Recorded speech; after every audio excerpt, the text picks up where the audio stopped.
Hello, lovelies. I am sorry for the slightly later start than usual today. Um, it's been a little bit of a weird one. Those of you that've been around for some of the streams over the weekend at the DRF will probably have heard me grumbling about the fact that my PC kept blue screening and my worm kept crashing, and oh, what a mess. Anyway, so let me just turn my turn my loading screen off. It's a Calvert relevant one today because he's actually around in local. We're going to go and do some foraging together. So let's turn that one off. Make sure you can see what I'm seeing. Excellent, very good. Now, so because my PC has been my laptop has been playing up quite a lot.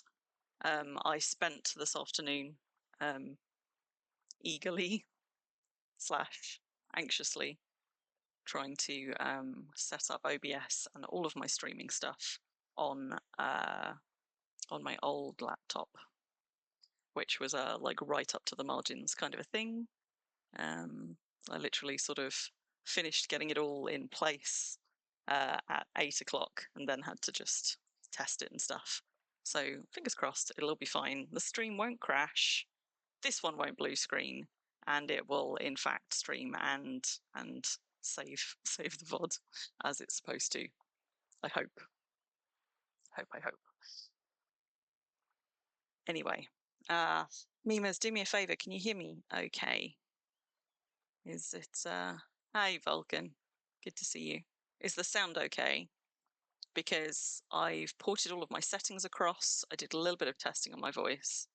I don't know. I'm not actually seeing it capturing the worm sounds though. So I wonder if I have missed a trick there. I'm just going to have a quick look. See if I can figure out why that is. Hmm.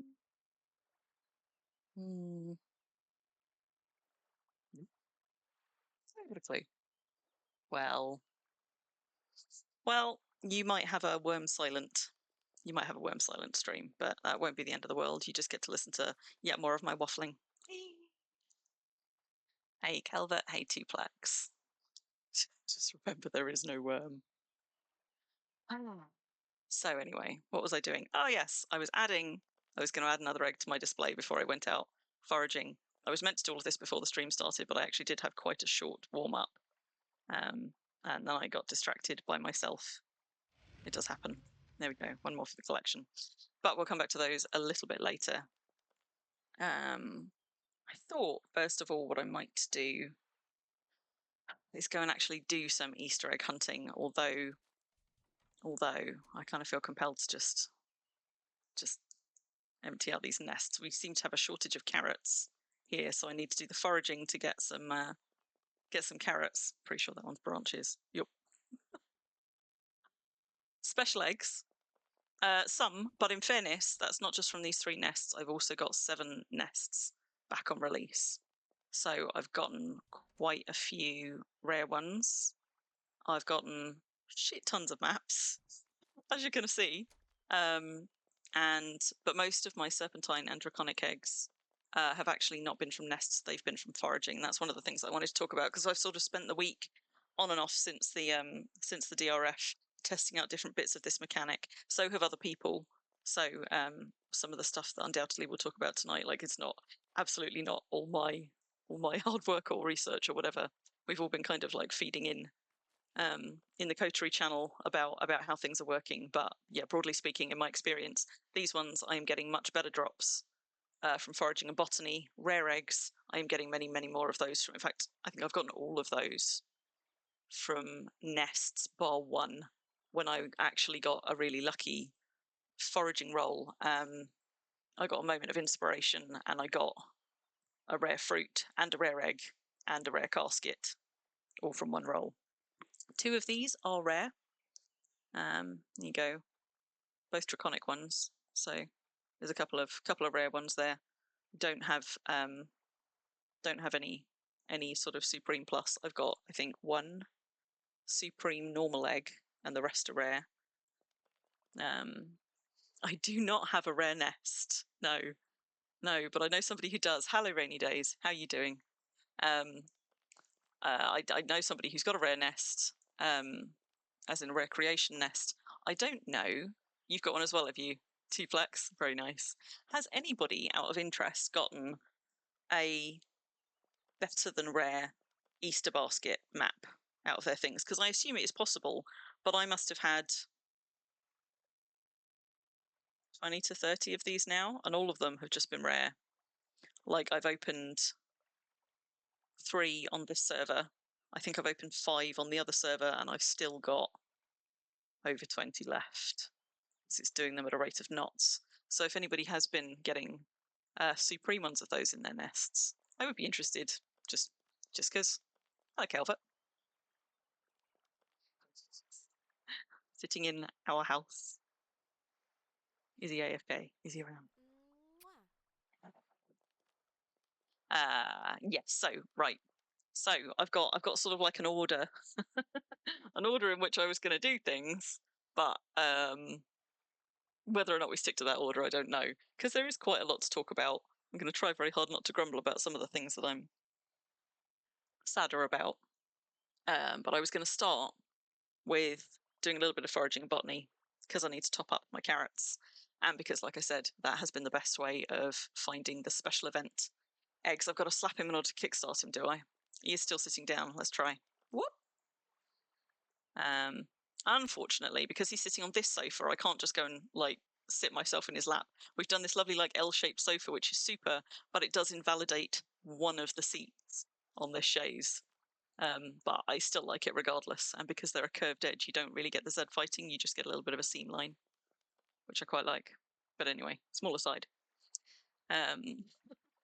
Nice to see stream solve it. Well, it didn't solve itself, but there's been 2 or 3 things going wrong with my laptop, which is still in warranty. It's less than a year old, but I don't know if that's also related to Wurm suddenly just crashing out on me a lot lately or not, which is why I've not yet put a bug up about it on the forums.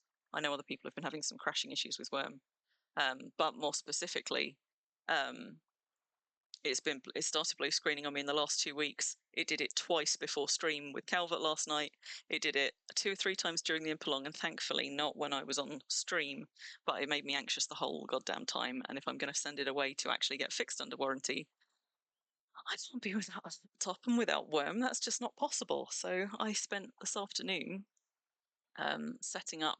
I mean, I already have Wurm on my old laptop, obviously, but setting up OBS, porting all of my stream stuff over, all of my scenes, all of everything, and then just setting it up and hoping that it would work so that I can carry on streaming, even if that laptop is out of commission for a while. So I sorted it. I hope. But if I disappear suddenly, I will be back. So just bear with me. Hopefully the worst that's going to happen tonight, if anything happens tonight, is going to be Worm crashing. But, you know, we've been all right with that as well. I think I just picked too many eggs, Moomin. Well, we're going to come on to that. Right, so back to my screaming to my screaming schedule. Back to my streaming schedule. Was going to start with foraging and botany. And show you my setup for foraging and botany, just for anybody who is a little bit newer to those things, or doesn't do a whole lot of it. I was going to talk about nests, because I've been doing a lot of alt camping on quite a lot of nests, and a little bit about the drop rates, although we did kind of just touch on those, but I've gotten enough things that I'm starting to get a sense of, like stats and some things which I can't really confirm, but I have suspicions about with regards to how some of the things with the nests work.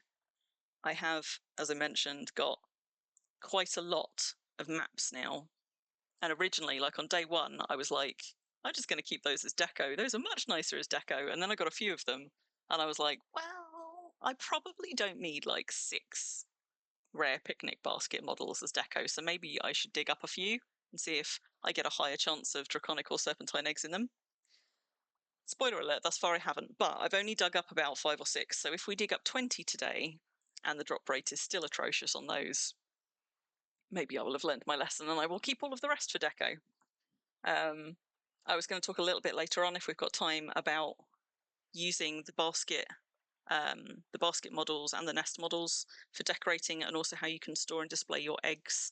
And at the moment, I mean, this is just some of the large eggs that I had to set up for a stream, but I started running out of storage, see, because first I was putting my eggs in here, and then that one got full, so I started putting them in here, and then that one got full, so I also started putting them in here, and there was still not enough room, so I've also got them in here and in here, also in here and in here and in here.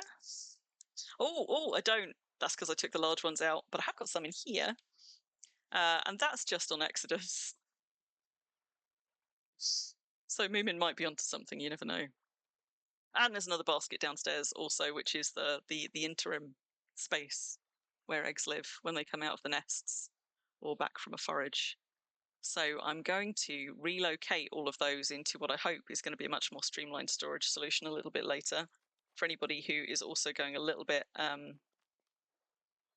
egg crazy and wants to know sort of like the best way to store them in the smallest space possible. You should take a peek at Moomin's Merchant on your way home, Vulcan. Yes, you should.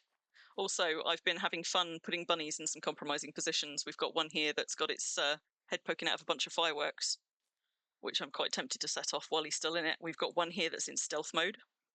I like the little like arms poking out. It sort of looks like it's in, like, it looks like somehow it looks like a little kind of like a little Yoda bunny to me. Looks like it's in like a little shroud with just like the little hands. I don't know. I might be going slightly mad. It's always possible. But so I'm going to go on a foraging and botany grind. Things I need to remember to do first is equip my gardening gloves, which sometimes I have actually remembered, except they're not in my food tab. So for anybody that doesn't know yet, there was a patch, I think it was last year, that meant that you could benefit from Circle of Cunning on gloves only for foraging, botany, and pottery. But I understand that it will chip down. It looked like it was wearing a bathrobe. I understand that using them for botany and foraging and things like that will also chip down armor enchants on them, which is why I am not just getting them done on my drake hide, which is actually also in need of repair. Because I understand from cleverer people than me who've been paying more attention to these things, that both enchants get chipped down, and I don't really want that. So what I've actually got is gardening gloves, which also have, actually these don't have armor on, but they're just cloth gloves. They have got Circle of Cunning on them though. I don't think they were meant to have Wind of Ages on them. Does it benefit from Wind of Ages? Does anybody know? Maybe it benefits from both. So I've got my gardening gloves on, which I think probably do not look much different than my normal gloves. Oh, they're a bit darker. There you go. So fancy. I've got my gardening gloves on. I'm also going to drink some affinity booze, which is in this cupboard in my secret LMC, which is the magic behind my new bathroom. Let's just move that down a little bit. Later on, I'm going to come back to those dyes because that's just reminded me of something else. But there we go. So I'm not going to bother taking these out of the cupboard because although I am planning to go to release later, and the affinity won't travel with me, probably not going to be doing any foraging and botany on release, but also I've got kegs of the stuff over there if I need them. So somewhere here I've got a measuring jug. For anybody who's not using affinity boozes on the regular, my experience is that if you're using really high quality moonshine, this is quality 98, 20 grams will do you for, I think, like about 3 to 4 hours. So like for the tail end of an evening. 50 grams I think normally does me quite a little bit longer, but just to test, tell you what, I'll do one of each so you can see. So if we set it to 50 grams for botanizing, because that's the lower of my two skills, Just going to see how much it gives me for that. And when you're drinking in that small quantity as well, like, there you go, like, I've got 2.4 power alcohol. It'll be gone by the time I actually start. So, botanizing. Okay, so that's giving me 12 hours for 50 grams of that. And let's just, for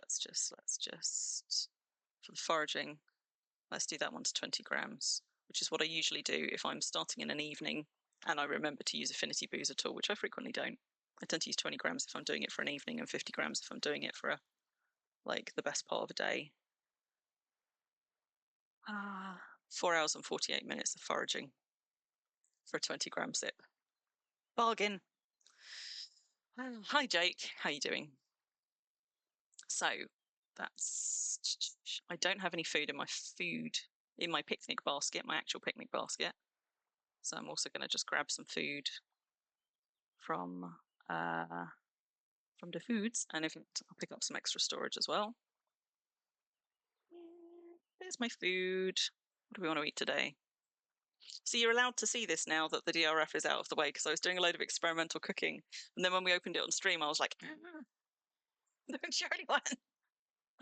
I was adding a bunch of things to my cookbook to give me more options for Hangman. Let's have some of that one. Don't know what everybody else does with their food, but because I use a picnic basket as my lunchbox, it might be the same with normal lunchboxes as well. When I've got quite a lot of food to pick from, what I tend to do is eat everything down to just below 2 kilos so that everything is lunchboxable, because 2 kilos is the limit in terms of weight on food that you can fit in your lunchbox. See, so that one's perfect. I see Calvert's still on the couch. Are you going to come foraging and botanizing with me, Calvert? Or are you having a quiet evening stretched out on my sofa? Asking for a friend.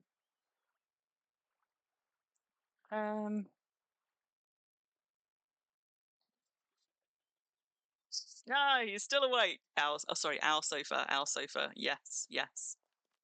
For anybody who was watching Calvert streams 2 or 3 weeks ago when we started building this started off being my manor house that we were building on Calvert's deed, my little corner of it. But we did both put a lot of work into it, and I do have the best views in Thor Spring. You know, he's pretty good to me, so I've agreed to share. So it is now our house. I'm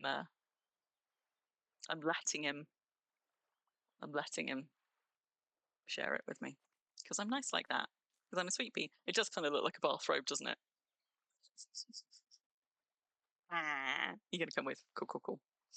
So I need to just drink as well because stamina management is important. Whoa. Let's not be drinking gin though. That's going to go badly. Water skins. That's what I wanted. So I need to top up my water skins, which I can do from this one. And then I think I'm good to go. I just need to then remember to turn my sleep bonus on, which I have actually, like, I'm going to run my sleep bonus out for the first time in some months. I'm not very good at remembering to use my sleep bonus, but I do try and remember to use it during events. So we're going to go and do a little bit of botany and foraging and just see if I can find me a Calvert, you haven't sacked these feathers. Come and sack them, god damn it.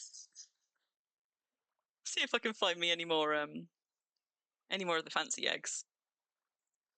Because for anybody who's just joined us a little bit more recently, my week of nest camping and foraging and botany and just generally keeping an eye on figures and drop rates has shown me that so far, for me at least, the serpentine draconic eggs are much, much easier to get through foraging and botany than they are through nest camping. But my nests have been pretty productive in terms of treasure maps, obviously, because you can only get those from the nests, and rare eggs. Hello, Galandria, how you doing?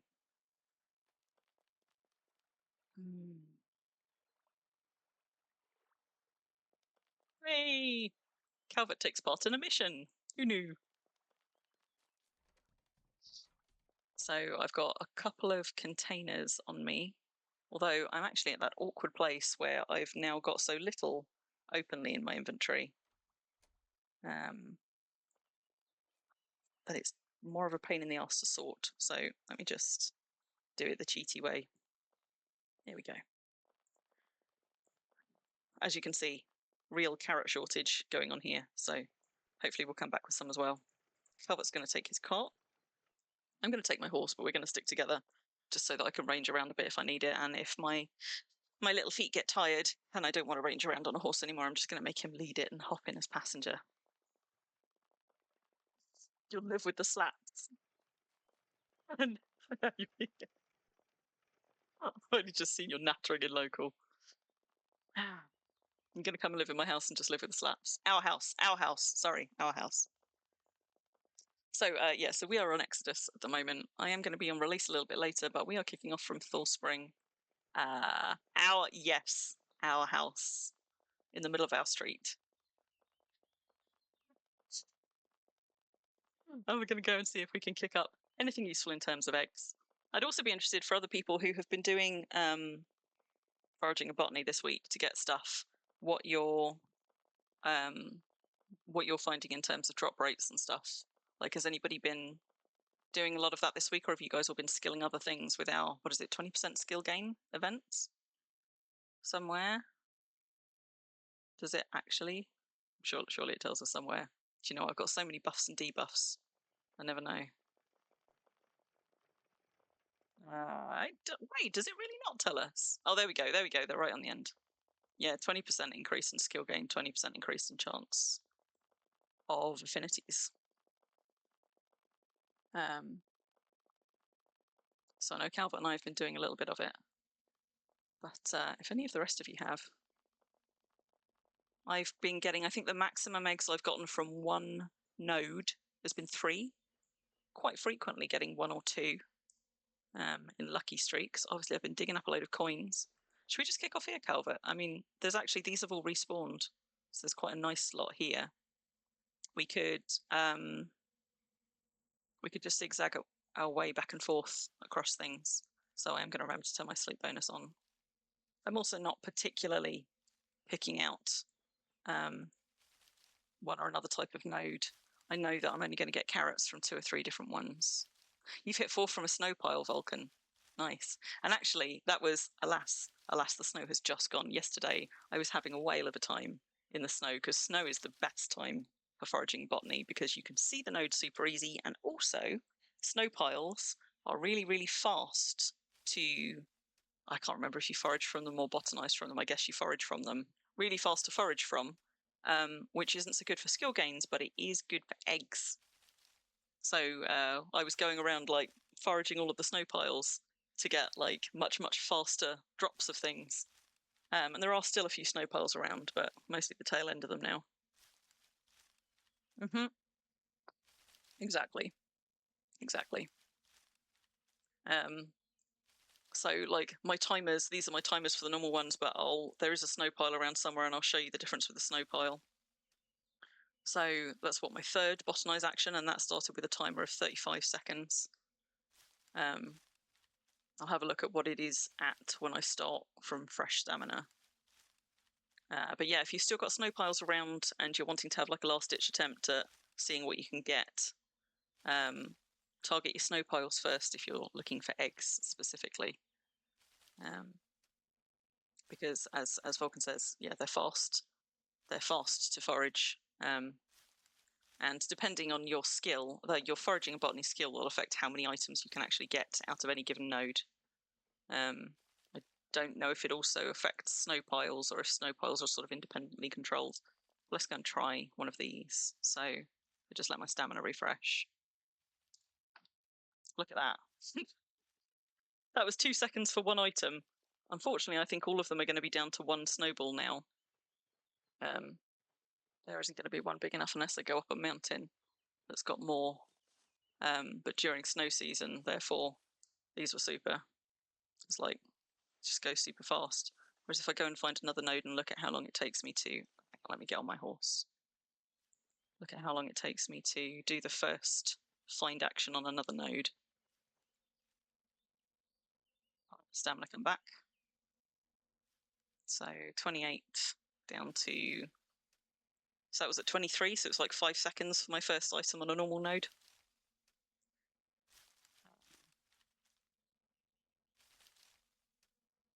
So yeah, there you go. The reason I've got a horse, but I'm not always going to be riding my horse, is because if I'm paying attention, I can skill just as well whether I am on horseback or not. But if I am semi-distracted, which I often am on stream, I will skill better on foot, leading my horse behind me, because you can just turn climbing on, which means if you don't pay attention when you stop foraging or botanizing, your stamina doesn't shoot back up. And actually what you want for the skill side is longer timer actions. Depends though if you're more concerned about foraging more nodes for eggs or also doing efficient skilling while you're at it. I'm a little bit less bothered about the efficient skilling today. I've already got the 20% skill in my favour, plus the affinity booze, plus I've got my sleep bonus on. So I'm a little bit less worried than I would be, given I am in search of eggs. I don't think thus far. The other thing I need to be very careful of with this is I fill up with stuff so fast. So I'm just going to litter the countryside outside of Thal. I'm going to hang on to my carrots though, because we need those. And I'm full up on water, so I don't actually need to hang on to the snowballs either, although quite like to throw some of those at Calvert when I figure out where he went. Let's have those back. Oh. Hey, butterflies. But yeah, what I tend to do when I'm I find foraging and botany actually quite a chill activity. So what I tend to be doing is like finding a node, skidding to a halt in front of it, lining up any within reach, and then scouring around for the node that I'm going to go towards next. And sometimes, if I'm on horseback, just lining myself up for it. Hello, Shrukenstar. How are you doing? We are on Exodus, doing some Eastery stuff, starting with foraging and botany. Then I'm going to be looking at nests, ways to use them. Going to do a little bit on like storage and deco. Dig up a whole load of maps that I've been hoarding across the week, and feeling a little bit grumpy about, to see if I have better luck with them now than I have thus far. And at some point I'm going to head over to release, probably after Calvert has pumpkined away for his bedtime. Where is he? Where is he? That's a cow. That's not Calvert. Ooh. Where are you, you sneaky sod? Throw me off my game. Right. Start with that one. We've got some grasses over there and some briar just there. Is he gone? Is he gone? New game. Find the Calvert. Okay, but if you're using stealth, you've got to tell me. That's a little bit harder with a cart, I suppose, but you could abandon the cart in one place just to throw me off the scent. Got some more snow piles over there. Last not with much in. I'm actually really terrible at spotting Calvert. Sometimes he just sneaks up behind me when I'm like spinning around trying to find him, and I just don't know where he comes from. Rappling all the way as well. Anybody spots him, shout. You didn't get a single snowball from snow piles. Wait, what? What do you mean? As in, like, you were just taking eggs out of them? Or as in, you do... So what do you forage from them, if anything, Robbie? Robbie's tune is old enough. We assume that it's something to do with its age, that there are several things about it that just kind of break. Oh, you didn't get any eggs from snow piles. Okay. Could have been bad luck, but then if you were doing a lot of them, that sounds like more than just bad luck. So we've got the briar patch there, and then we've got some umbellifers. Still keeping my eye out for Calvert, though. Uh-oh, but what I am not doing is paying attention to all of the crap I'm picking up. Most frustrating, and it's going to happen at some point tonight, is when I think I'm doing just fine, and I'm like, oh, I foraged everything, and I carry on, only to realise I left 3 nodes behind because my inventory was full. Holy shit! Wait. Rifle's gonna kill me. Wait, look. It's a humongous egg!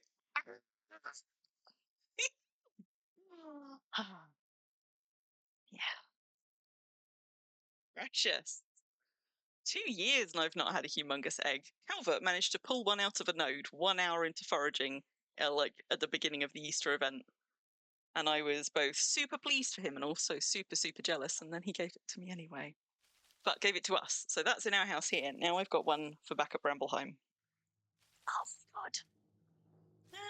Rare coins, shiny coins.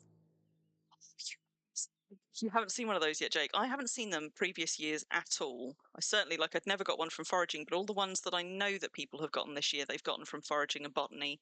Have any of you guys gotten any from nests or heard about anybody getting them from nests? Like previous years, they were so rare that like we were seeing them on the forums, but I didn't know anybody who had found one.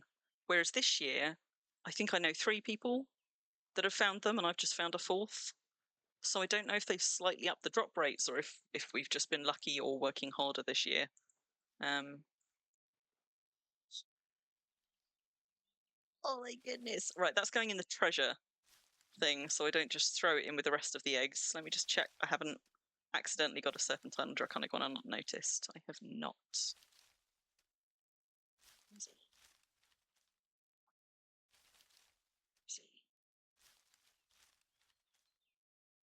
Lining myself up with my next one, shouldn't I? The one that Calvert got was like bright Barbie pink, which was not really either of our colour. So I have repainted it. It is now black and white with the limited dyes that I have over on Exodus. I might paint it something else once I've had a little bit more time to go and dig some out and release. That one's going to get repainted as well because that one's yellow, and I feel like it needs to be something in reds.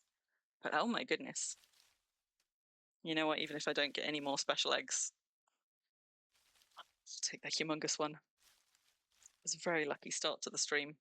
Probably not going to see another one of those in a good long time. Calvert beat me to it. He's got his first one. Calvert's just got a draconic one. There is, if you look at them really, really closely, there is a slight difference between the models for the 2 eggs, but it is really slight. And I'm surprised in a way they didn't make them slightly more distinct, unless I'm missing something, the draconic and the serpentine ones. Like, I can show you the difference if anybody has been struggling to see it when we go back to the manor house and look at the ones that I've got there.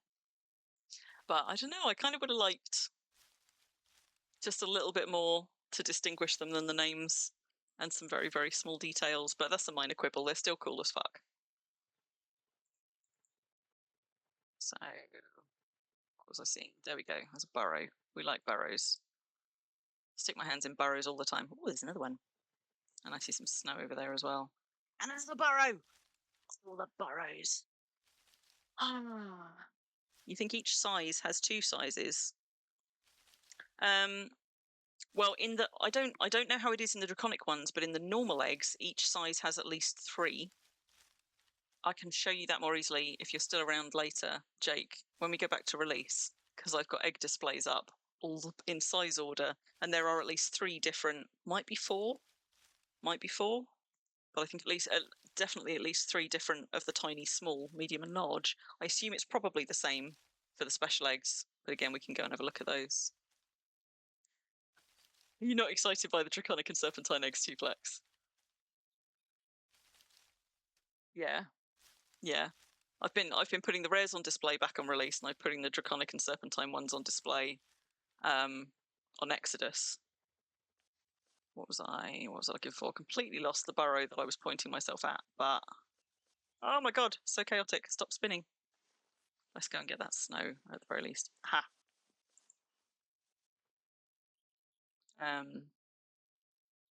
Yeah, I've been putting those ones on display, but I mean from last year, I've got shelves and shelves.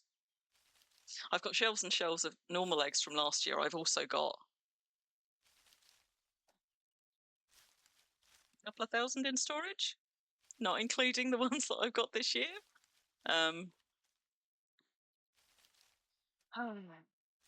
Yeah, I mean, to be honest, I would tell you what I really do like. I really like the coloration on the new eggs. They're going to be fun. They're going to be fun to play with because for anybody who didn't know, you can repaint your eggs. And I haven't tested it yet, but I will test it later on stream. I assume, therefore, you can also repaint the draconic eggs. So your trim color will presumably be the tips. Have I filled up? Or is that? Oh no, it's just because it was a snow pile. So I assume that the trim color will be the tips and the main color will be the body, but we'll try repainting one later and just see, because I can't imagine there's any reason why those would work differently. Let's stick carrots in the backpack. Wait, wrong way around. Carrots in the pet bowl, eggs in the backpack. There we go.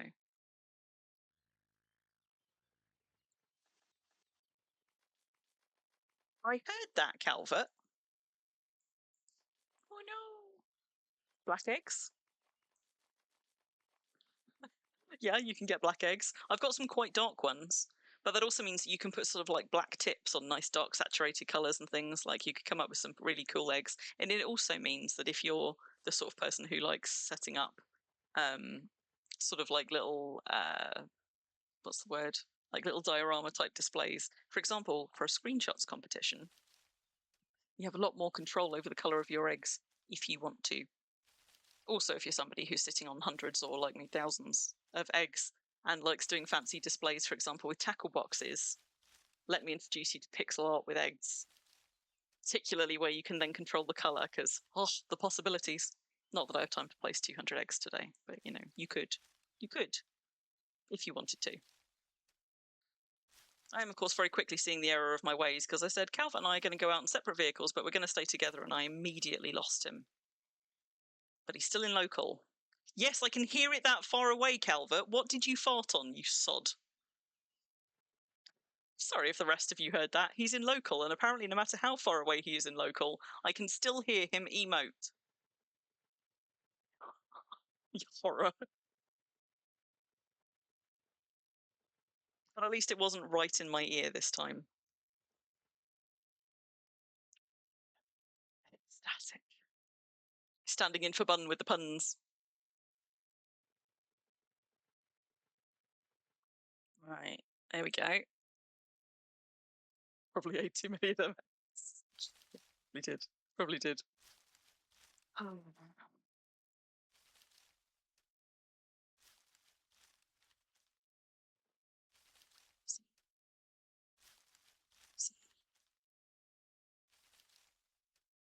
Am I already on the umbrella fuzz? I assume that's the same. Yes, that's the same node. What have we got? Oh, hello. So tiny. Wow, looks like this has been done quite recently because normally this place is covered in them. We've got a few. Thankfully, nodes do respawn quite fast. But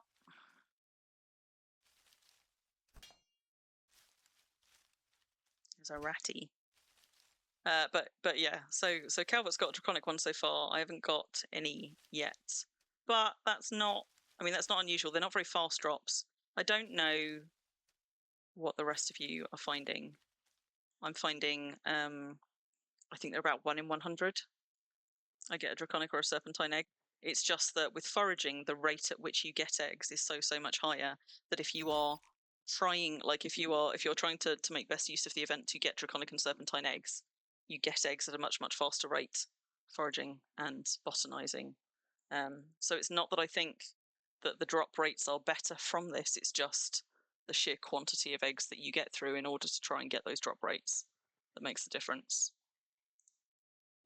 So like I said, sometimes on some nodes I end up foraging 2, 3 in one go. Vulcan said they managed 4 from a snow pile. So I'm finding them pretty regularly, doing it this way. Whereas, as anybody who has been on the forum or spent any time camping on their nests knows, the nests are much more kind of changeable. Sometimes I get 2 or 3 in the space of 10 minutes. I've had 2 back to back a few times. What's throwing me off is that my carrots are going in there, but I've called it eggs from the previous forage. Hang on. There we go. It's better. And sometimes one of my nests, or in fact, where I've got the 7 nests together, that's when you really notice it. Sometimes those nests have had maybe one visit in 6 or 7 hours each, if they're lucky, while another nest has had 4 or 5 or more. So it does seem to be really, really variable. I mean, that's pretty good odds, Vulcan. I think, I mean, I might, if I count up, when I move all of my eggs over to better storage, back at the manor a little bit later on, we'll see what I'm up to in terms of eggs. Because then I can compare them. Like, certainly in the first couple of hundred, it was about 1 in 100 drop rate, but now I've got some more. I guess we'll see. I think it's probably still going to be about that, though. And I think a couple of other people have found similar. So it might be that you've gotten lucky, or it might be, what's your foraging and botany skill? Hello, Bun. Good to see you. I don't know if it's related to foraging and botany, but I would imagine that mostly what that relates to is just because it increases the number of items you get from a node, therefore increases your chance of eggs. You survived. Have you also been over on the Northern Freedom Isles? 55, 56. Mine are in the 60s, I think. So I'm not far off you. What am I? Oh, no. Let's try. Hey, there we go. What are we at? Hopefully I knew where I was looking, wouldn't it? 69 on one, 66 on the other. So botanizing is slowly catching up.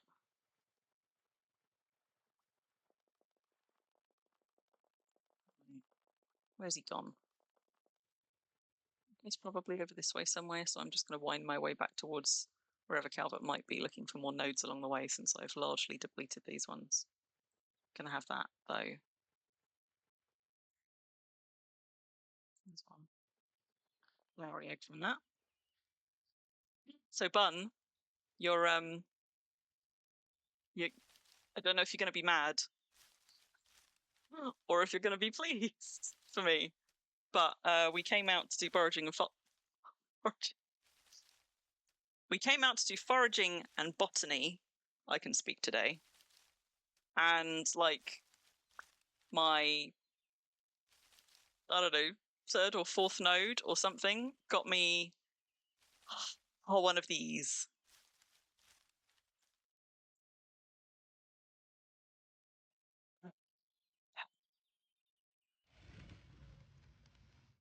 So fun. Burrowing and functioning up. God, you know what? I should not read that out loud. That is not what I said. Let's just finish up that node and remember not to leave my humongous eggs somewhere out in the wild.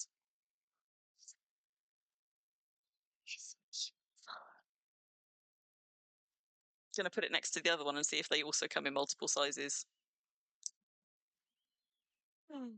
So good. Like I say, Calvert, I better not have just heard what I thought I heard. If you're using it like Marco Polo, you're not something else. You already worn yourself out, Bun. Yeah. I have not worn myself out. The problem is I could hyperfocus on this for a couple of weeks, but at the end of it, I would be a mess, and I will be a mess because I'm absolutely going to be foraging and botanizing my way through to the end of the event. Oopsie. Oopsie, Calvert. Yes, you yodel.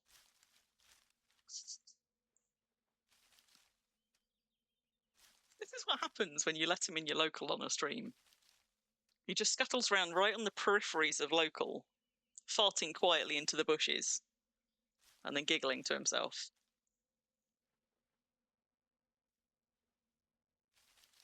Still don't know where he's ended up. Can't be that close. Wait. Was that... Did we just mouse over him? Oh, No. flattery will get you everywhere. No. Thanks, Moomix. Hello. Moomix, I found a humongous egg! Already! Ah, my inventory's about to be full again. Whoops, whoops, whoops. Uh-oh. No, wait. Oh, God. I thought I just found 2. I didn't. It's fine. That's just the first one. Survived the family mafia thingy. Well done, Bun. And I really would have cried. And cackled. So, not Calvert over here. Where is he? Where is he? Where is he? Oh, it's because he can see me on stream. If he's in a mischief mood, he can just keep scuttling around whenever I come in his direction. You might just hear the wheels going as he scuttles off and away somewhere else. Like that. I can hear you. Oh! Oh, Jay! I was about to come and slap you almost on reflex. Ah. Hello.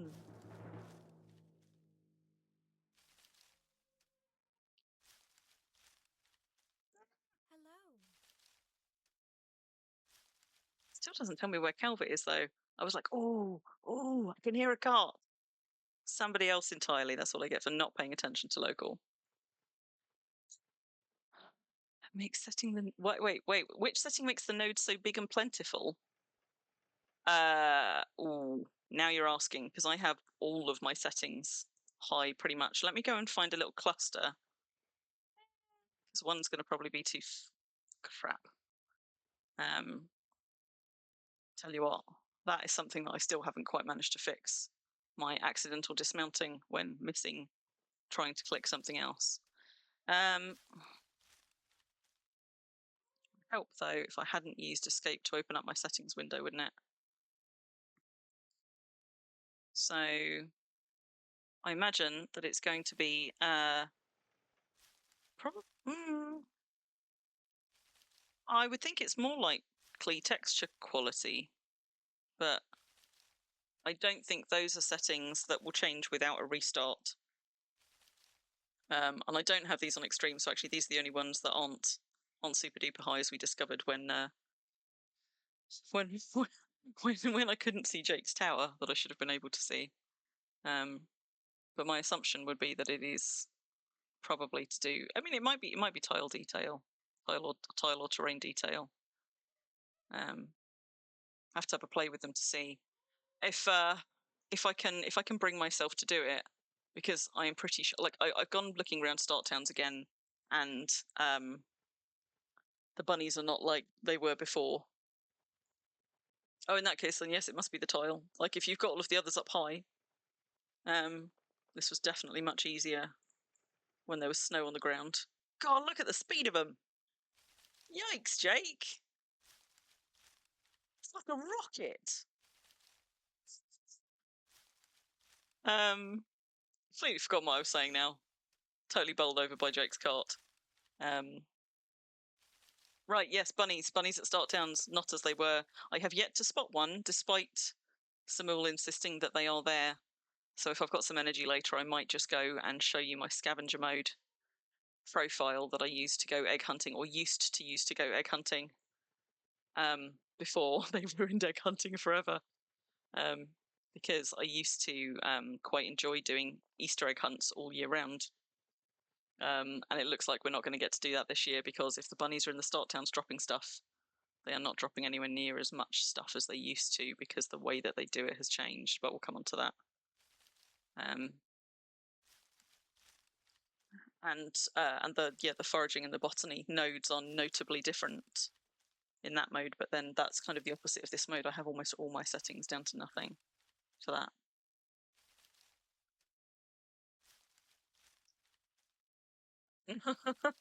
Grumple's been stocking hell drafts at wait.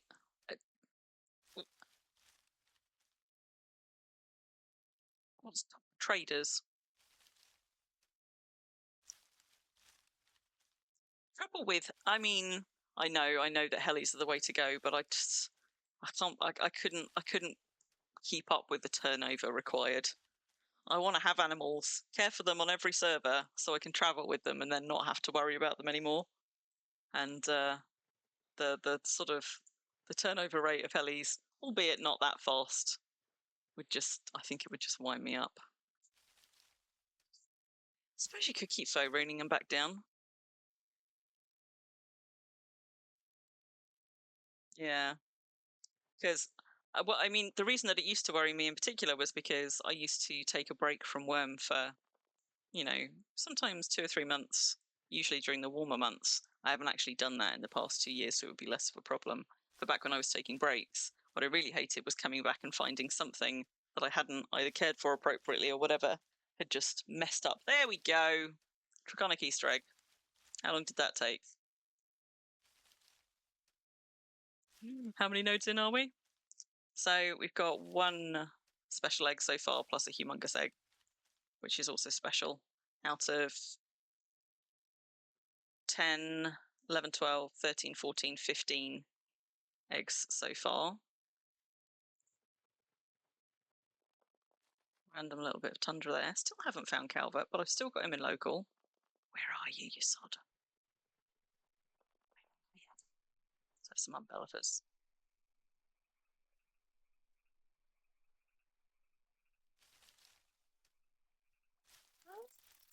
I missed Burrows where?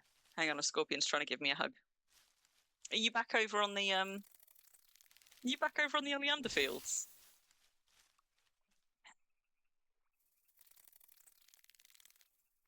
No. Where are you? Don't make me use, like, wait.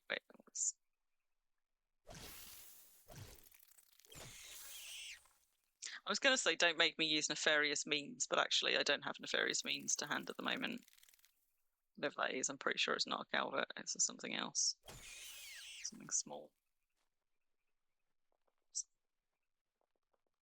Snow pile. But yeah, alas. I was hoping the snow would last just a little bit longer, so we would get more prime foraging season out of it. But never mind. You're close. Sod. None out of 42 this morning, Mimics. Like I say, I mean, I think the drop rate is averaging about 1 in 100. Oh, and Calvert's just beaten me again. He's now got a Serpentine one too. Also, congratulations. Oh wait, no, we want the carrots. We want the carrots. Hang on, we're short of carrots. The rest can go though.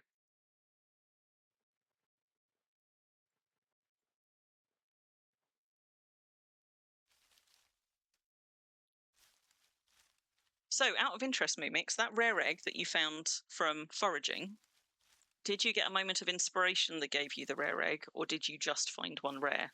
Because that's the bit that I've not been sure about. I've got one through an MOI when foraging, but I haven't found any that were just, it gave me a rare one when I foraged without one.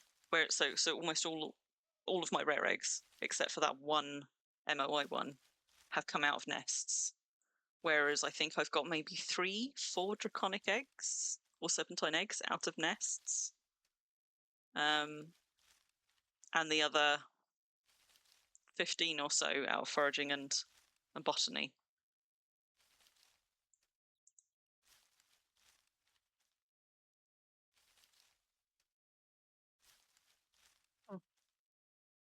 I got a moment of inspiration where I got an egg and a fruit and a casket.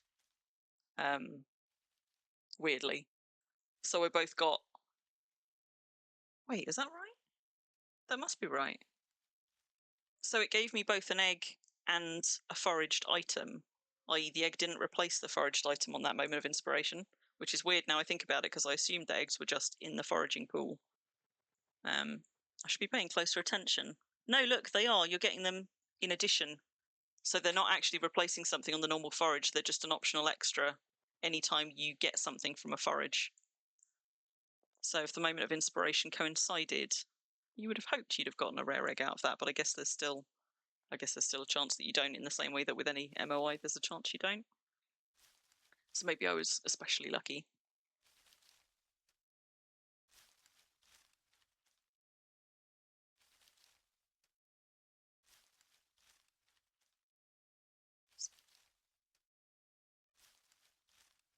is! You sucked! I see ya. I see you loving snowballs. We learned that you can throw snowballs pretty much as far as you can click on people, including up mountainsides. You can throw them a very, very long way. Way, way further than you think you should be able to. So have you gone scooping up all of the burrows that I missed? Is that what you were telling me, Calvert? You've yoinked them all.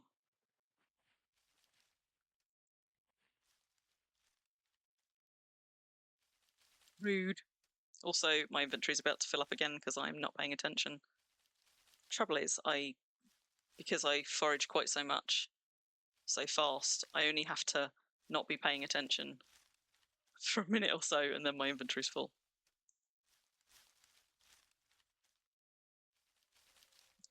Riggy. And give us another serpentine one. Even it back up. Oh, I made him scream. Alas, because he's on his cart, we can't make him fall over again today. Not properly. Not where people can see. So I'll just have to live with making him scream instead. Okay, so for science, the more plentiful node graphics start appearing at tile detail medium. Okay. Good to know, Mumix. Good sciencing. I approve.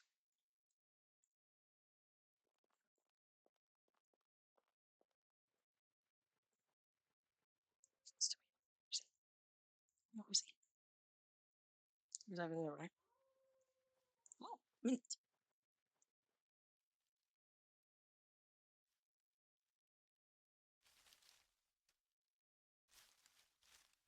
I lose him so easily. Oh, well.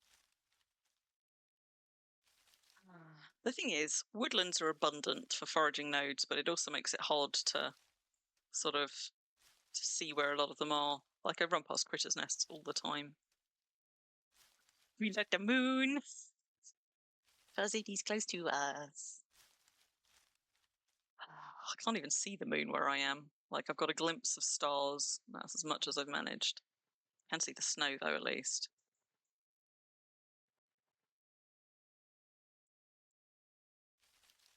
Yeah, we can pull up a win. What are we up to now? 11, 12, 13, 16, 17, 19. And still just the one special egg. Trouble is, I mean, you need to do it. You need to do it over hundreds really to get a properly good sense. And I have been doing them by the hundreds, but I just sort of wanted to come out and see how quickly I could get one of each while we were out here. If I run out of nodes or if I run out of patience, I shall go back with my one humongous egg and my one draconic one and be very happy with that. Because I have got other stuff to crack on with this stream. I wonder if I've got any more rewards left to get from journal stuff. I'm not sure. Oh, I do. There we go. That's going to get me some sleep bonus back. Have that. I've been saving all of these because it's so rare I use my sleep bonus, but sod's law, when I am using my sleep bonus, how have I not used a... Wow. That's odd. Oh, okay. It's giving me the button, but not actually letting me do it. What am I on? Yeah, that's not going to overdo it. What? Wait. What? That's odd. What is that going to give me that won't transfer with me? It's going to give me a title, my sleep bonus. Why is it reminding me on this one and it didn't on the last? It's not going to cap out my sleep bonus. Hey, Wendell, how you doing? Oh, Bun, you're back at it. That's so weird.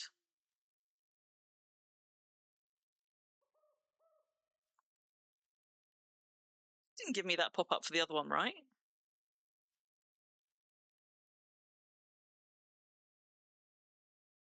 Who knows?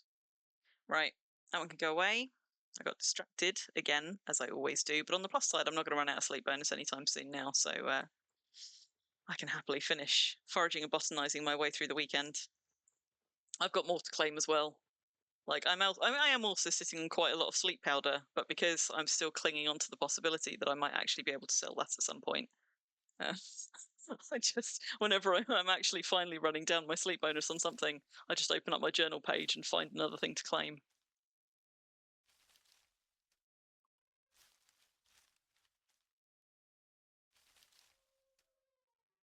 Lost him. Lost him. You're watching me in the pub. So Wendell, we're not on release. We're on Exodus. I'm going to be on release a little bit later. We were starting off with some foraging and some botany. Found a humongous egg, which was very, very exciting. Had one draconic egg so far. Calvert's managed to find a draconic and a serpentine one. So he's ahead of me on that front, but I'm winning on the humongous egg front. Except I'm not. I've actually just broken even from the start of the event when Calvert found his humongous egg, so... I think, however, I am now kind of covering the same ground, though, because I was weaving around looking for him, and it meant that I wasn't grid searching this.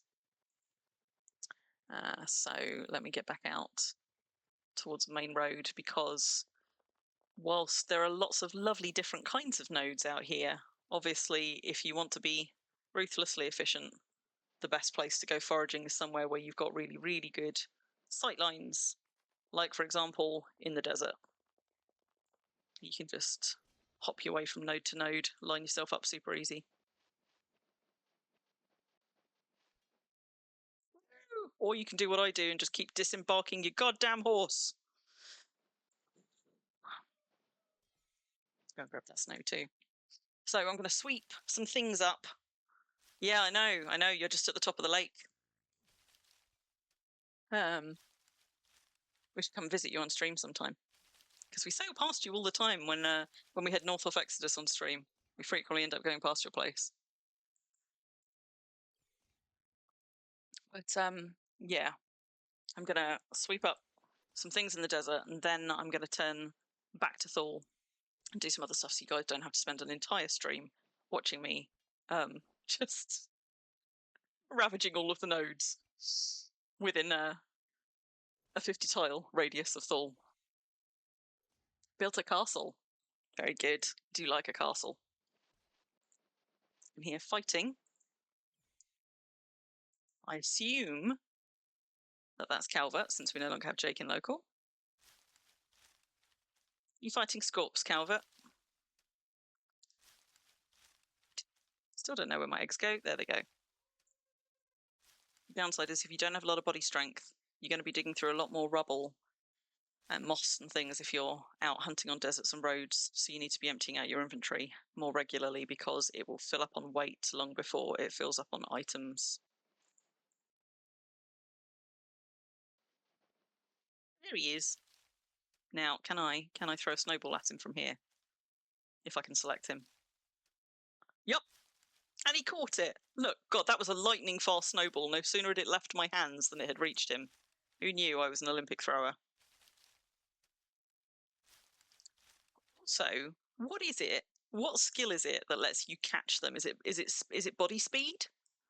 Because he catches so many of them. He's way better at catching them than I am.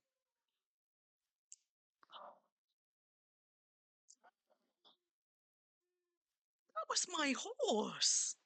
You horror. Go off, you. Come on, give me a good egg. One more good egg and I'll go home. It's one more thing.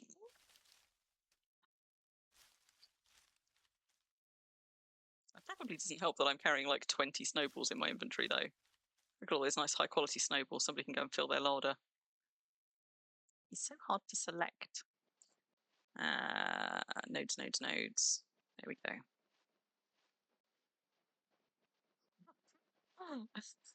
You're doing more science, are you, Mumix? What are you sciencing now?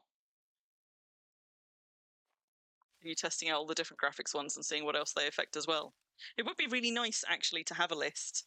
In fact, if you are taking notes from your science, that's one of those things that, like, I wish the information was somewhere and it's not. My current things I'm putting on a Wurm spreadsheet are the number of items you can place on all different kinds of surfaces and what the biggest or weightiest item is that you can place on that type of surface. Because as a decorator, frankly, I'm amazed it's taken me this long to want to go figure that out. Also, I like how I can throw without interrupting my action, but what it does do is it essentially kind of breaks my action queue in the same way that disembarking and re-embarking an animal does. So you continue foraging or botanizing, but it sort of breaks it in the action queue till you do the next one.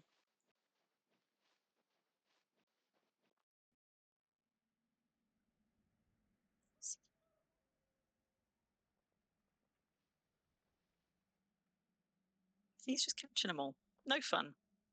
No fun. I'm taking screenshots from science that you'll put on Wurmpedia. Are you part of the Wurmpedia crew, Mumix? My understanding is it's really quite hard to get approval to put things on Wurmpedia. But if you do manage it, good on you. Excellent. Then yes, please do put it on Wurmpedia. I would love to have that kind of detail on Wurmpedia. That very, very much appeals to my wanting to know all of the things brain. Oh, bugger off, Scorpion. It's the starry one. Still not a serpentine one. Nope.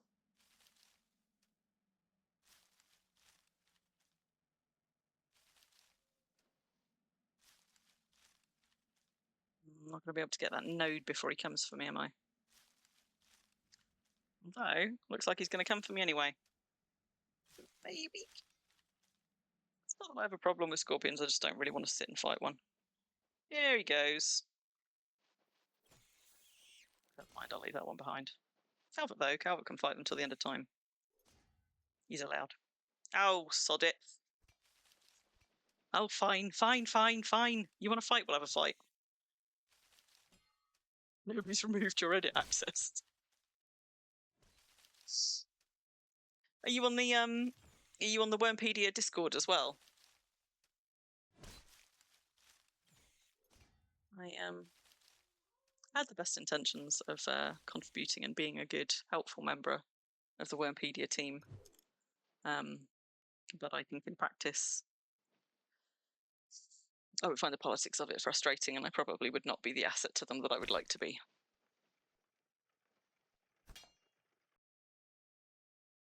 Hello, Calvert. Well, at least you didn't get an animation because I was on a horse, right? Right?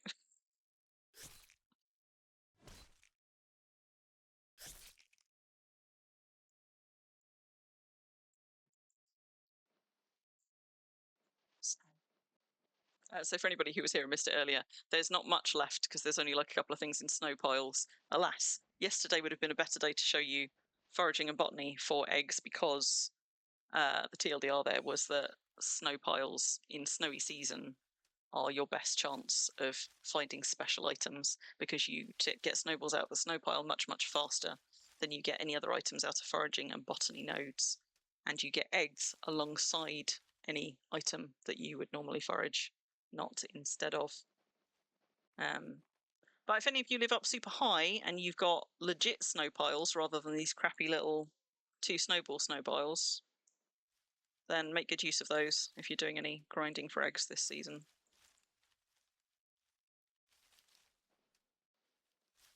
Very important edit. You added the wildcat. Okay, so you added the wildcat corpse weight to the wildcat Wurmpedia page, but did you add my quality of an unladen, venerable, fat, fierce hen at the hen page? Because nobody got close to that.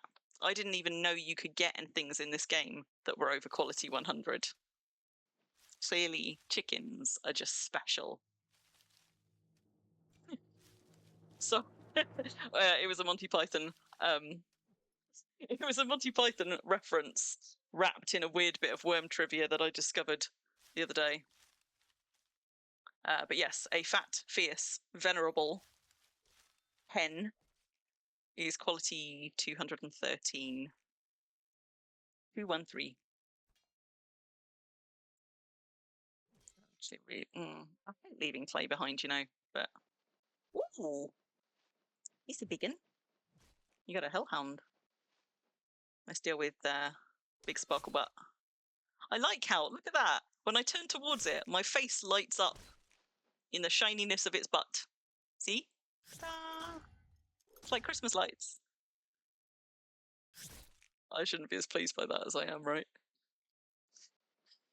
Oh, you did get it, Mumix. Well, you know, not everybody gets Monty Python jokes, and it's unfair to assume they do. I tested several different of my conditioned hens and found that they are all excellent, unimaginable quality. So I think that's just really just evidence that I was right and that chickens are the best.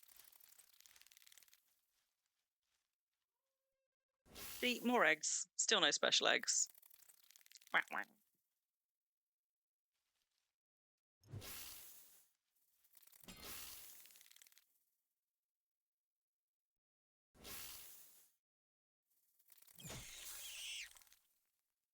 Did I finish my node? Yes, I finished my node.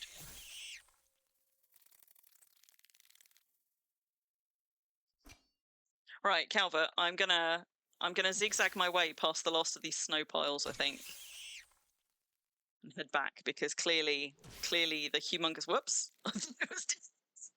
clearly the humongous egg ate up most of my luck for the night, and I shouldn't sniff at that because some people have been hunting years for those, including me. In fairness, like I have been so sad not to have found any in previous years, so I'm pretty chuffed to have found one now. I am not NSA. Pro snowball fight tip. You make a person active. Oh. Is that it? Whoa, that is a pro tip. That is a pro tip. Hang on, it's just dropped out of sight though. I will test it.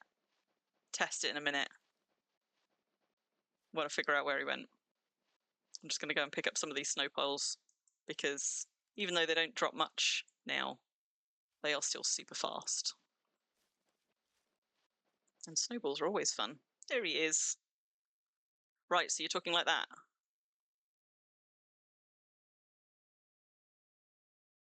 Ow.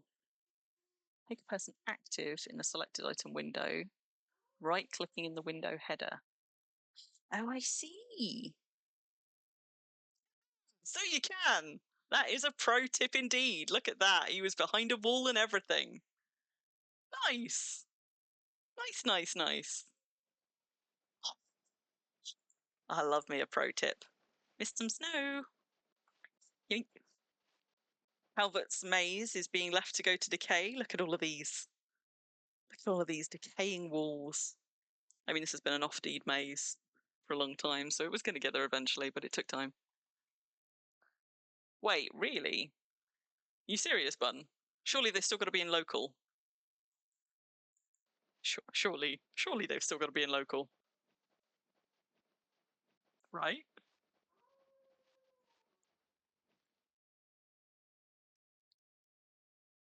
You've not tried not in local. How much do I want to test this super quickly? Bugger off! I don't want to fight you, Scorp. I just want all the snow. Hello, Hellhound. Oh. Can I start the action before it attacks me? Yes, I can. All right, I tell you what, let's test it. I just need to make sure I don't accidentally select anything else before I get him out of local. Calvert, I'm vanishing. I'll be right back in like 2 minutes. For science. For science. Just need to, like, I'm now not tilting my camera because I don't want to accidentally select a tile. I'm just going to wind my way up this way so that we can test it. Oh. Hello, Glowy. Have you, though?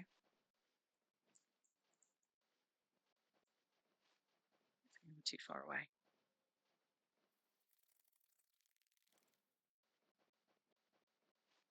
You know, via some snow piles. Yeah, I know. I mean, I didn't know until Blaze told me at the last Impelong. Like, that was a pro tip. Makes a huge difference as well to surviving combat where you've been dismounted. But it's really, really useful for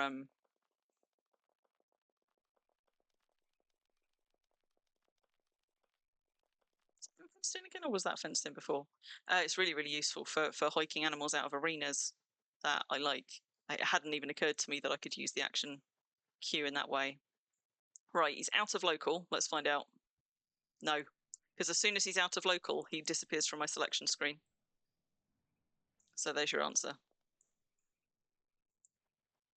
Not going to forage those. I said I would go back via snow piles and now else. So yeah, I think he dropped out of the window, out of that target window the second that he dropped out of local. Snow. Last snow piles. Just a few more. Just one more. Two more. No, I'm definitely going back to the manor. So Calvert, I don't have you in local. Oh, I've got you in local again. Asking for a friend. Snow pile node graphics science done. Good. I'll have a look in a second. So Calvert, you got a draconic and a serpentine. Did you get any more special ones than that, or was it just the two? Out of interest. Oh, shiny coin. So many shiny coins.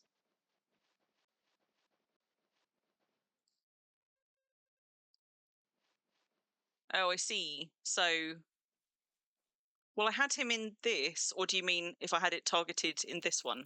Because I just had him in this window.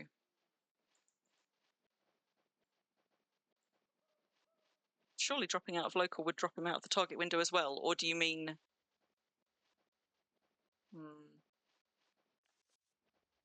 Okay, maybe further testing required. Just those two. So Calvert got 2 special egg drops. I got 2 special egg drops. In how many did we end up with? 1, 2. I'll count them in a minute because I am pretty much back at full. Just sweeping up the last of these snow piles, and I think that's it. So let's turn the sleep bonus off because I always forget to do that as well. What do we got? Instead, okay, does anybody have a nifty way of when you're counting items in your inventory?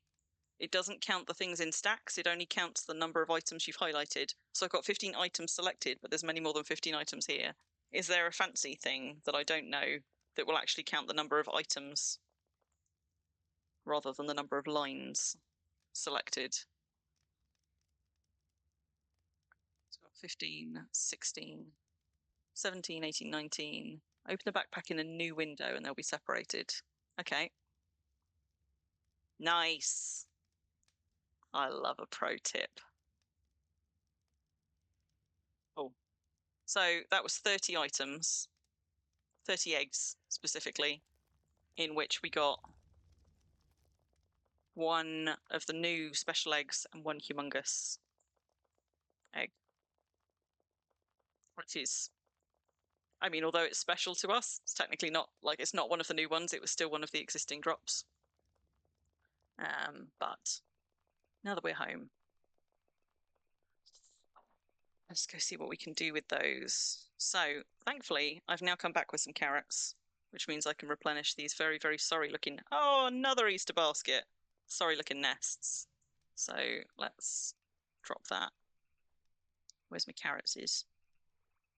21, nowhere near enough carrots. So, you can place multiple carrots in the nest if you do it with the place action. Strictly, I'm not sure you're supposed to, but we discovered this one on day 1 on stream. So I assume the GMs do know about it, but you can also just drop them on the floor nearby and keep topping them up. I don't know, and I haven't done any testing whether this actually makes them deliver things slower. Can't see why it would. Mostly it's just so that I can put enough carrots down that I can step away without freaking out for a little bit. But I do notice that the graphics from the nests keep disappearing all the time, though. Like sometimes just if I move far enough away from them, certainly if I relog off and I come back to a load of empty nests, and then if you turn them like furniture, they repopulate. You can see what was inside them again. So since we're going to go and do some counting for science, I'm going to pull these ones out as well, because these are ones that we've just been dropping in randomly from when we're taking them out of the nest in dribs and drabs. So Calvert, that's one of Calvert's baskets. Calvert, have you opened any of your map baskets yet? These are all Calvert's. So Calvert's up to 6 baskets from one nest since day 2 of the event. So there you go, 6 baskets from one nest, which is actually quite high. Have we got eggs stashed anywhere else down here? I don't think we have. But what I am going to need is a log. So let's just put that away. Get me a log. I'll show you why in a moment. Oh, if we got any high quality logs here at all, I suppose they're probably not going to be in the building box. If we do, we go and have a look in the carts. Actually, it doesn't matter if they're high quality for pet bowls, but they might as well be, because the beauty of pet bowls is you chop them off the log at about the log's quality. So why wouldn't you get them as high quality as you can? I think I've yet to see a pet bowl take decay on deed, which doesn't mean that they can't, maybe just that they're super, super slow. We got the logs there? Not really.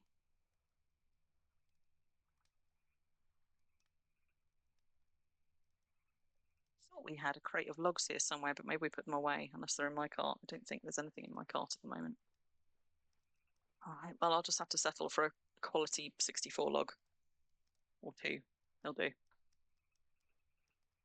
Because egg storage. Egg storage. You put special eggs on the table. Oh no, if we run out of space on the desk. Good, well, that tells us how many items you can fit on a desk then. Wait, on which table? Okay. I'll tell you what, actually, I have run out of space, but I did mark your ones so that I wouldn't get them mixed up. She says, there we go, that one's Calvert's. So if we put yours on the coffee table, that frees up a little bit more space for the one I'm going to drop up there. The purple one's nice. So these ones are the ones that you found earlier on. Also, look at my tiny little rare cactus on a gigantic platter as a centerpiece.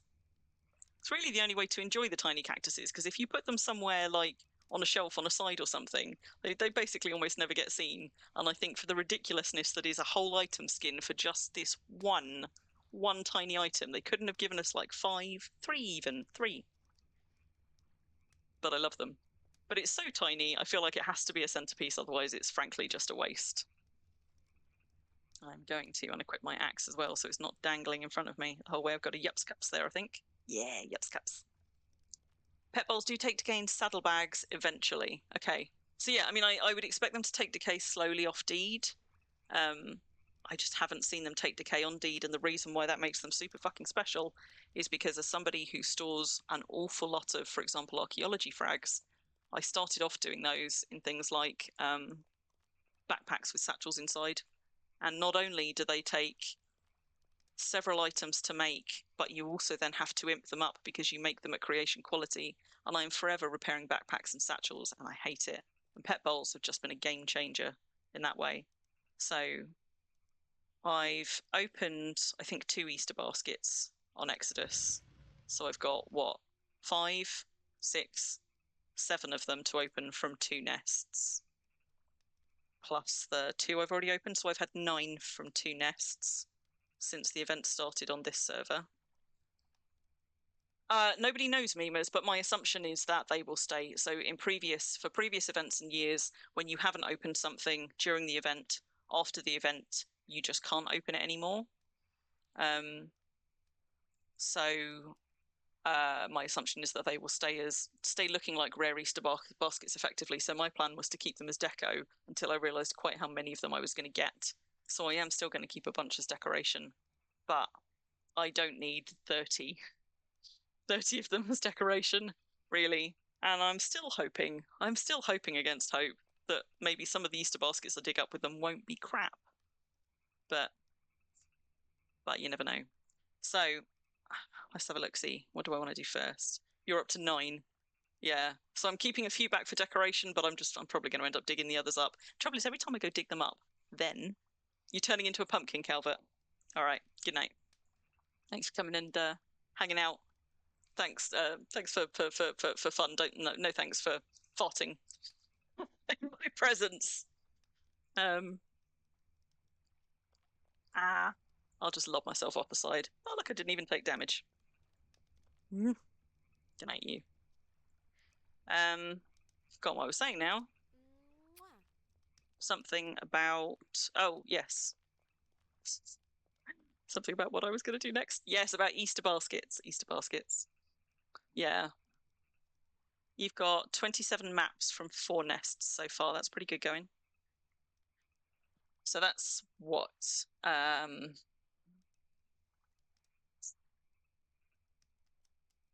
nearish 7. Are we 7? So what's that, like 1 a day? How many days into the event are we? Just a little bit less than 7. So that's a little bit less than 1 a day. How many did I say Calvert's got? 5. So he's doing a little bit less than 1 a day. And I think, I won't know till I go back to release and count, but I think I'm somewhere in the region of like 30 baskets overall. But that's from 9 nests. So that's actually a less good rate. It might be more than that, I don't know. So I'm going to go and open all of those up in a little bit. But what was I going to do?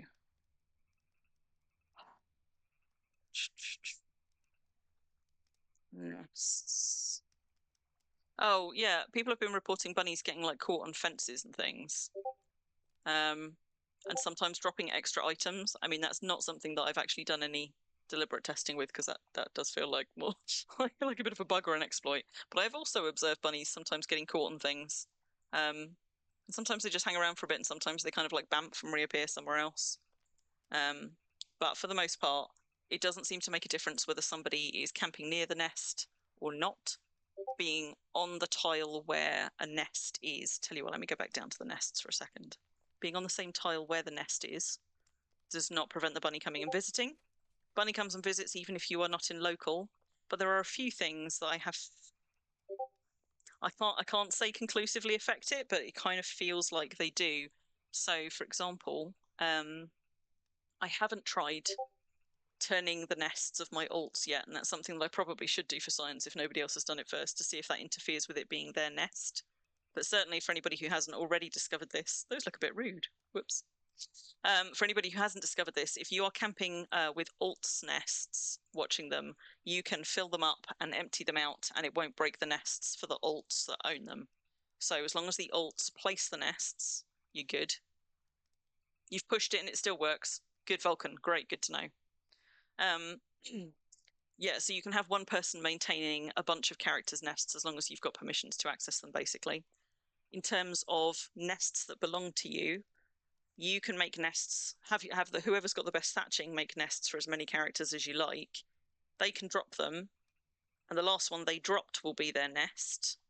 But for any character who's making them, the last nest you made is your nest. So it does give you a different event message. It will tell you if the bunny prefers carrots from this nest or from another nest that you made, in case you feel like your main character's nest has been bugged and you're not sure why. Might be that that's not the last one you made if you've been making a few. But you can pick them up and drop them to see and get that event message again.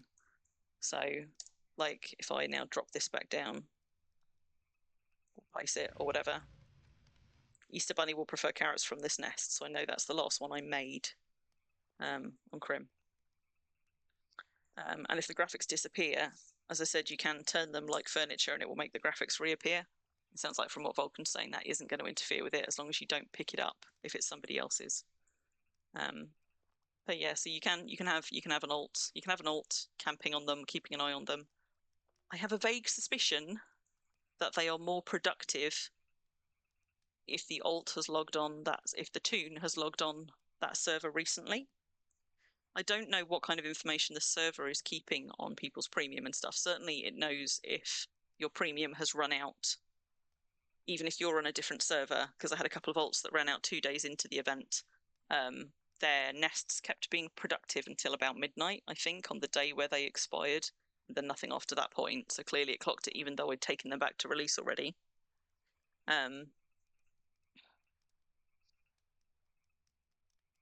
Yeah, it is hard to tell because there's so much RNG involved. Like I've got nests that are slightly more active than others. It also seems to come in waves for me, but again, I don't know if that's sort of correlation rather than causation.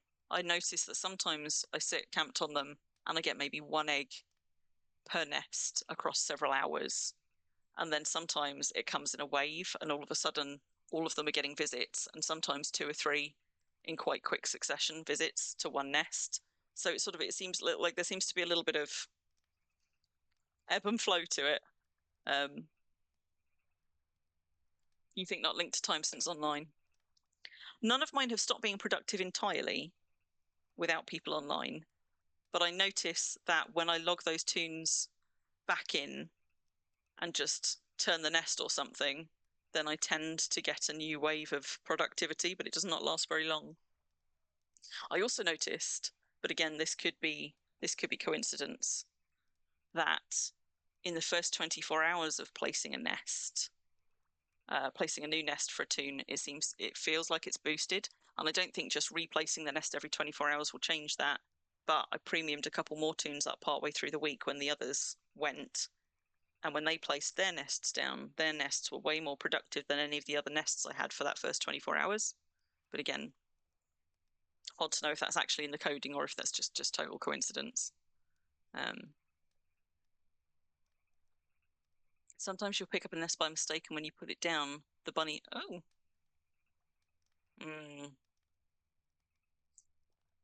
Yeah, and it's hard to tell if that's coincidence as well, because sometimes it's just Bamf bunny appears. And like I say, I sort of seem to get them in waves. Like sometimes the eggs have all been sitting with no love for ages, and then all of a sudden we get like 7, 8 bunnies in the space of 5 minutes or more. And sometimes like one nest, I'll be sitting right there, and one nest will get 3 visits, while none of the others have got any. I wish we knew exactly what they tweaked with that patch, because we didn't get any patch notes, so it's hard to know really what they've changed, if anything. Also, though, the carrots are big enough and bulky enough that they will often hide tiny eggs. So if they've been sat there for a while, and you've got your carrot sort of dead center, it is just worth looking in the nest if you've replaced the carrot, to see whether there's sort of eggs in there that you didn't know about. Yeah, you get one nest. Yeah, and I've had the same. Like back on release, where I'm watching like 7 nests. Like there tends to be 1 or 2 of them that are being really productive in a given day, and the rest just a bit lackluster. Don't really know why. So I said there is a slight difference between the draconic and the serpentine eggs. Hang on, I am going to need my UI, aren't I? But as far as I can tell, the difference is really very minor, and it's to do with the patterns, like the patterning of it, because the scales seem to be basically the same size and shape. Like, I don't know, has anybody else noticed anything more distinguishing between the 2 of them? Except that you get this quite big on the serpentine ones. The draconic ones, you've got a fairly even spread. You got one, Mumix. Congratulations. Well done, you. On the draconic Easter eggs, there's our other humongous one that's currently black and white until repainted. Time lucky. On the draconic ones, you've got this sort of fairly steady increase in the size of the scales going out, but on the serpentine ones, you've got this ring of larger like petals 4 rows out. And that's more or less the only difference that I can see between the two of them. I mean, there is another slight difference. On the draconic ones, you've almost got like a twist to the scales in the middle, whereas they're slightly more uniform on the serpentine ones. But there's such minor differences that unless you're looking at them that close, it's not terribly easy to see at a glance, except by looking for that kind of ring of petals, which marks out the serpentine ones, like the irregular ring there, almost like there's a flower splattered on top, whereas the draconic ones are just smaller to bigger all the way down.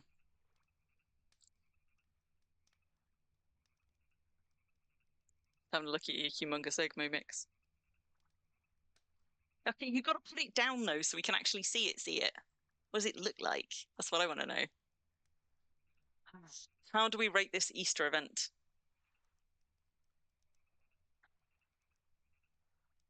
I mean, I really like these new eggs. I think these are nice. I'm not like really miffed about the drop rates. Like obviously I would like to have more of them, and I'm gonna have to do a lot of work to get enough, and we'll never have enough. But you know, I think the drop rate for these is not terrible. I really like that we're getting rare eggs in the nests at least. I've got a collection of those back on release, which I will show you guys. And actually, these two rare ones, that one and that one, they came out of nests as well. Because other than that one really lucky MOI roll, foraging and botanizing, I've not got any rare eggs from that. But these two rare draconic ones must have come out of nests. And yeah, I like that there's a passive method, and I like that there's an active method to get more if you want. To be honest, I mean, there's the few things there are a few things that are niggling me about this event, and some of it I think is down to just lack of communication from the team, which is a shame. So, like for example, I like the RNG on the nests, like on the time frames of the nests, I think is a bit punishing. And I know they did a patch to make it slightly less punishing, but because there were no patch notes, we don't actually know what was changed, and that frustrates me. I wish there had been patch notes just to say what they'd done, so that people's expectations could be set, you know, for like maximum amount of time that they might have to wait for a visit. I think the mechanic around the last nest placed versus the last nest made is messy and is going to trip an awful lot of people up that don't have access to the forums, and frankly, even some that do. I think that's not great design, and I wish that it had just been, hi Mad, I wish that it had just been the last nest placed across the board and not been different for the people crafting them, because I think that that's kind of finicky and messy, and is going to have a lot of people disappointed, running out of time, not understanding why their stuff isn't working because the game didn't make it terribly clear, and that seems like a finicky thing to have built in there. I assume it wasn't done on purpose. I don't know. So that niggles me, but I think the new eggs are great. I'm sad. It feels like a couple of the details of this event have been a little bit sloppy. Like when we go dig up those treasure chests, you will see you still get the event text that says you dig up the corpse of a bunny, but it just looks like an ordinary treasure chest, and that makes me sad. Because when they were bunny corpses, you could keep them around for fun. Like they were themed, and clearly we've got the event text this time, but somebody just didn't load in the different graphic, which is a shame. The thing I'm most sad about is that they have changed the way bunnies do or don't spawn in start towns, and there might be very good reasons for that. Hi Shuriken, I found them, so almost all of these were found from foraging and botany.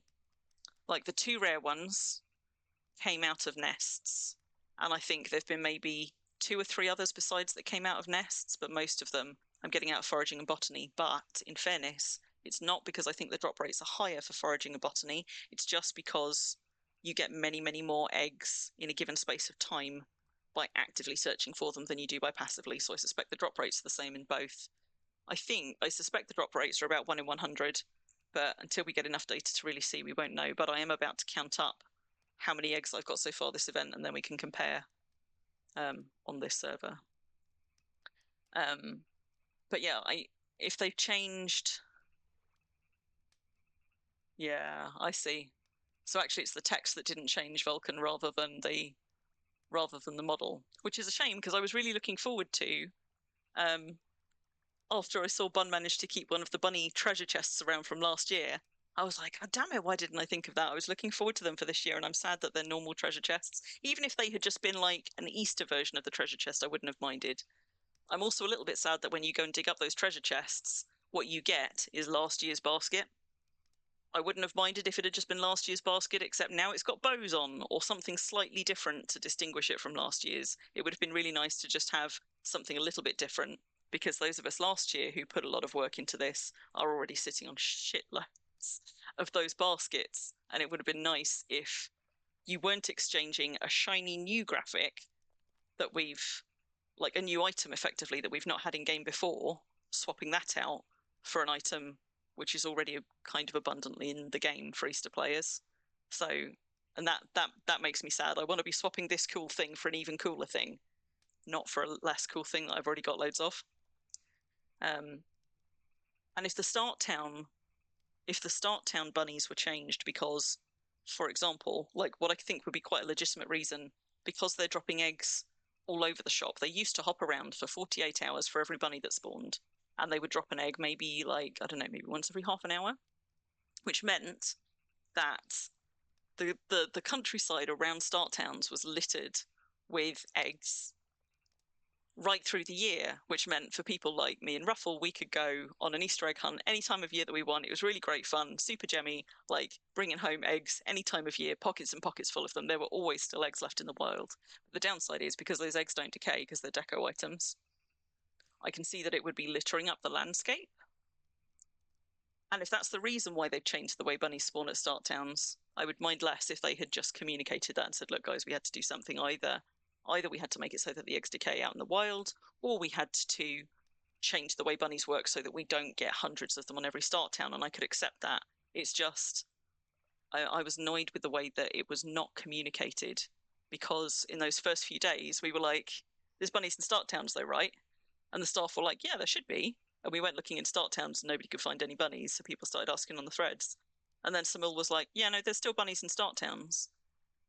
And there might be, except I think they're spawning in the same way that they spawn here, i.e. like maybe they appear and drop an egg and then they disappear rather than hop around, like spawn and hop around for 24 hours.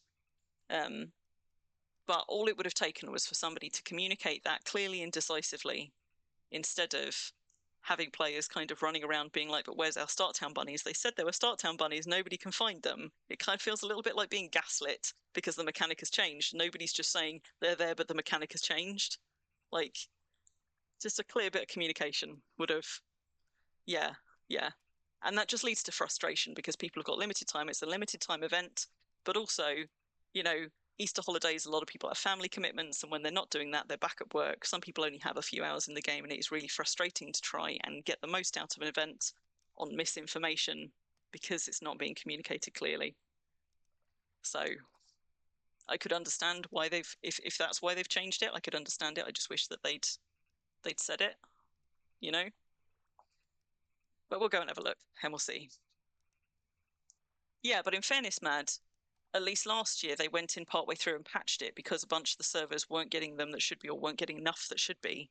And so they went and tried to fix it partway through the event. That was an error rather than what is happening this year, which is, I think, not an error, just a mechanics change that they have elected or neglected to communicate clearly to the player base, who have been actively asking about it over and over ever since the event started. So it is imperfect. There are some bits of this event that disappoint me. These, though, these are fabulous and I love them and I want them all. Also, thanks for the reminder, Mimix. I'm done ranting. Ask a dangerous question.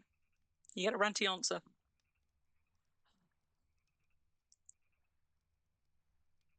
I understand there's also been some problems for Harmony players with the Easter event, but I don't actually know what those are. You're sharing, are you? Well, I've just finished one, but thankfully I have another lined up. So now that I've sat here gazing at my beautiful little collection of eggs, which I am going to supplement, I'll tell you what, while we're here, let's try one thing I said I was going to try earlier before I forget. My assumption is that these, like the normal eggs, are going to be redyeable with 2 dye zones. Let's find out. Because I've got, I think, at least a couple of dyes in here. Yeah, we got a red and a blue. That'll do. Wait, that wasn't a red. What else did I pick up? Oh, black in there too. Well, that can go back. Right, let's find out. Let's find out. Which one do we like the least?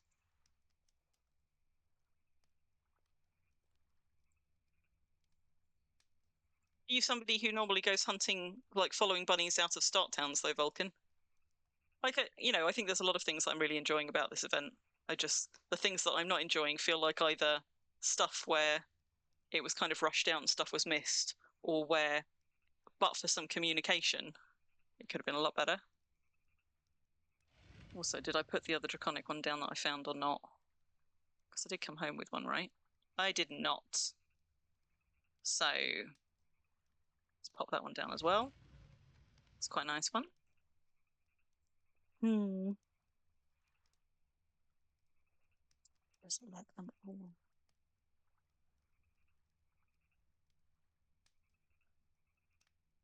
Tell you what, let's do this little one.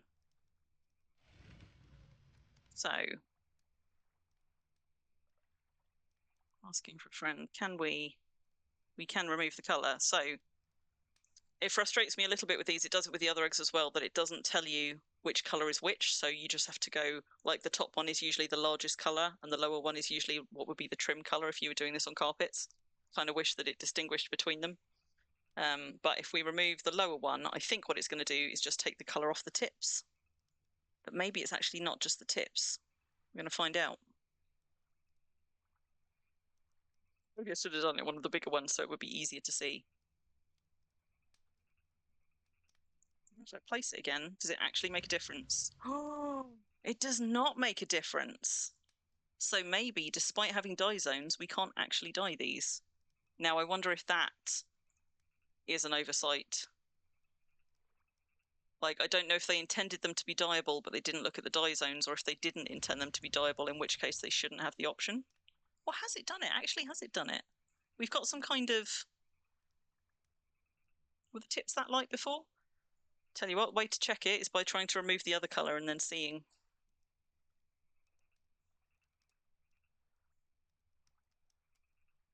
Just to drop in bunny visits to your nests. Mad.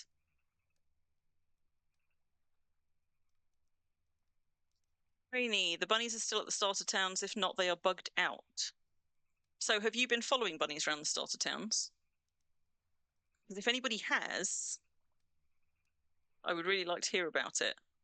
I know a lot of people have been going to start towns looking for bunnies to follow and not finding them. And then I think that the inference that people were taking from Samul's comment on the thread was that they worked like the nest bunny mechanics, like appear and disappear. Yeah, like Vulcan's saying. So Rainy, when you follow them, are you able to follow them for like several minutes, or do they hop away and then disappear? Interesting. That egg did just get lighter, right? But it hasn't lost its colour entirely, which is weird, right? Because I've now removed the colour twice, and it's definitely a different colour than we started at, but it hasn't removed the main colour like I thought it would. I thought it would be like the tips were one colour and the main was another. So this has got really weird dye zones. Rainy, what server are you on, out of interest?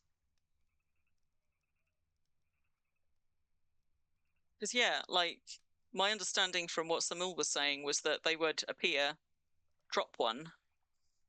Yeah, let's try that. Appear, drop one or two, and then disappear again, like the way they visit the nests. I mean, maybe it is. I'd have to take another one out to see.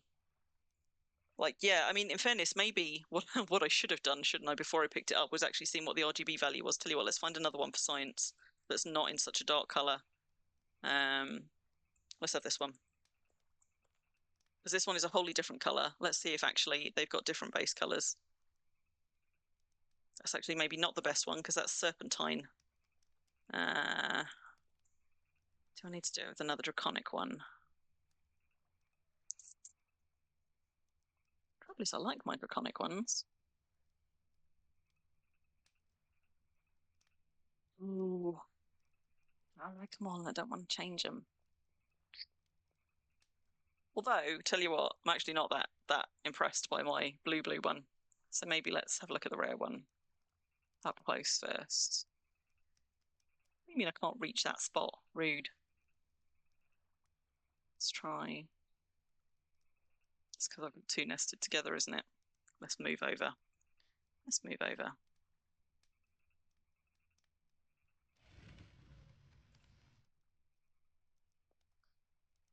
Is the rare shine going to throw us off? I think it'll probably be all right. So what we've got the little draconic one that we've already done.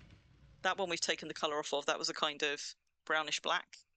We've got another draconic one, just in case the base colours are different, and I've got a tiny serpentine one as well. So I'm going to take the colour off these and we'll see.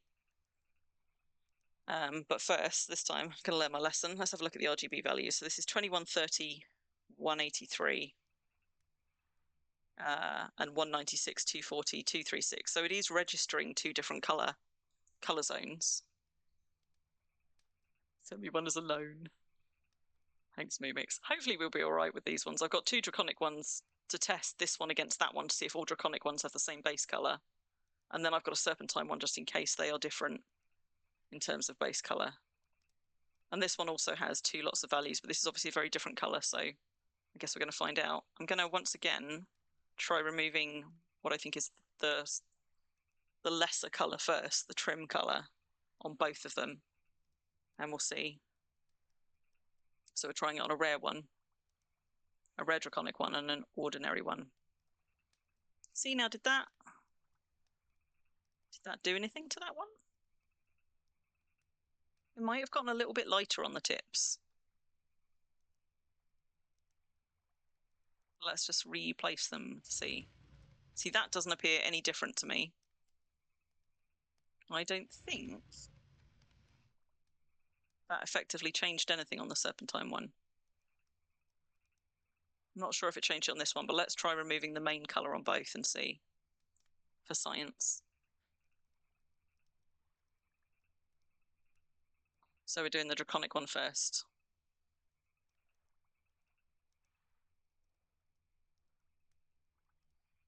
Okay, that's taken all of the color off. So that is just the base color of the draconic eggs, at least. So you know what? It kind of looks to me like actually, although they've got two color values, the second one doesn't really seem to factor in.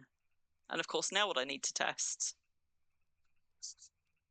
because surely the serpentine egg wasn't that base color. It's almost like they've got a base color that doesn't register as a color.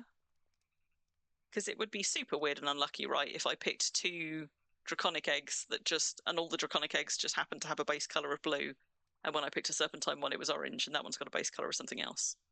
So I think it's more like the colors on these work weird. Yeah. So the draconic ones have the same base color. This one was a kind of blackish brown when I started. This one was a royal blue. This one was orange. This is a serpentine egg, so it's a different one, but taking both of the colors off this has just made it a duller orange. And I could test another serpentine one that is definitely a different color. Have I got one that I'm not that excited about? Let's do that one. Oh, except that's an orange, and that's exactly what I don't want. Hang on. Let's find a different one.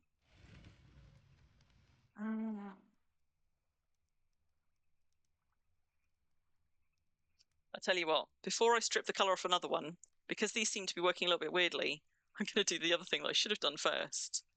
Let me try dyeing one and see if we can dye them, because that's going to be all important as well. So let's try a red on what should be the main paint, the main dye area on this one.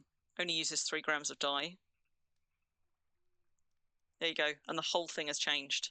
So they are paintable, at least. If you strip your colour off, don't be afraid that you can't recolor them. But I think although they've got 2 dye zones, I'm not convinced that the second dye zone factors into anything. Like, let's try, I've got a midnight black here. If I try doing that, interestingly, I've still got both paint zones. So will it let me just paint over? It won't let me paint over the first one. So will it let me add black? Are we going to see any difference at all? No. So I think that second dye zone just actually doesn't really factor into anything, even though it's got an RGB value. Okay. Okay. So that appears to just be the base color of the draconic eggs. Maybe the serpentine eggs are all orange. No, it was just unlucky that I picked an orange egg to test with. Let's have a look. Yeah. Okay. I wonder if their base color being different then, because dye is actually dye, not paint, and is affected by the color underneath it. I wonder if that affects the colors you can achieve on the 2 different kinds of eggs if one's an orange base and one's a blue. Let's try sticking a blue on the orange egg and see how that fares.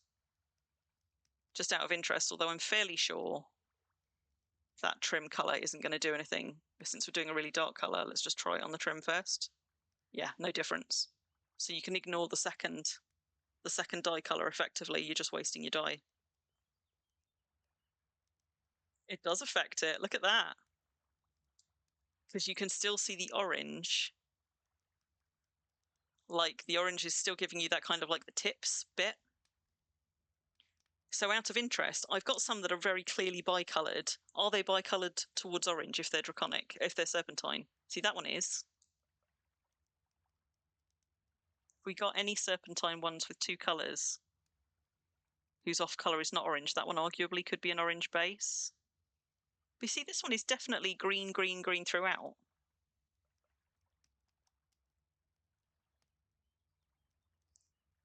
Didn't see the blue dye on the orange in the creases. No, not when I first dyed it.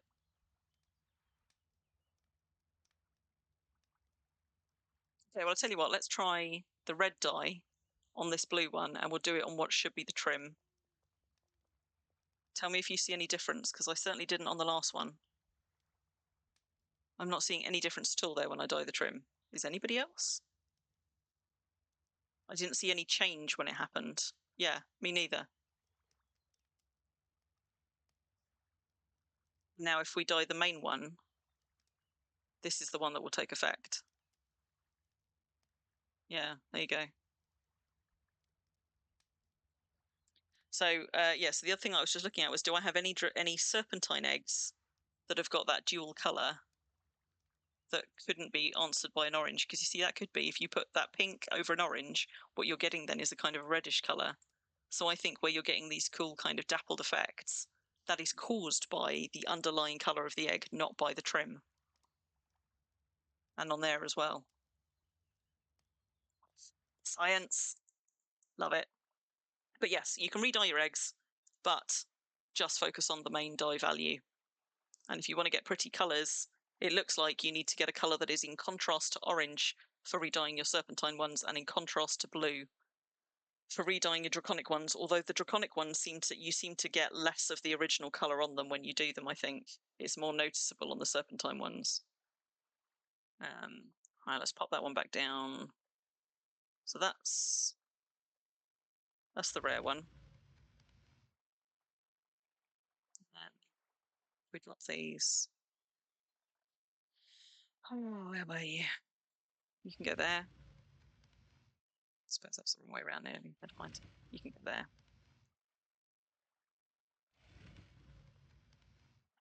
Normal eggs, it is much, much more straightforward, as you might imagine. So if I drop this humongous egg, which will be really nice and easy for C, like, we can change the dye colors on this, and this takes it in a much more straightforward way. If you take all the colors off an Easter egg, it is white, which means you get relatively pure color when you are dyeing these fancy colors.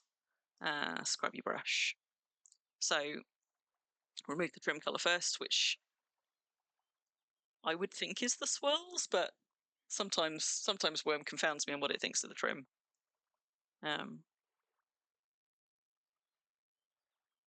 So there you go. The swirls with the trim colour. If we take the base colour off as well, it'll be white. I cleaned the colour off a bunch of Easter eggs of various different sizes in Calvert's, and I put them all in a little nest and like marked them things like goose egg, chicken egg, quail egg in his kitchen. So there you go. That's your base egg, where you can't even see the pattern at all, but obviously you can still see it on mouse over.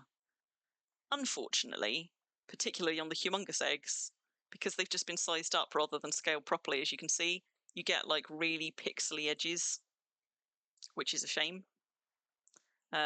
Whereas the smaller the eggs are, the less you see that. So actually, the ones that look the nicest tend to be the smallest, where you can't see those kinds of like scrubby lines. But on the humongous eggs, they really show. Like this is high graphic settings. But you know what?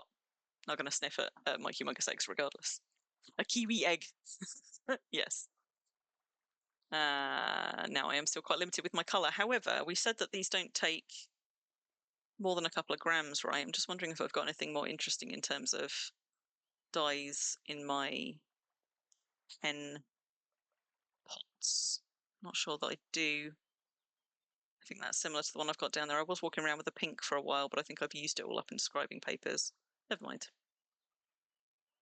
But yeah, so dyeing eggs, way more straightforward, because they're on a white base. There's nothing else going to throw the colour off. It does also mean that they might actually be a little bit brighter than you're hoping sometimes. Like this is my best red, and it comes out a little bit kind of almost brick-like red. This is the same red that is, for example, on this chest and on the accents on my armour. So the hip pieces are dyed in this red, for example.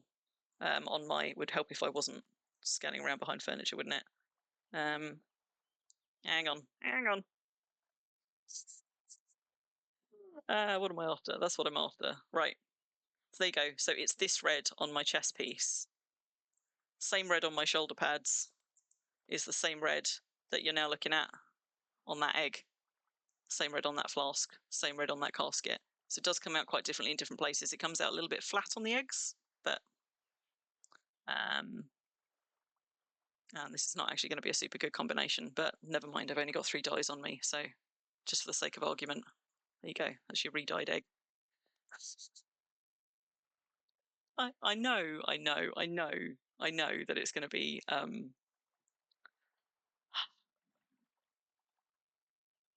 I wish, having been lucky enough to have a second humongous egg, it had been a different pattern. What, my best red, my Crim's best red? 130, 16, 16. See, it's really nice and dark, actually, in the pot.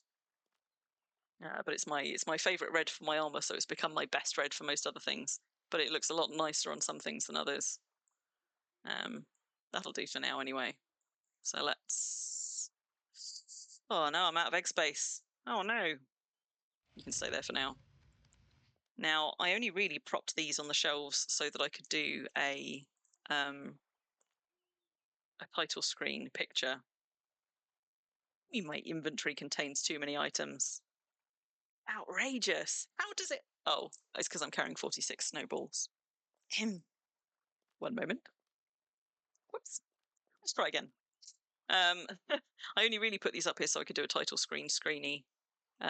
Although I do decorate with eggs a lot, but I'm going to pick them all up now because what I'm also going to do is show you what I think is probably the best storage solution for eggs in a small space, assuming you're not displaying them. Like I also display them, but I have so many I can't display them all. And for anybody who was here near the start of the stream, you'll have seen my woefully inadequate first attempt at temporarily storing them at the beginning of this event, and I should have known better because I always end up with hundreds. So let's just scoop all of those up. Is that more or less all of them? I think it is. So if I pop those away in a backpack, I'll show you what I mean. Oh no, my backpack's full. You can go in there instead. I'm gonna go and put this dye down as well. Oh, that's gonna bug me. Back in my secret LMC.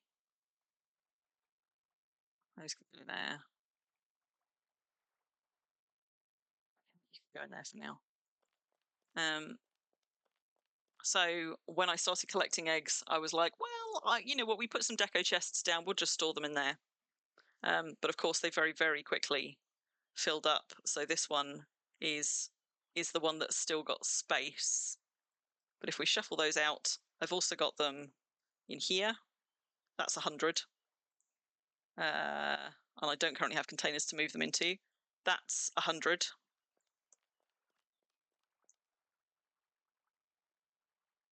That one's the one that we're adding to, because that's 100.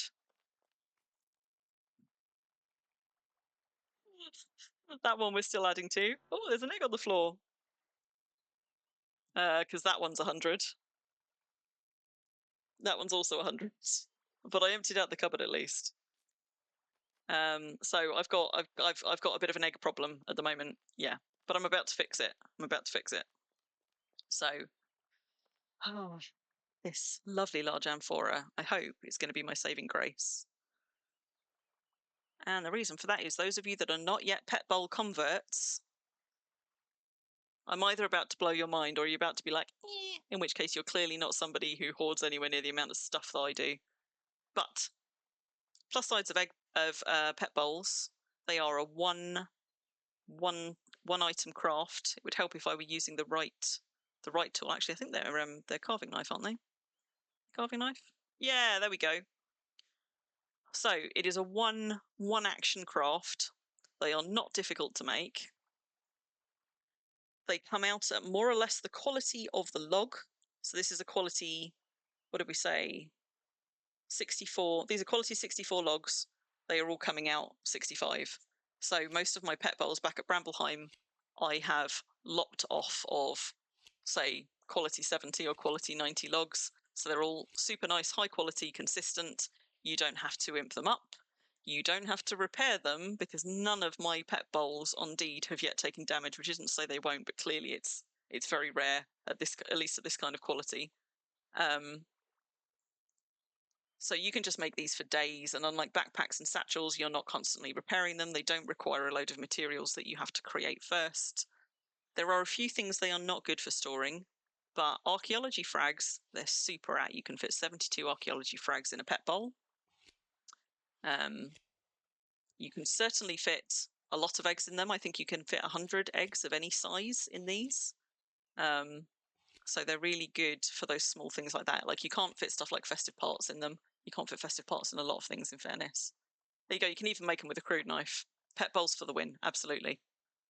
Like, this is possibly the best storage hack I have come across in my 13 years of Wurm, but I'm about to make it better for anybody who doesn't know what is about to happen. And I'm going to have to get a calculator out to do the maths for you.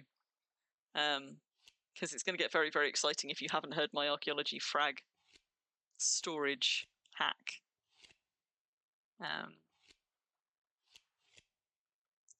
Let's make as many of these as I've got space for in the logs. Also, uses a tiny amount of log, so a couple of logs will just get you tons of them. Gonna get my way up to 30-ish. You use them in barrels. Yeah. 11 pet bowls sit into a saddlebag for nearly 800 frag storage. There you go. Pro tip from Bun.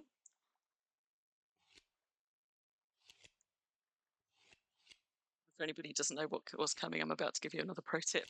I hope. Let's hope this works. Oh, sorry, Madoon. It's because they're both purpley blue.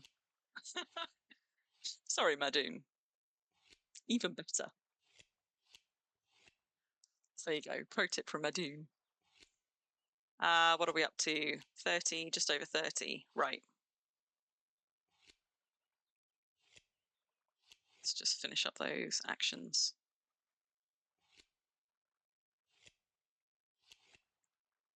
Snowballs don't decay in pet bowls inside saddlebags. Presumably because there's a thing, isn't there, with like food not decaying inside stuff inside saddlebags, because like your animals, like your draft animals, are actually kind of the best way to keep your food. I think. I don't do it. I mean, I keep mine in a picnic basket, but I know people do keep stuff in their panniers. You're all bunnels. Okay, so we've made 33 pet bowls. I've still got shitloads of log left. Can make many, many more of those. But here you go. 30 pet bowls fit inside one large amphora.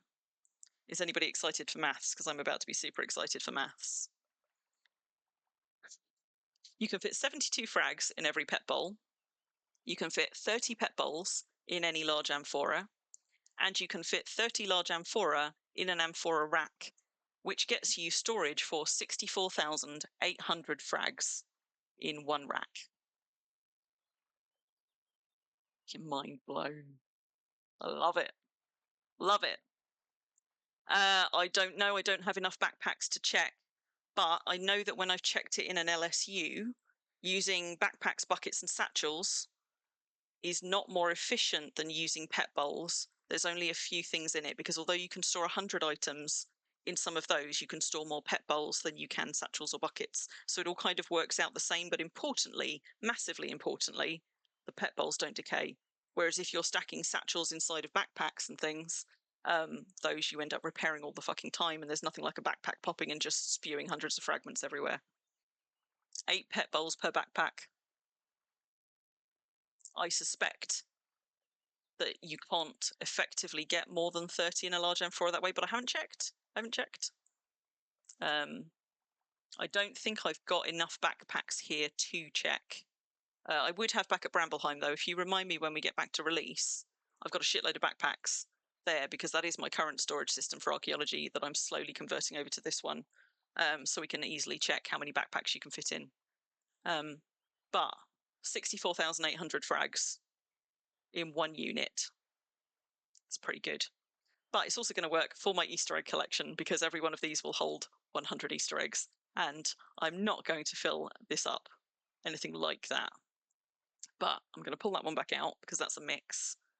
And then what I am going to do is just drop these logs here for a minute, take a bunch of these, and I'm going to go and transport my eggs all into this one amphora so that they aren't taking over every goddamn surface and storage space in this house. Do you like my bunny that's about to get its head blown off in a box of fireworks? Right, so first thing we're going to do, rename. How much do I want to sort them? You know what, I kind of do, guys. I kind of do. Maybe you do, although goblin skulls are quite heavy, but I've never tried storing goblin skulls en masse outside of an LSU. But yeah, you've got so many of the mimics, you could quite easily test how many of them you can fit in a pet bowl, how many you can fit in a bucket, how many you can fit in a whatever. So do it. Right. Going to be a little bit anal about this. You're going to have to forgive me, guys. So we've got large starry ones. Not going to do them in alphabetical order, because wouldn't it be so much easier if I did? I can hear a bunny outside. We've got large flowery, large starry, large, what, joyful? Large colourful, and what one am I missing? Eggy, my least favourite.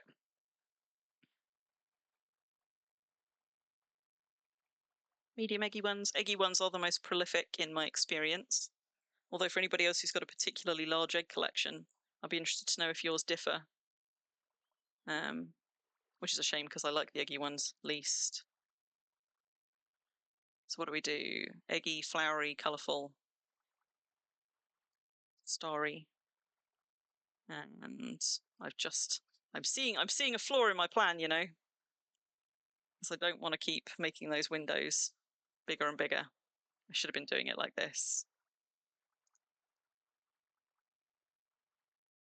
At home, what I've got is actually pet bowls lined up on low bookshelves in my secret passage full of eggs, because I quite like being able to look at the ever expanding shelves of pet bowls of eggs. But if you're dealing with not very much space, or if you just kind of want them all out of the way, amphora is going to be the way to go, I think. Go and see what the bunny's given me in a minute. Ah, crap! I've already done this one. It's on my head, Crim.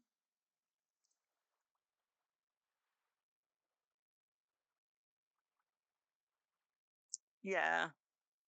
The trouble is, every time I dig up one of those Easter baskets and don't get something nice in it, I resent having sacrificed a rare bit of deco for it. And that's my problem. Um, I'm digging them up begrudgingly and then still being annoyed at the results. I might feel different if we were getting rare eggs in them or like rare draconic and serpentine ones just a little bit more regularly. But in fairness, I've only opened a few so far, so we are going to test the numbers a little bit more when I open about 20 of them a little bit later. What one am I missing? Joyful. Let's be slightly more efficient about this, shall we? So, have a small joyful. And a tiny joyful.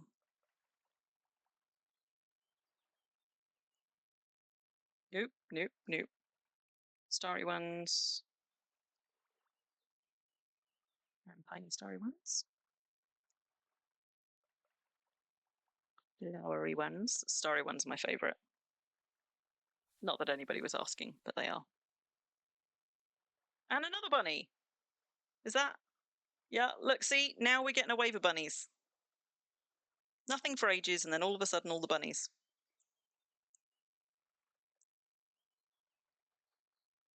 I did that the wrong one, didn't I? I meant to do a small one. Joyful, starry, flowery. What else we got? Colourful.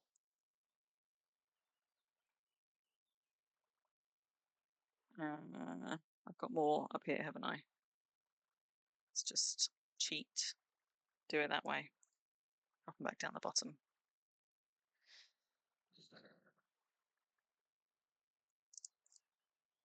Okay. And what's the last one I'm missing? Eggy again.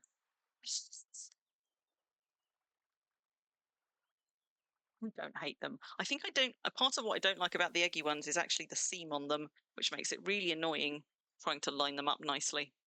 Okay, so this one is all medium. It's going to make it nice and easy. So medium flowery go there. Oh, medium eggy ones, medium joyful ones. Also, if you're chopping them all off the same log, I suggest if you're making pet bowls en masse, pick a wood type and always use that same wood type, especially for things like if you're doing stuff like archaeology frags, because it makes it much, much easier to sort your stuff if you use some kind of consistent labeling system. And if all of your pet bowls are the same wood type, then you can just sort them alphabetically. So much easier. Whereas if you make them from like a variety of different log types, it throws off your ability to sort them. Starry. Yeah, there you go. So pet bowls and backpacks is just the same. And I think that's similar to what I found with frags, because I did test several configurations with frags, and basically adding more subdivisions makes you click more, but doesn't really doesn't gain you anything effectively. So just going with plain pet bowls, I think is the way to do it. So that was the basket. Let's do this one. Medium joyful. Oh, medium eggy. Flowery, flowery, flowery. As far as I'm aware, yeah, I'm fairly sure that the size of the egg doesn't matter for how many you can fit in an egg bowl. Basically, eggs fit in pet bowls. Size doesn't seem to affect the quantity because the weight actually doesn't differ all that much. Same with frags. You fit 72 frags in a pet bowl.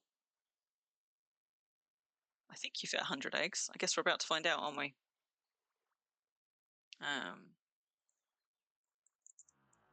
Don't think there's anything in the cupboard now because I emptied it, but there is some stuff in this one.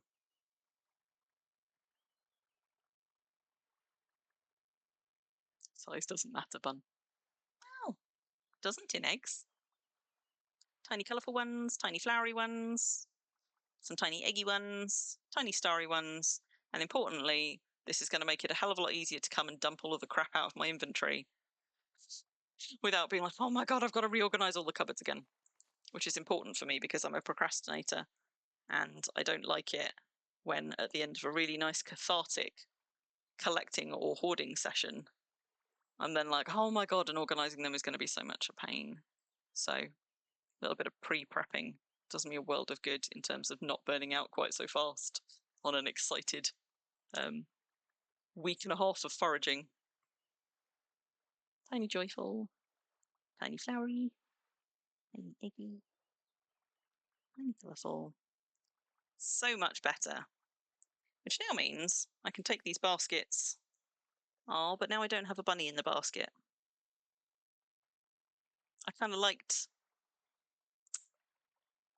You know what? I don't like the eggy ones, and the eggy ones are super abundant. There we go. So we can have one in there, so I get my bunny with his head in a bunch of what's-its. And let's pop one of those back in there, so I can have my my bunny Yoda. I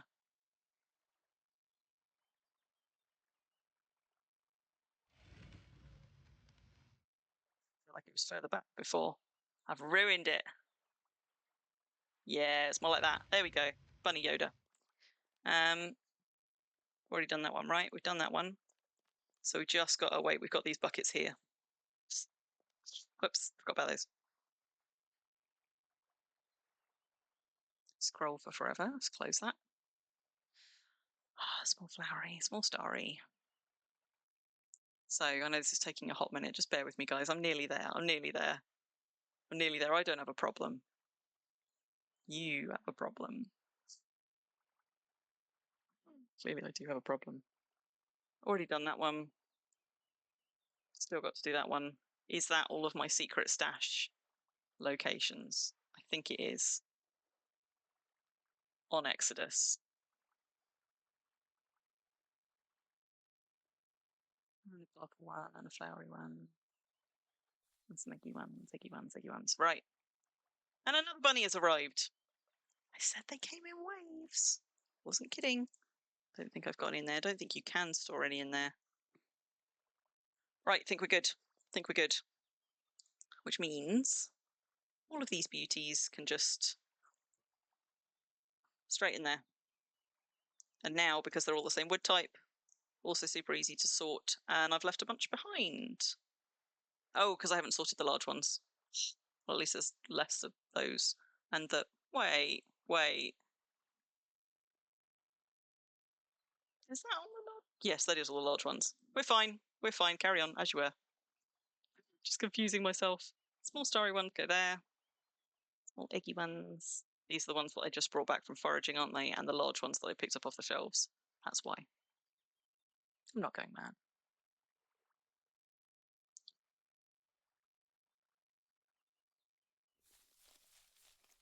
I can hear you, Bun Buns.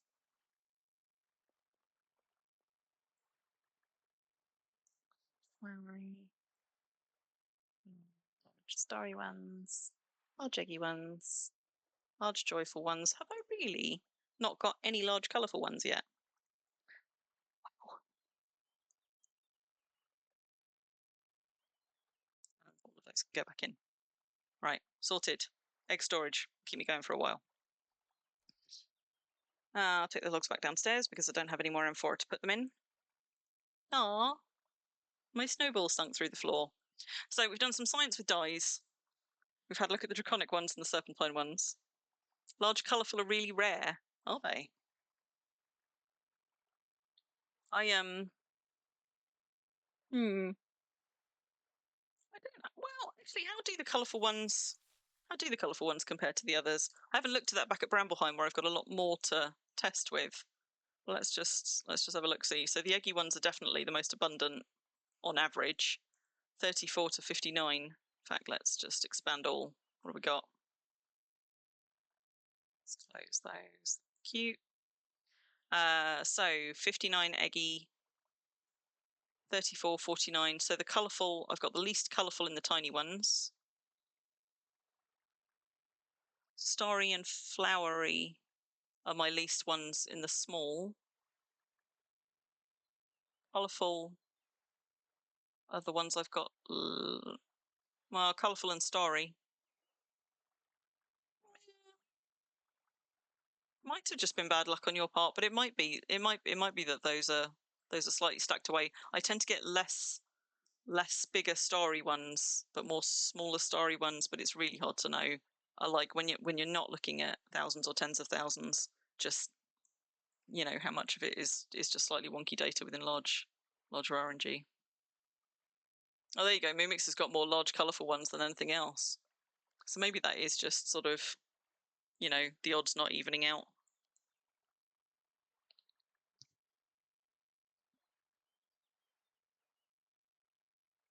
Yeah.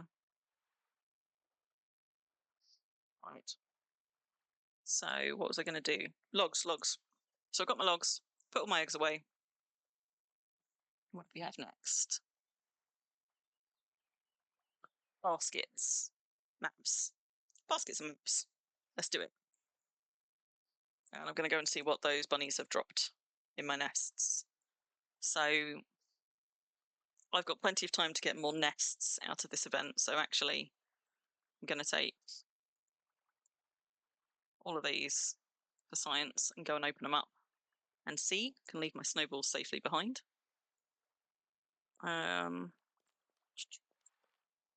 We've got Calvert's draconic eggs down on the table. Oh, I know. There was one more thing I meant to do, wasn't it? I was, I was going to. I'm going to regret doing this now. But on the plus side, having sorted them all into individual heaps, it's going to be much, much easier to count. Get loads of Easter baskets. I will definitely get loads of Easter baskets. Yes, you're right. Okay.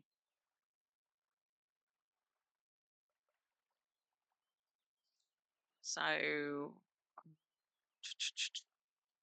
I'm not going to do that as mental arithmetic at this time of night. What are we looking at? So we got 44, 43, 49, 59, 34, 39, 47, 40, 47. Just doing a quick count up to try and get a sense of how many normal eggs I've got to new special eggs. 53, 23 will be fact if it differs from size category to size category, but can't be helped. 4, 43, 23, 6, 4, 7, 11. Oh, crap. What was I up to?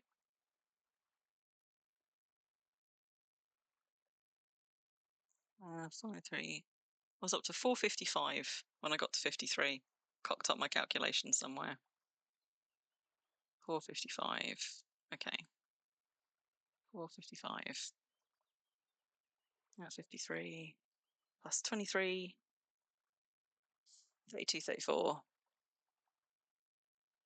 If any of you are whiz kids with mental arithmetic, you can check my very poor mathsing even with a calculator, because my poor tired eyes have probably missed something along the way. But even if it's just a ballpark figure, I reckon it'd be interesting. So there's 638 eggs here, I reckon. If I've counted right, might have missed some. 638 eggs collected on Exodus by me.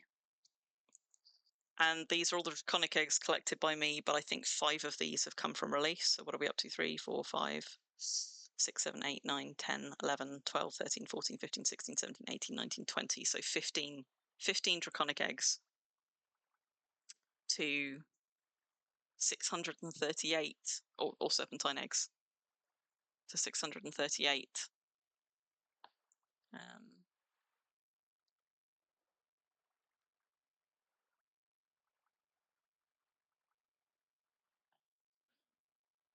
So actually that's more like one in sort of like, what is that?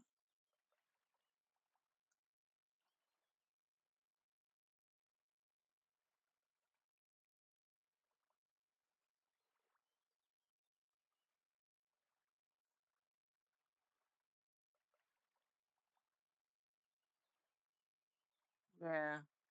Yeah. So 1 in 40, which is better than we thought, but that is still quite a small sample in terms of, you know, RNG stuff. Like, didn't have a very high level of confidence on that, but go on, Bun, you can do it. You can do it. You can do it. 1 in 40 is better than 1 in 100, though.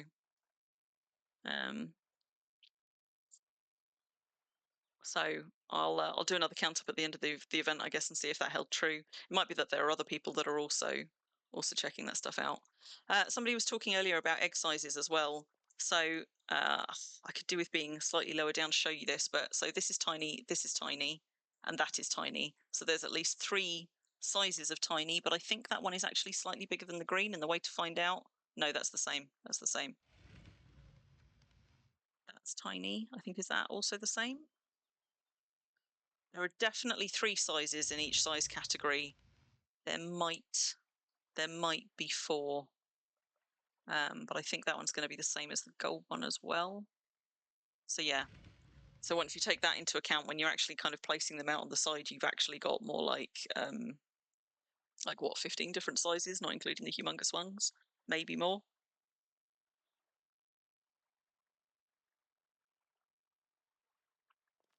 Your bun. Anybody gets more than one humongous egg and likes the joyful ones, I'll swap you one of my joyful ones for one of your other ones. This is what I don't like about the joyful ones, but it bothers me a lot more with the eggy ones, is the seam line where the pattern connects. That annoys me on the joyful ones. But it bothers me even more on the eggy ones. Hang on, let's find a large eggy one just quickly. Like, I don't like the pointiness of it, I think. I think it's because when I try and place them nicely on shelves, because when you rotate them, you can't actually see the patterning to see what way you're placing them. It just looks like a blank egg. It makes it really, really difficult to place them consistently, and you get this seam on the back of the eggy eggs, which bugs me no end. The way to, if you're trying to place eggs on display, by the way, and it bothers you that you can't get them all facing the same way when your furniture faces different ways, if you can afford to, just take your furniture and face it all the same direction. Like, face north when you place all of your eggs, then put your furniture back down. Because on bookshelves and things, you can pick up and move the bookshelf and the eggs will all remain on it. They won't get knocked off. So just in case that kind of thing is niggling at you. Same with books, because books are the right direction when you are facing north, and every other direction you've got to rotate them to place them. So if you're somebody who's placing an awful lot of books, place your bookshelves so you're facing north, place all of your books on them, then put your bookshelf back wherever you wanted to put it. Another decorating tip for you. Right, going to cut these logs off. I'm going to eat something and drink something. Then I'm going to go dig up these baskets and see if I have more luck with these than I did with the last 5 or 6. None of which had any draconic eggs, any serpentine eggs, any rare eggs, and certainly not any humongous eggs. Maybe I will also remember to drop my carrots and drop those cocoa beans off. Oh, look, there we go. We got another one. Brilliant.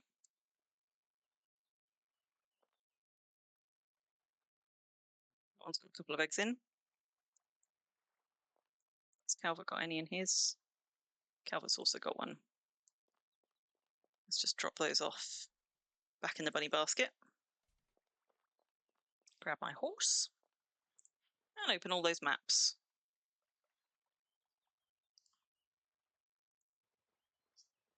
You want many humongous ones, Madoon.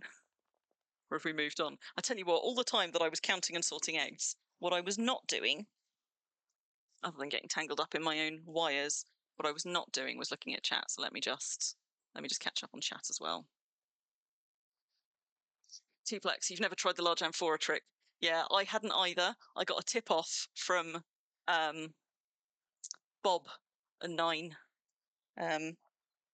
of there we go. Better. Yeah, I got a tip off from Bob and 9 when we were all sat around. Well, when 9 and I were sat around at Sampo's for 14 hours a day for 2 weeks solid, trying to get holy spawns from them. And we were talking about archaeology frag storage, because I'd calculated like my best nesting method for storage for archaeology frags got me, I think, something like 30,000-ish frags in one storage unit. And 9 was like, oh, this is going to blow your mind then. I was like, There we go. I'm going to harvest 64,000 eggs. Quite possibly, but no, I'm not. I'm not. No, I'm not. Nothing like that. But maybe, what am I up to? 600 and something? So I'll pass 1,000 before the end of the event. I'm not going to be approaching 2,000 though. I'm not a Myra. It would be nice to get something up the boss because, yeah, the bunny ears actually would have been quite a nice thing, wouldn't they? Like, I'm also sad in a way because, I mean, I will go and have a look at Start Towns a little bit later in scavenger mode, but because I think the bunnies are not working the way we thought they were, that also means we're not getting bunny corpses, which means there's no bunny paws to be had.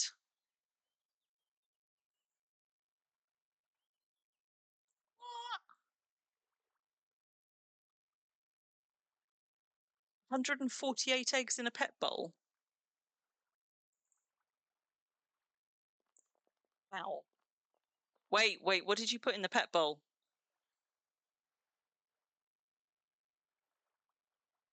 What did you do, Moomix?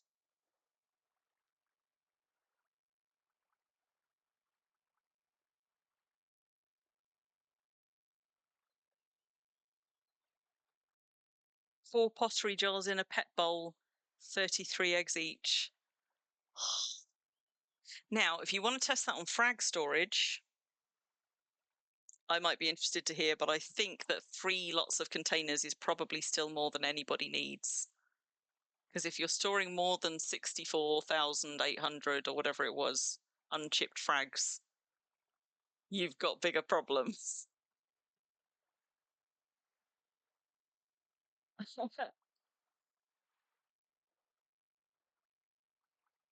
There you go. If you are absolutely mad with storage, you can even get slightly more efficient for the sake of going 1 level deeper on your storage. Right. I'm going to drop these cocoa beans off because it's bothering me that they're still in my inventory.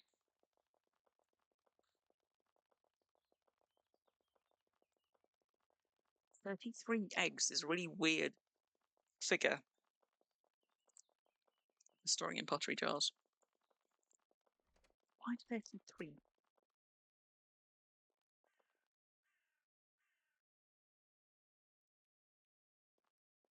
Right. So how many have we got? We've got 8 Easter baskets on Exodus to open.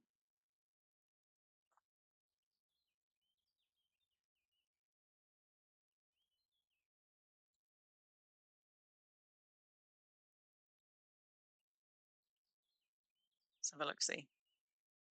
Also, I don't know if this is related. Has anybody been looking at the quality that your Easter baskets are coming out at? Because I don't know that it's related to any particular quality. Some of the baskets that I've got back on release on alts, I actually had the alts make them before I realised that I could just make them for everybody. So I've got some like quality 13 nests back there. I've got some higher quality ones here, but on both release and Exodus, all of my baskets are between 40 quality 40 and quality 59. Yeah, I mean these will all be just in and around Thulspring. They are all they're all in that challenging rating, right? Which means you've got to be. I mean, that should mean you've got to be within 10 tiles, but I swear they've been finickier than that. I feel like they're within 5 tiles. If I'm lucky enough to get one where we can actually test it properly, like against a guard tower or something, we'll see. So what have we got?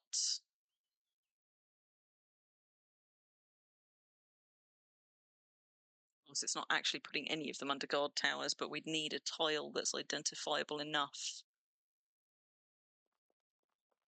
I don't know that we're going to get one from these.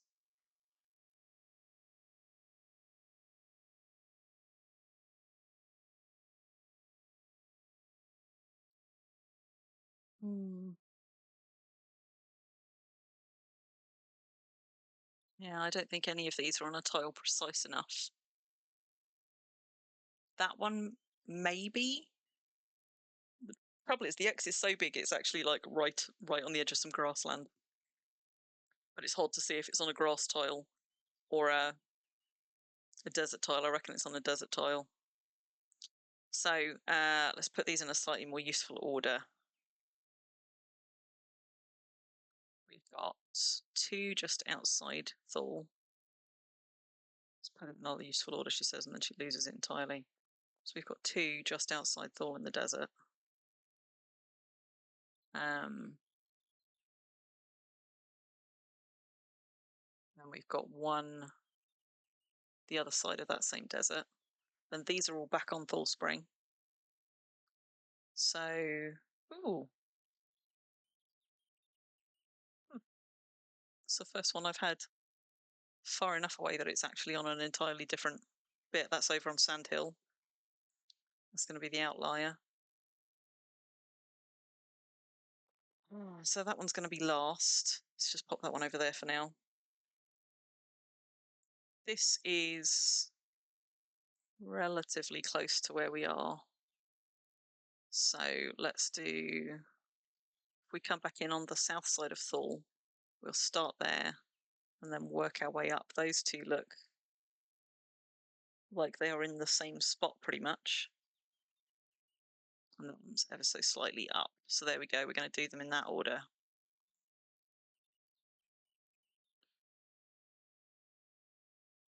Slowly dying of hunger just outside Sloping Sand. Oh. Is that because it's off deed and therefore isn't being taken into the stables?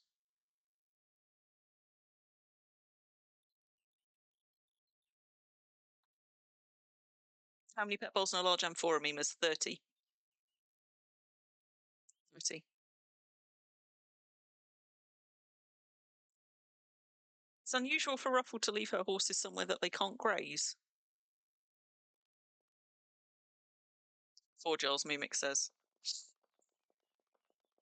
Are you able to lead it, Madoon? Like, can you lead it onto grass?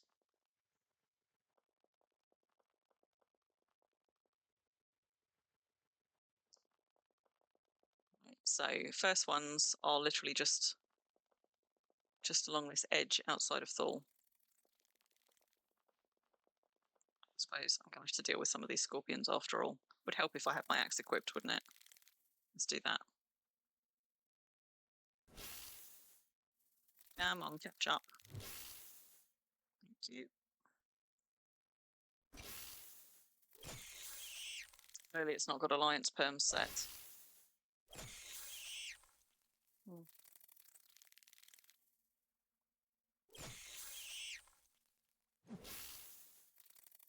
That can't be right. Wait, so, oh no, wait, so hang on. So 33. Have you tested then to see if you can fit 33 unfinished frags in a jar? Because Mimix was testing on eggs, and frags are quite a bit heavier.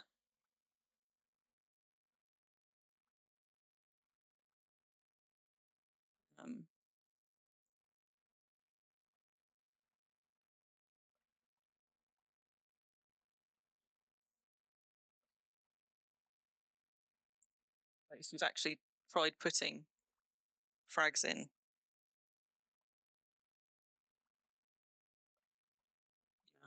Yeah. Right, hang on, let me just go back to this. So Mimas, have you tried putting frags in jars to see how many fit? Because in a pet bowl it's 72. Now, how far up do we need to go? That's the workshop.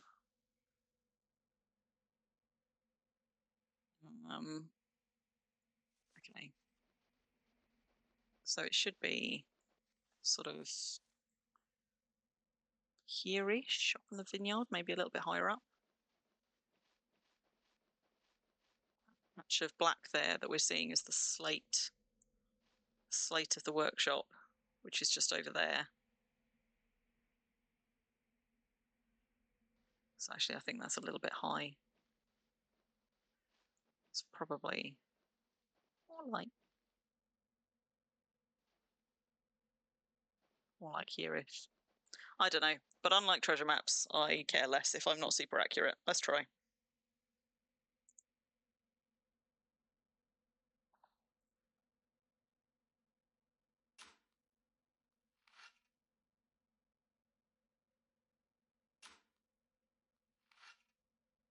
Oh, I didn't drink anything, did I? There we go.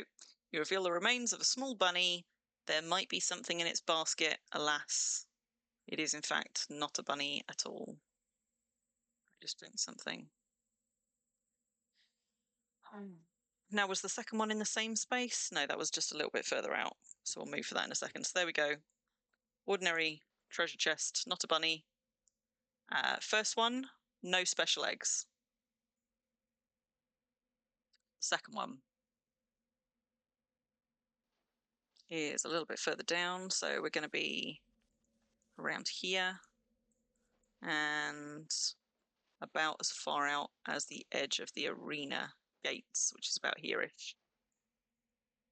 Takes it further.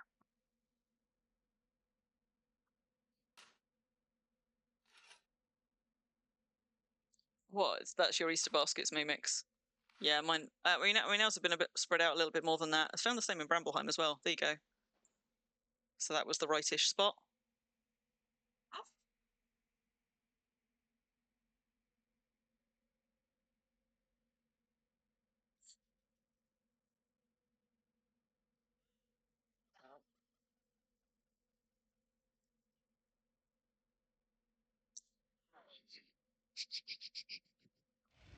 And it's another. Fuck, the other one's joyful as well. They were, weren't they? Is that 3 joyful, humongous eggs?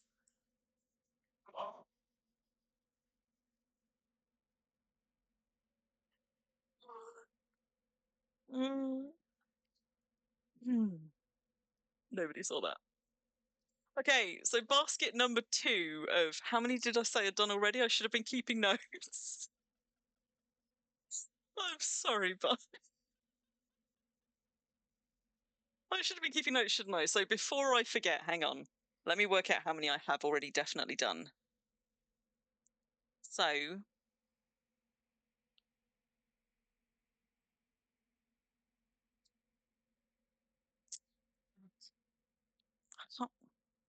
I think I've already done 3 on Crim, 5 on Eschery, but I might go back and revisit that.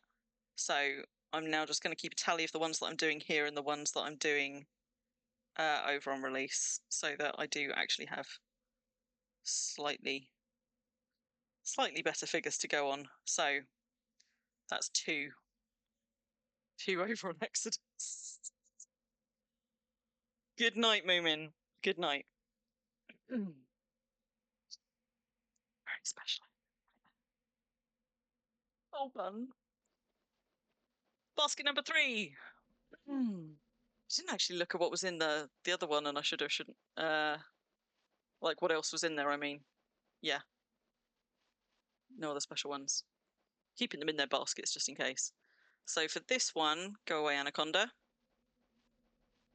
We are looking at somewhere about here-ish in this this corner.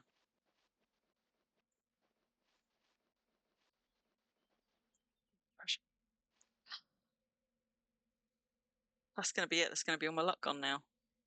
Mind you, I said that at the last humongous one. What do you mean? Oh, I was moving. Silly. Let's try again.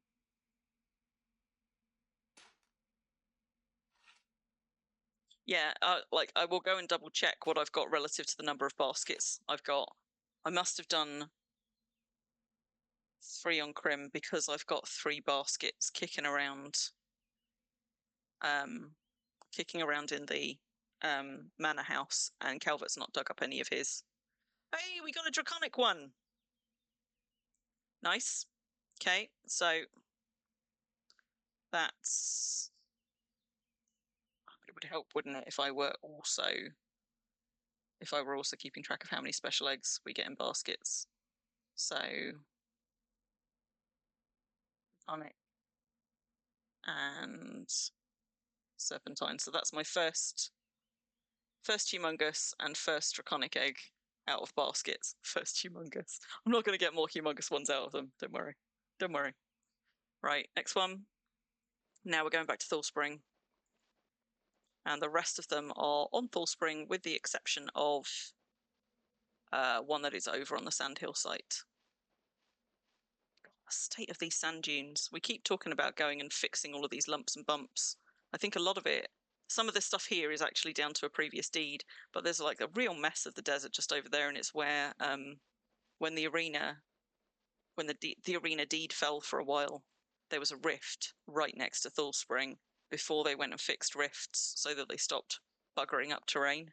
And so the terrain there is just like full of potholes, and Kelvin and I keep talking about going and filling it all back in. Right. So where are we looking for this one?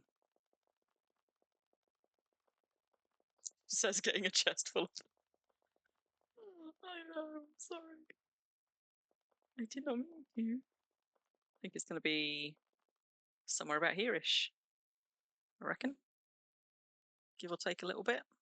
Might not have been so accurate this time, but we'll find out.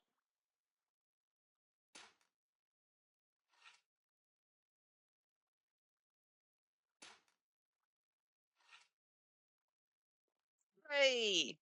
Another treasure chest. This one has nothing special in it. Where's that next one? Okay. So this one's over on the other side. That looks... That's the workshop. That looks like it's in the middle of the cottages. So we'll go and have a look there.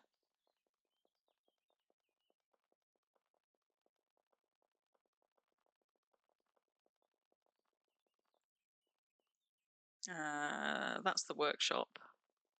It's further up from the workshop. Oh, more snowballs. I must have left those earlier. Oops. So it's probably actually like halfway between them, about here-ish. Maybe. Maybe.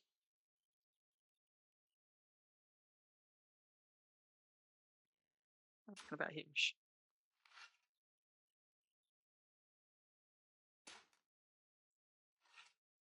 Holes in your saddlebags, bun. Whee! You got it right. This one does not have any special ones in. Wait, where's the next one? More or less the same place.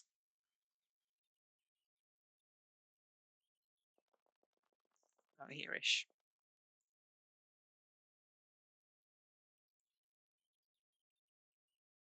This means you got another 100. But why not pet poles, bun?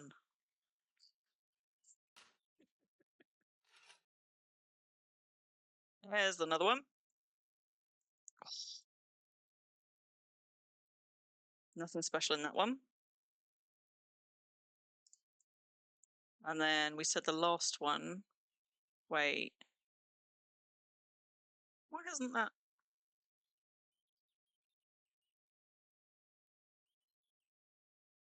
Did I really have 3 in this bit? Yeah, I guess I did. Okay. This one is level with the turn of the road. So, wait, here-ish.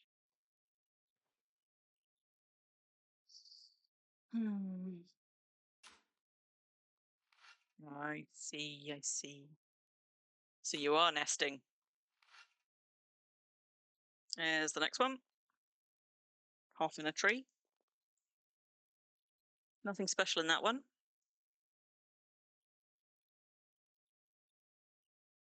And then the last one we said was over on the sandhill sites. So I built a nice little bridge, beautifully aligned, with the gate out of Thule Spring on this side. Because I hated coming out of that gate and then having to do a sharp handbrake turn to get across to the bridge. So we're over here. Oh, not good at orienting myself this way. We want to be on that end up top.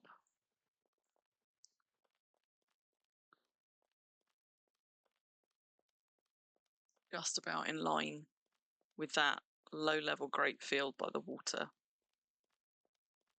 So, temptation to empty every snow pile on the way past is... Yes, my mistress of nest. Nesting is important. Look at this. Look at this. Just sitting there unloved. Right. What did we say? Level with the top of that. So a little bit this way. It is, in fact, I think, more or less where that rare cart is.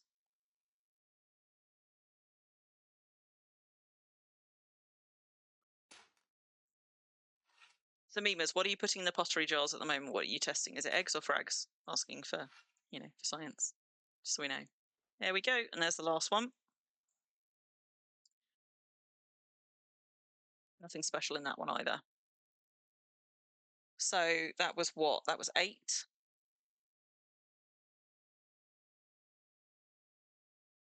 Which puts me up to 11, 16.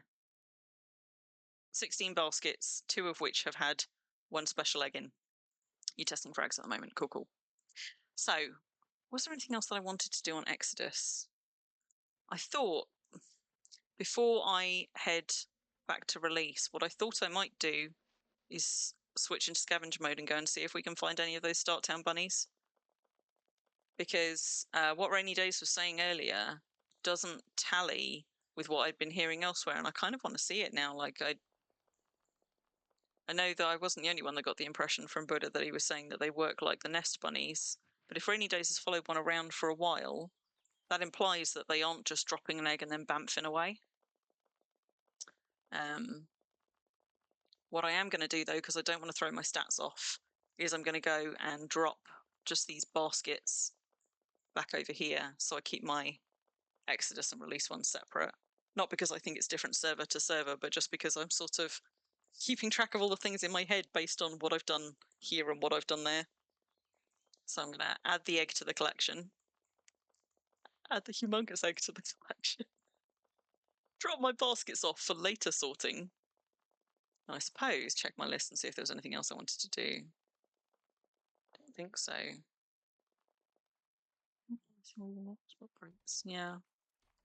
So let's just leave you there for a moment. Because we've got one of my baskets in the porch area and 2 of my baskets in the bedroom. So I think I have done 3 here already. I think that's it.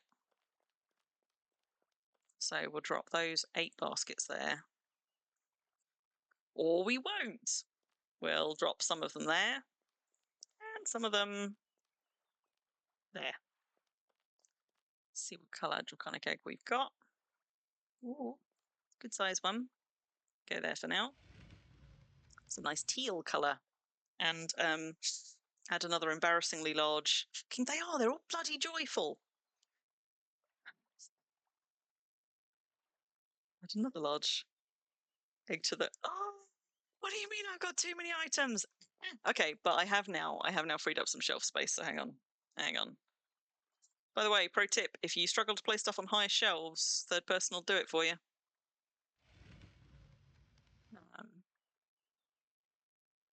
I'm sure that was obvious to everybody that wasn't me, but there was a good while where I used to try going onto a cart or a vehicle to place stuff on the upper shelves, because I do not use third person very much at all.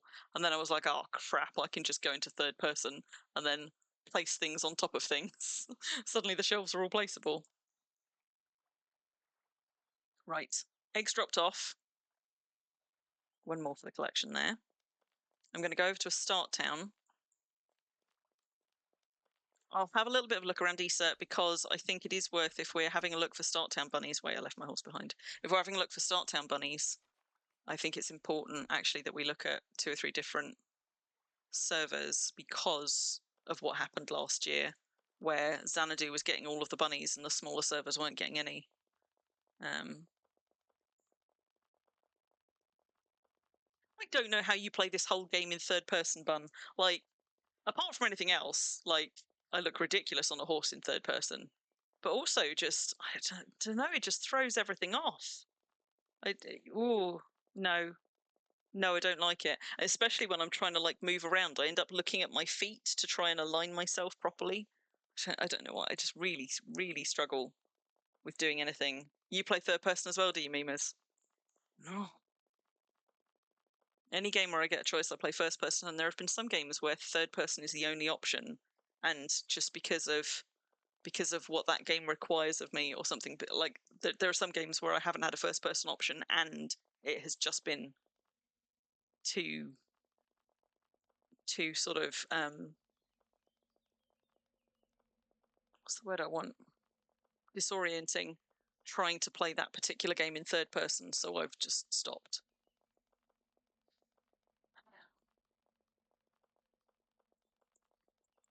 I mean, yeah, I mean it's worse that way, but I was pulled all the way out and it's still not great on horseback in third person.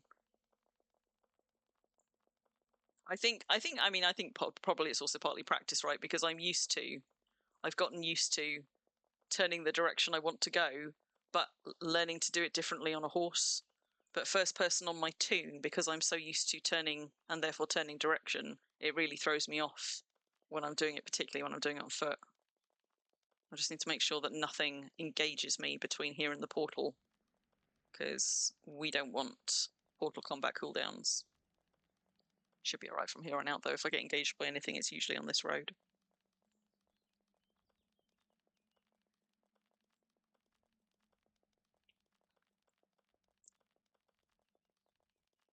But you'll be pleased to hear I've got another 20-ish baskets back on release. Yeah. I know Calvert really struggles on horseback. It makes him feel really quite kind of motion sick. So he's fine in a cart, but horseback really, really throws him, which is why you basically never find Calvert on a cart, on a horse. Always in his cart, even when he doesn't need the storage.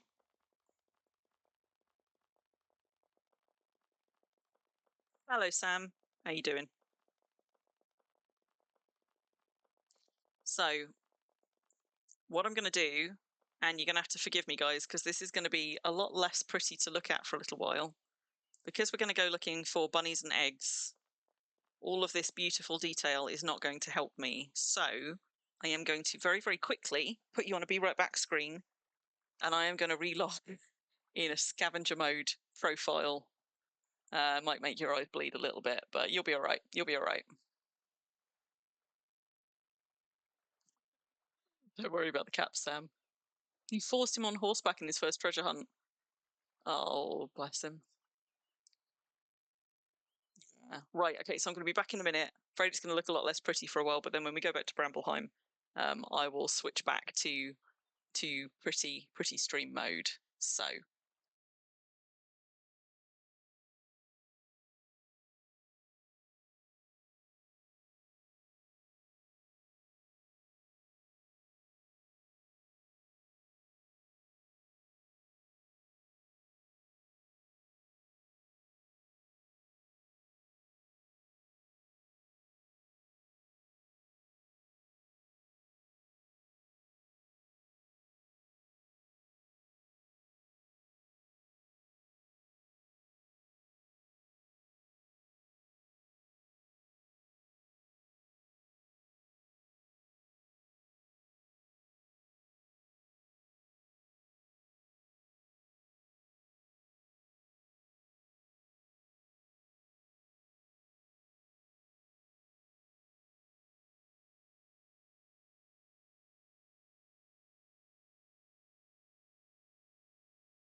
come on. There we go. There we go. And we're back. So this is you still using the modern renderer. I don't know if it would get any easier with the legacy renderer, but we don't actually need it for this. So what I have done is I have switched to what I call scavenger mode settings. I call it that because it's good for scavenger hunts, but that also means it's good for things like eggs. So this is on a slightly wider perspective than I like. I'm testing this out after Bun was scolding me for my very, very narrow field of view the other day. This is nowhere near as wide as Bun's, but normally I play on... What do I normally play on? Hang on, where is it? Graphics? Where's my field of view? Okay, so normally I think I play on like 65, quite narrow. This one is up to 95 and it's already like, I'm already not sure about it. But importantly, all of the detail, all of the tile detail is down to super low. The, come on brain. The terrain The terrain is got distance rendering on. Items and creatures, importantly, will render at far distance. But all of the other stuff, like trees and clutter, those are all very short distance. And this makes it way, way easier to spot things on the ground because those beautiful grass, sort of blades of grass billowing around, make it really, really hard to actually see small things dropped in the ground. Whereas with this one, like I passed a blade of lavender back there, which was super easy to spot. I can equip my weapon again if I come across something, but just to keep it out of the way. I'm just going to unequip that. So, I mean, obviously bunnies would be easier to spot if they were hopping around, but actually what I'm looking for is signs that bunnies have been here, like, say, eggs. But this also makes things like nodes super tiny, like flower tiles are represented by maybe a single flower. So you can still see them, but it just takes so much of the clutter out. Bunnies were spawning at start towns. Normally what would happen is you would find within a sort of 20 to 50 tile radius, by now, halfway through an event, you would be finding a good smattering of eggs. If they were working the way that they had been working in previous years, you'd be finding sort of little hopscotched eggs just scattered about the place. Also in scavenger mode, the eggs stick out like a sore thumb. Still a little bit harder to see at night, but daytime like this, they end up looking super bright and gemmy. Now, in my experience, eggs only render on any settings, even on the extreme settings, eggs only render at about sort of 5 or 6 tiles away, I think it was. I did calculate it before. And I could calculate it again now. The next egg I get, we could test this. But basically, it means that if you're searching for eggs, if you were searching for eggs when eggs were being dropped the way that they used to, you would want to be grid searching around a sort of 4 to 5 tiles either side of you, going in straight lines if you wanted to be really methodical about it, in order to make sure they render. And the wide field of view helps with seeing some of those tiles either side of you as you go. You might do it on a slightly more narrow one, but like I haven't seen a single egg so far. So we're trying a small server first. And I have tried a couple of other small servers. I went having a look around Green Dog the other day.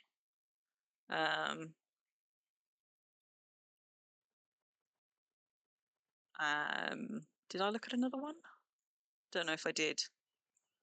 So once we've tried this, we're going to go and try Xanadu, because Xanadu was always reliable for bunnies before. Well, I'm not seeing any stray eggs. Certainly not seeing any signs of bunnies. I've also got highly transparent water on, which helps an awful lot in case they're dropping stuff in the shallows. Bunnies last year were getting stuck a lot on steep slopes into water because they can't cross water. So you'd find them bouncing up and down slopes, and often on steep slopes by the water, you'd find a smattering of eggs where bunnies had just been like bouncing up and down the slopes before they got back out.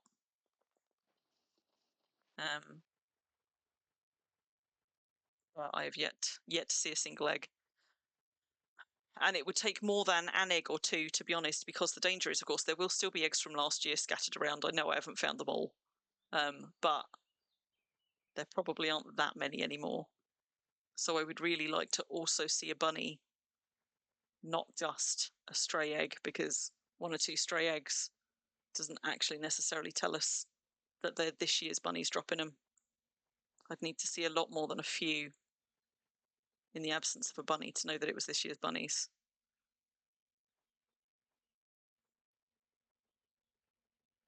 It's a flower.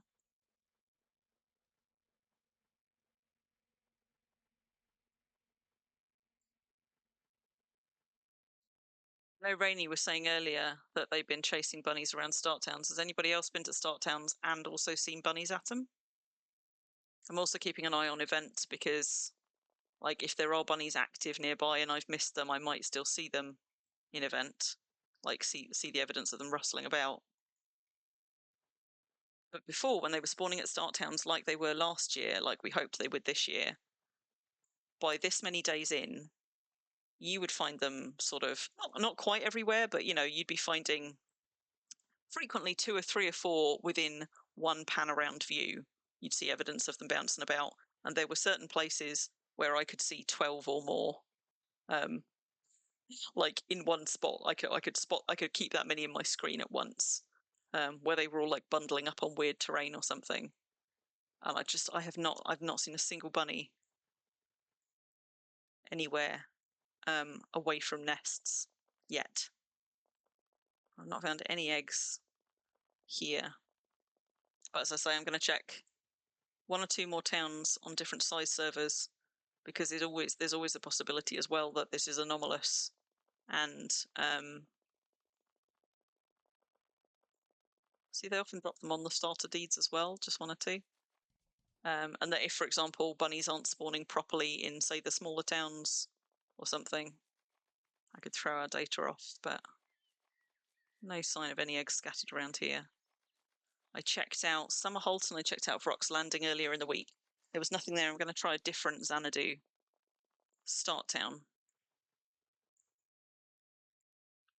And what I might do is actually try one of the ones that's less populated and trickier to search, because those are less likely.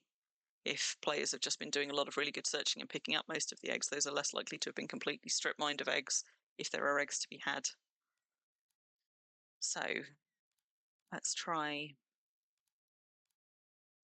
White Fay. Bane of my life, White Fay.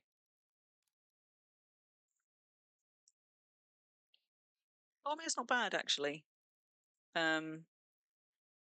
Is it White Fay that I'm thinking of? Yes, it's White Fay, bane of my life, because White Fay is teeny tiny. It's on a hillside, absolutely covered in really, really steep slopes, thick trees, which means it can be a little bit tricksy to search because the visibility is not good, and you often end up slippy sliding, and there's often a lot of mobs. Usually when I'm Easter egg hunting, I'm actually doing it on alts, because we didn't have portals the last time I was doing this in earnest. But Crim at least can hold her own, so I don't mind if Crim goes sliding down hillsides.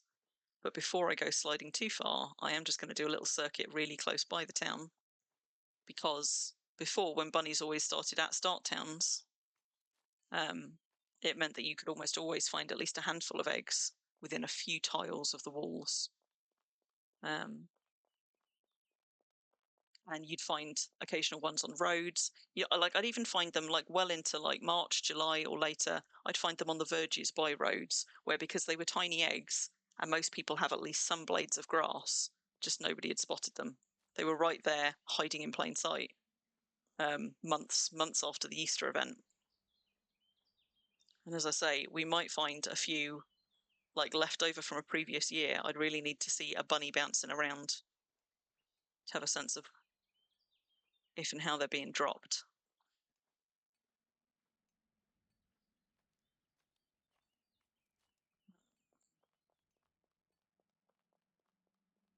The reason that I've gone for this one is A, because this is a bit of a pain to search. People are less likely to have gone stripping this one as they are some of the flatter start towns in more populated areas. But also because it's dense trees, it's also super easy to miss eggs around here, where they're sort of like tucked into tree trunks and things. So we have a slightly better chance of finding strays here if there are strays to be found. If anybody sees anything bunny related in my event text, by the way, do shout, because I'm pretty exclusively watching the screen at the moment. And it would be nice to go and try and find a bunny when it was still in local rather than 5 minutes later. But like,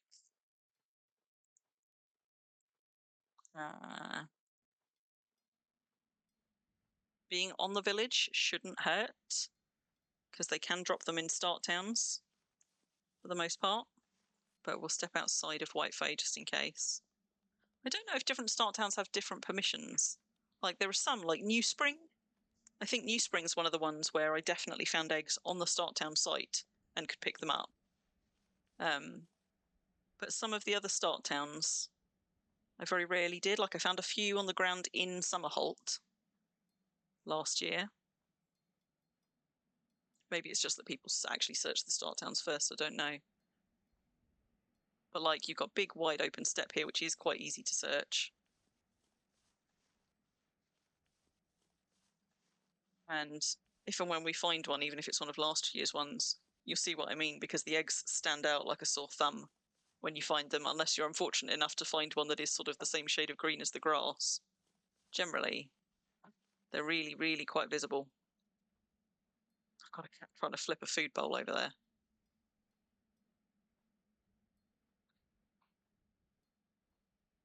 I am back in whitefay accidentally, though.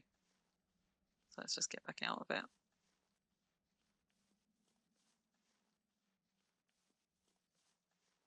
Yeah, Madoon, is it not saddled?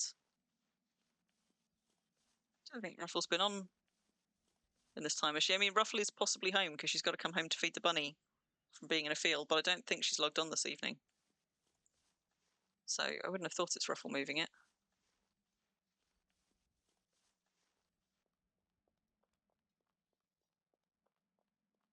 It's really unusual for Ruffle.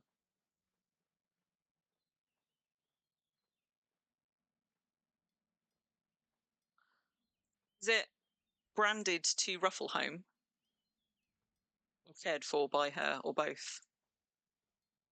Because I know Ruffle also sometimes gives away horses to people, but in that case it shouldn't really be either branded or cared for by her.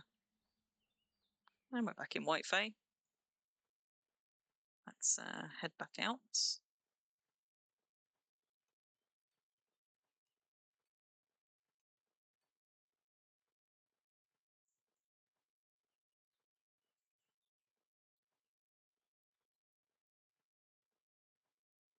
See what I mean about these trees cover? Like even with the best settings for hunting down eggs, still getting an awful lot of trees to the face around Whitefay.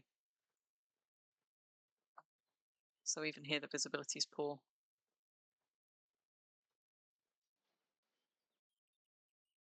It's her personal horse and it doesn't have a saddle. That sounds really suspicious.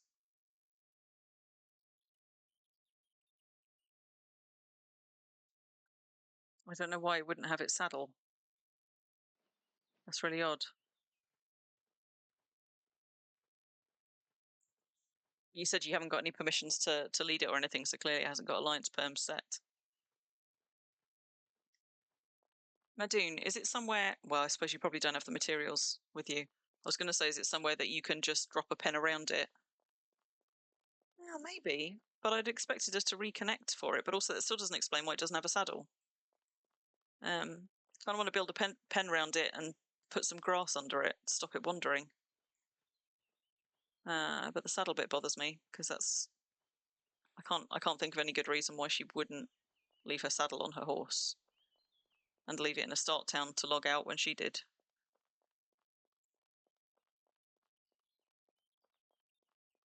See, we're seeing nodes from a mile away. Like we're even seeing like, like those bits of lavender dropped on the ground, like people's foraging leftovers.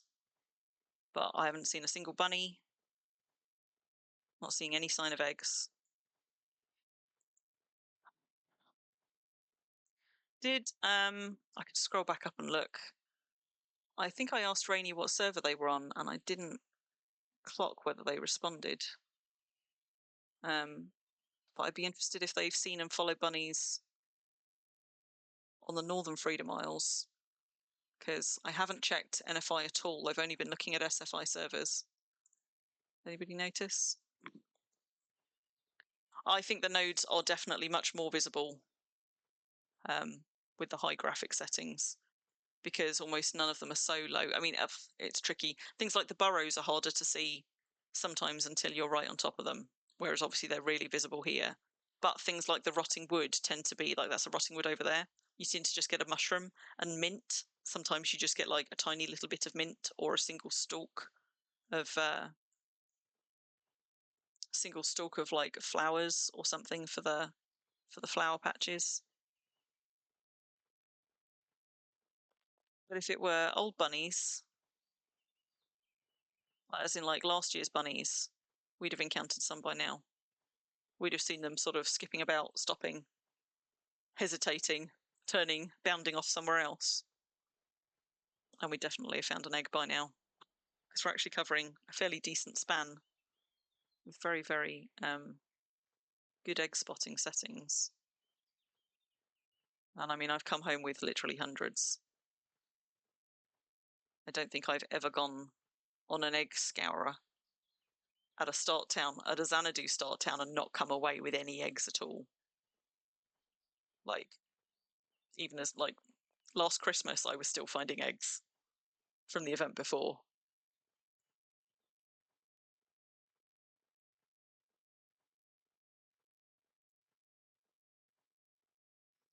Fairly sure. I haven't got any in my inventory, have I? What I could do is I could forage, just so we can see if we can find an egg. So we can just double check the render distance.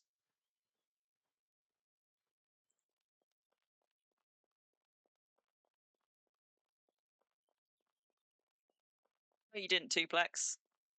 You owe me. I'll let you off if you sing the song. Come on, give us an eggy bag. You know what? Do these still count as nodes now? I'm not sure they do. I wasn't really actually paying attention earlier whether these were still giving out eggs, because certainly the big snow piles do during winter. But I don't know if these still count for egg drops now they're just little snow piles. I have to do a few of them to see, I suppose. And so far, though. We do. Okay, good, good. Just to make sure I'm not just hoarding snowballs in vain. It's just you only get 2 snowballs from each, so. I'm just going to get my stamina back. What's that, belladonna? It is belladonna. I can tell just by the shade.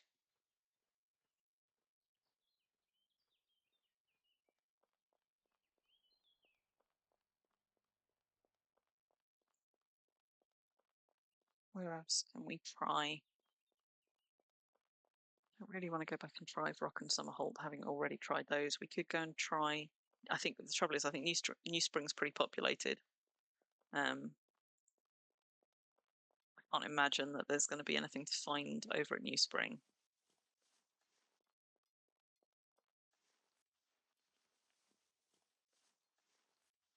Wish I clocked where Rainey said they were spotting. If they did say, in fact, they may not have answered, where they'd been chasing bunnies around.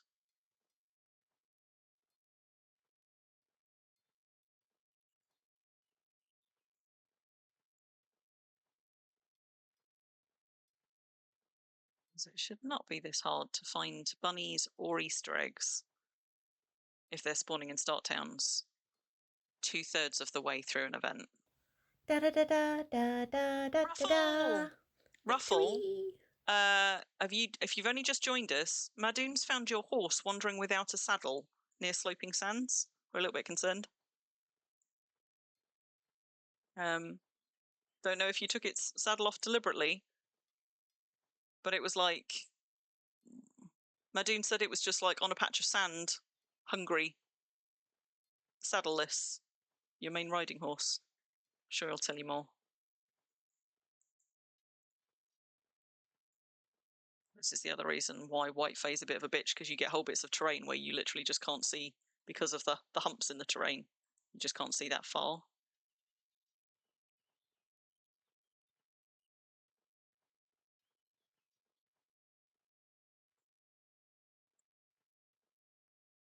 There we go. Right, so I've got an egg.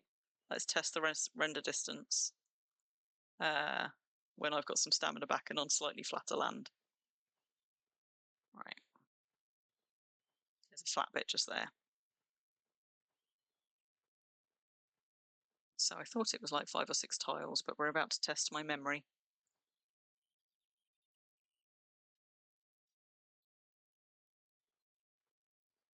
I also don't know why it hasn't got a saddle on Ruffle. Do you usually take saddles off your horses? Okay, so this is a small egg. So 2 tiles, 3 tiles, 4 tiles, 5 tiles. So it's 5 tiles. See, it's just disappeared, which means you need to be within 4 tiles of it, including the tile that it is on. So 1, and there you go, it's popped back into existence. 1, 2, 3, 4. which means the biggest grid you would want to do is sort of 7 tiles wide. But if you haven't got a very wide field of view, you might want to go less than that anyway. But also, I mean, that's not a particularly bright colour. But the way that we've been scanning around, you can see as long as we are within render distance, it is still quite noticeable, like on the field of green as an item. So it's not that they're being tricksy to spot, it's just that we're not finding any. Yeah, that's a tree. That's a tree in scavenger mode, Madoon. These little spiky things. These are fir trees when you're on very, very low res settings on the modern renderer. There you go, that's what a mint looks like on low settings. So that blends in a little bit better, but it is still visible. It's a slightly different shade of green. Yeah, scav mode. Scav mode bumped up to 1080 so that I could still stream it.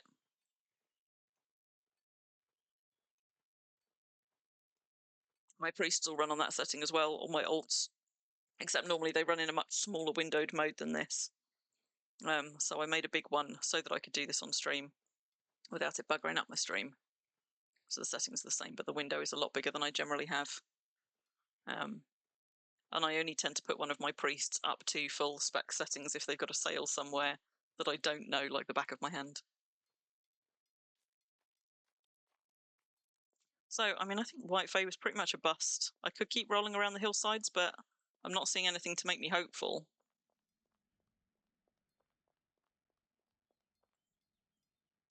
White Fae's actually that way. I've gone the wrong way. There we go.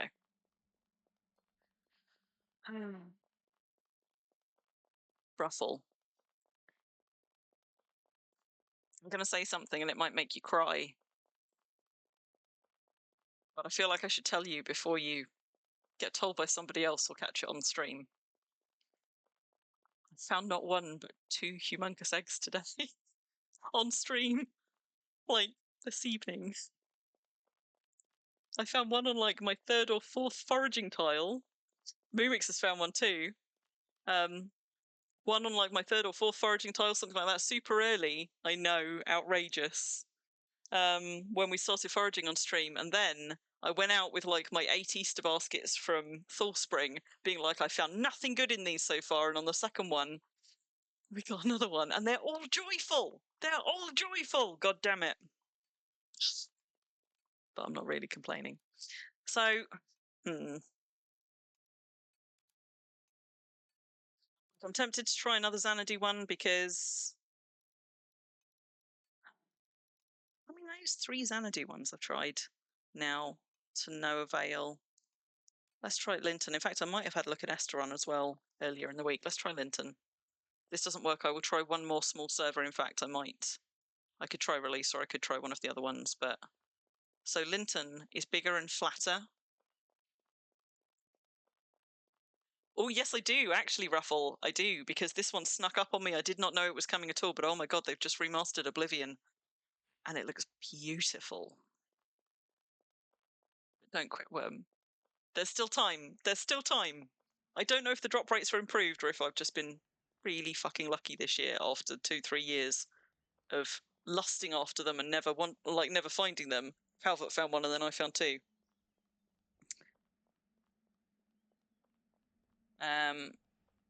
Yeah, so Linton is lots and lots of big open grassland and steppe, which means visibility is going to be better here. Might also mean that if there are ones to be found, other people have found them, but at this point, since the eggs are very sparse, I'm mostly looking for bunnies. Did you play Skyrim, though? And importantly, if you played Skyrim, did you love Skyrim? So I'm about to find out that you played Skyrim and you were indifferent about it. You and I might have to have words. See, I mean, I'm seeing that unicorn from some tiles away.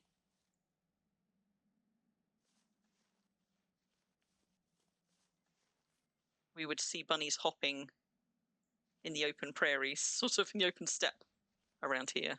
No, Ruffle. You can play Wurm with humongous eggs. You can come and play, and look at my humongous eggs.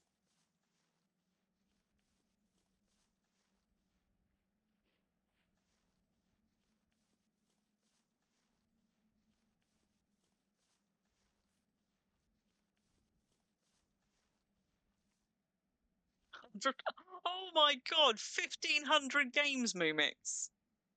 Now, be honest, how many of those have you actually booted up and played?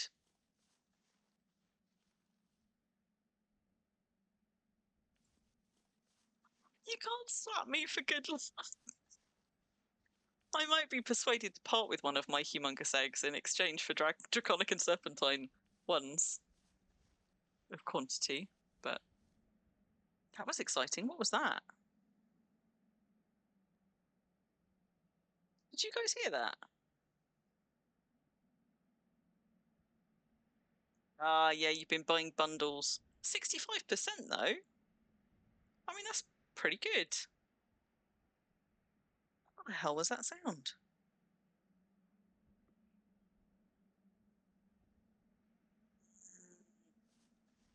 Yeah, humble bundles.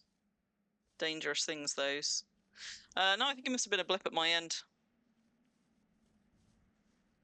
Wait. Has that actually got a merchant on it, that merchant stand? Not that I'm getting distracted in my search for bunnies, but just, while we're here. Oh, I saw the merchants in the marketplace. You have 1,730 hours on Skyrim. Oh, crap. Merchant coming soon.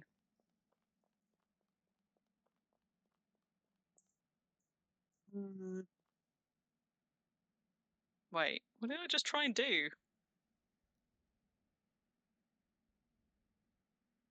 Oh, I think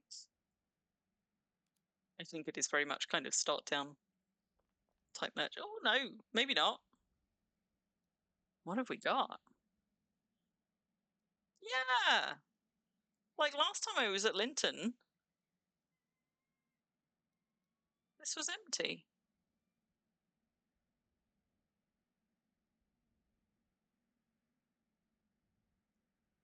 It's part of a full rare chain set there. Quite pricey though.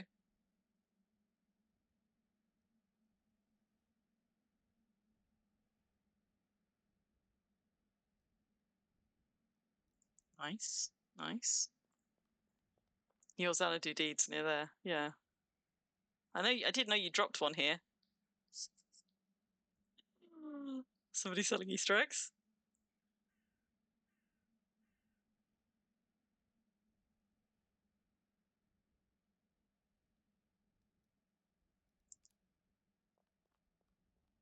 I assume the one down here, the key merchant. But still not seeing any bunnies.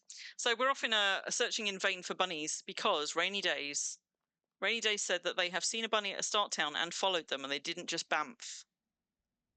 Like, they managed to follow them for a little way, but I didn't catch which server they were following them on. Got some Congealing Kingdom banners there. I do actually need some more of those.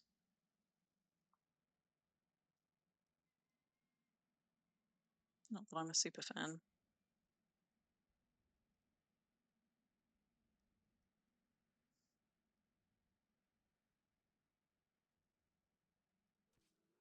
JK flags and banners here as well.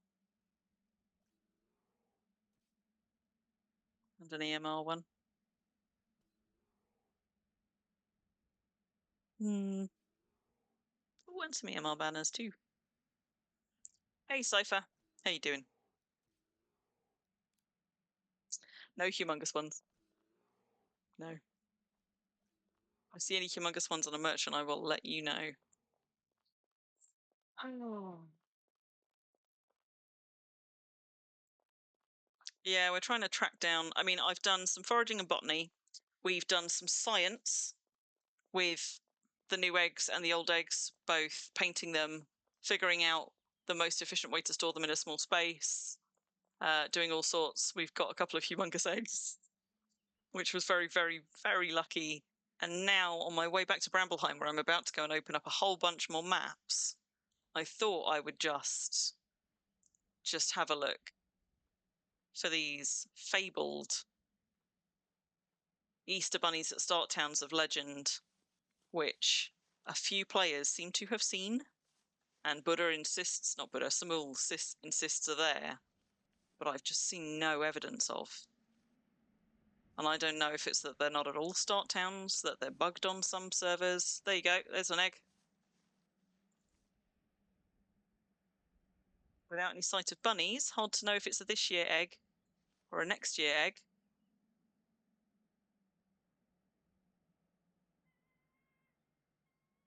One egg so far I found in 3 start towns. You've got 2 from start towns, Cypher. Have you seen bunnies at start towns?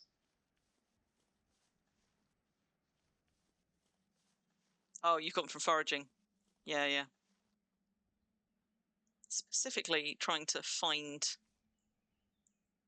evidence of the start town bunnies, and if we can find them, figure out how they work, because they've just like not really communicated what's happening with them, and I think there's a lot of confusion about what they are and aren't, or where they are and aren't. But this far into an event, normally we would just see them everywhere. We'd see them bouncing around off these hedges, struggling to get back out of this bit, for example. You're deed bound. You can get bunnies. You just need to put a nest down.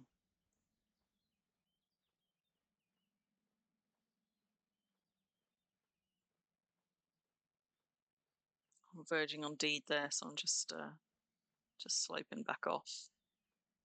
May have accidentally found myself in a locked field. Oops. Yep. How did I get into this goddamn field? Somewhere up there?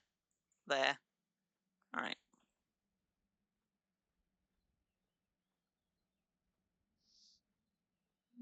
You know nothing about it. Well, so on deed, I think you need 4 mixed grass, 1 thatch, and 2 branches to make yourself a nest.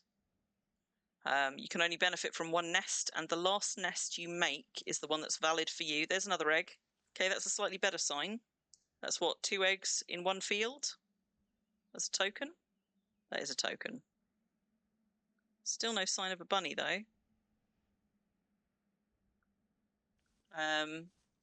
Yeah, make yourself a nest, and then prime it with carrots.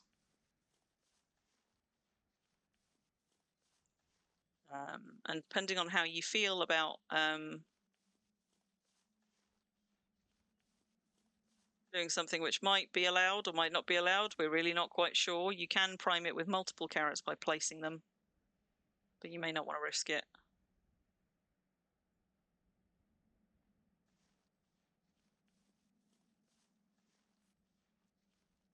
Still no bunnies, though. Is that an egg? That is an egg. All right, okay. 3 eggs.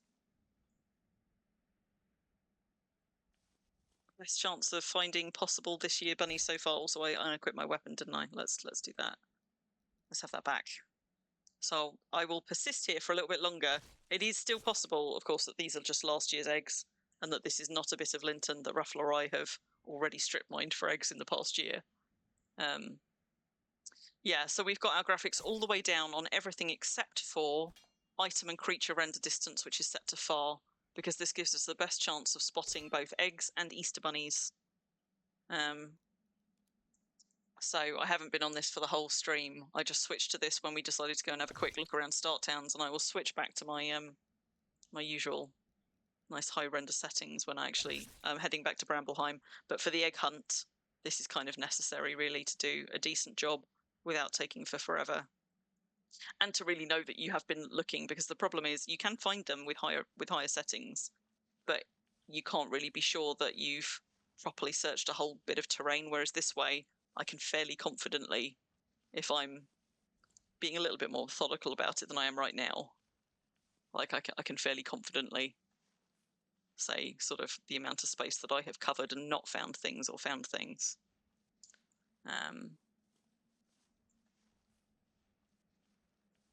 Even with the fog coming in. So the render distance on eggs is 4 tiles, which includes the tile you are on and the tile it is on. So we've just found 3 eggs on a hillside. Still no signs of bunnies, though.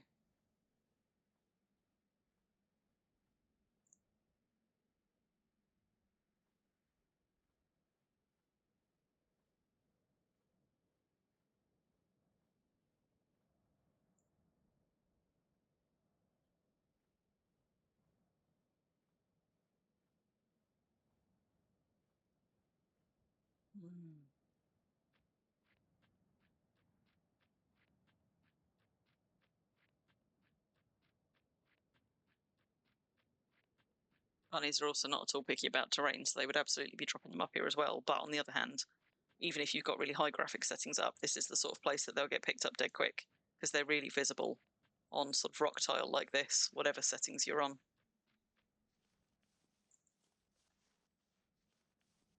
Let's do a little controlled slide down here as well.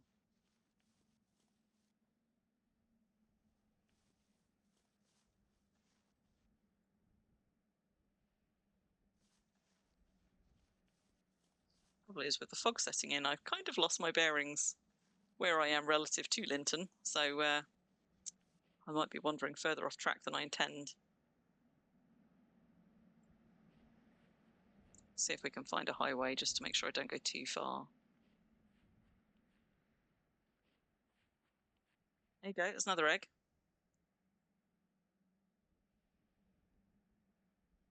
Now before, when bunnies were hopping and dropping, so to speak, you would frequently find sort of little trails of maybe 3 to 4 eggs, kind of in a line. If you manage to spot 2 together and you follow the line of them, where a bunny's gone hopping in a particular sort of direction or two, particularly on steep slopes, where they sort of get kind of almost not quite stuck on the terrain, but they keep kind of like going halfway up the slope and then bouncing back down, and so they'll carry on in a relatively straight line for a little while.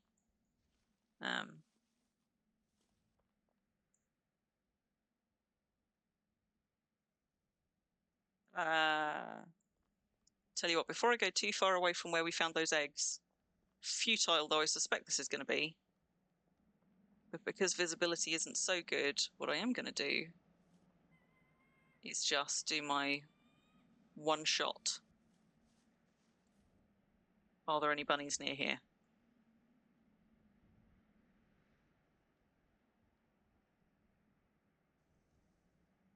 Spiders? Heli, troll, spider, spider, scorpion, more spiders. It's goblins, hellhound, more spiders, anaconda, more helis, wolf, hellhounds. See, this is getting really quite a wide range, but no bunnies in it so far. Hello, Parser. How you doing? He was around earlier, not on voice though. Walking right to the edge of my local and then farting so I could just hear it on the wind in the distance on stream. The fucker. We went foraging and botanising together at the start of stream, but he has now pumpkined. Gone to bed. Scorpion, spider, anaconda. Look, this is going for days, so it's covering a massive area of mobs. Still no sign of bunnies in among them. So, might be the bunny that spawned those eggs has despawned. I feel like it's more likely that those are last year's eggs, though. How you doing, Parser? Are you taking part in the Easter event? Have you also been out hunting eggs? We were talking earlier in the stream about like the drop rates for different eggs and the best way to get the most eggs and things. But I have had an uncommonly lucky stream today because after 3 years of no humongous eggs for me, I actually found 2 on stream today, which is crazy, crazy lucky. And hopefully gives Ruffle and Bun more hope than they have frustration that there are still some out there. So yes, so this event is the only time that those eggs are spawned. So in previous years, they would be spawned 2 ways. You would get the event that you take part in on Deed, like the treasure map one. I think last year we got the treasure maps by finding them when foraging, and then that would unearth an Easter basket, which was last year's gift. Oh dear. Let's don't really want to fight you on foot with low stamina. And at the same time, Easter bunnies would spawn at the start towns. I don't know how there's one. I don't know how frequently they would spawn, but frequently enough that halfway through the event, which is sort of like we're over the halfway point now, at any start town that was successfully spawning them and wasn't bugged, you could, and there's another one, you could quite easily just run in any direction and find one or more bunnies bouncing around. And I haven't seen a single one yet, and I've searched quite a lot of start towns over the last week.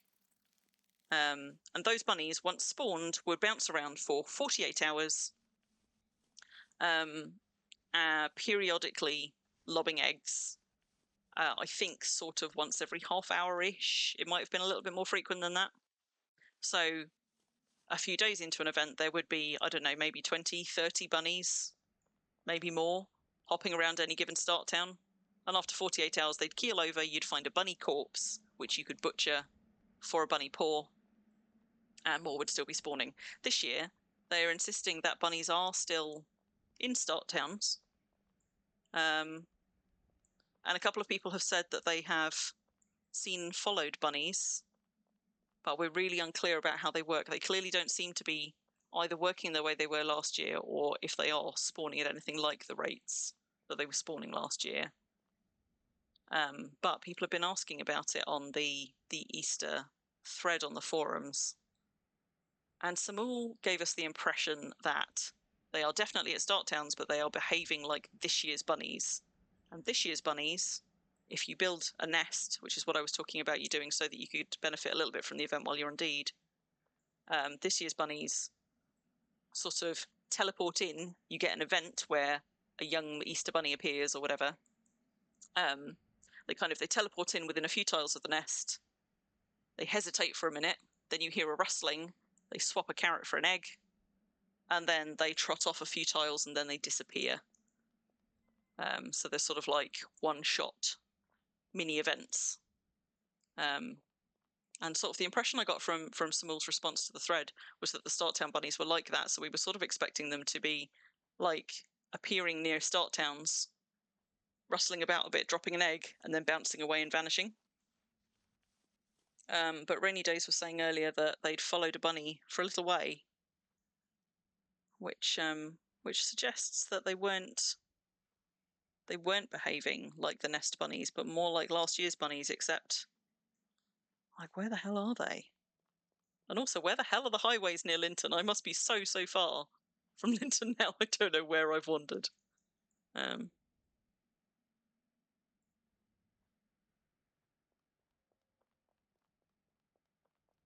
have found a handful of eggs here, but they could easily be eggs from last year because, as we said, you've seen a pic of bunnies on Steam or on stream.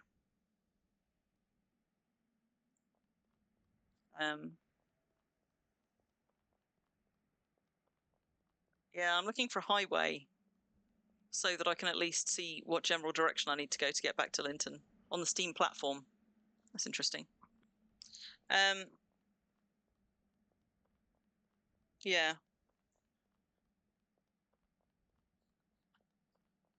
You know, if those were bunnies by nests, like, are we talking promotional pictures, or ones that people have taken of bunnies in the wild? Because it's the bunnies in the wild that we're struggling to find. And oh my god, where are the highways? What the hell? This was just meant to be a quick pop out to Linton, and the fog came down. I got turned around. Now I am probably half an hour across Xanadu. Whoops.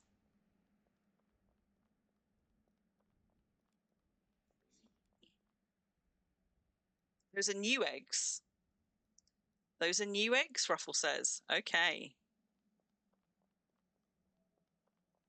Are you sure because you've swept the area around your deed? Ruffle, is that what we're saying? So that's what you've seen them do. So they make an audible sound when you forage, then they appear and then they disappear into the ground. Right, okay, because that's what we thought they did. Rainy thought that they were sticking around for longer because they said they'd followed one for a little while. But Vulcan and I thought that that's what they did, basically. That they sort of appear, then disappear, so they're not doing the whole 48 hours worth of hopping and dropping, which is what gave us the abundance of eggs. from previous years. I mean, I'm not short of egg cipher, but apart from anything else, I would just kind of like to know definitively, sort of like to see one so that we can say, yes, there they are. They are there, kind of. And I'm frustrated at the sort of lack of clear communication about what people can expect in terms of bunnies.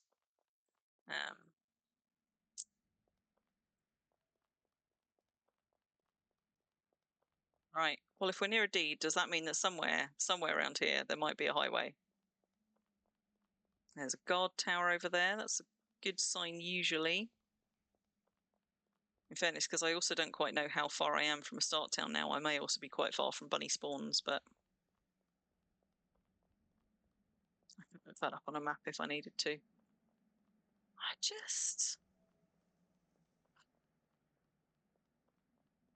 It feels so strange to have an Easter event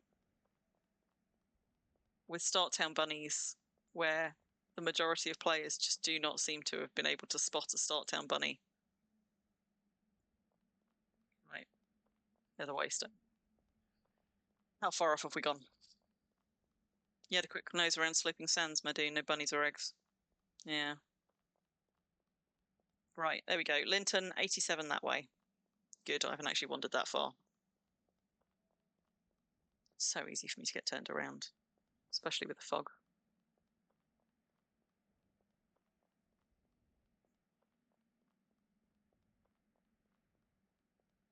Could try another start town, but I kind of don't want to.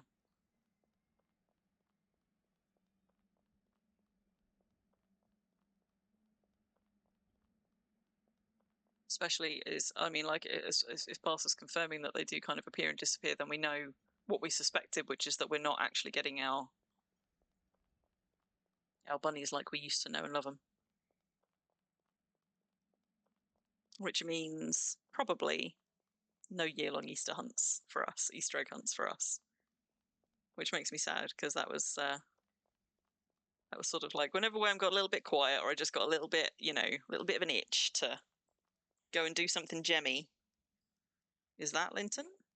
Yes. And because the factional Fight Brothers were involved in building it. It's actually a really nice start town. Come on, Wurm. Last chance. Show us a bunny. Prove they exist.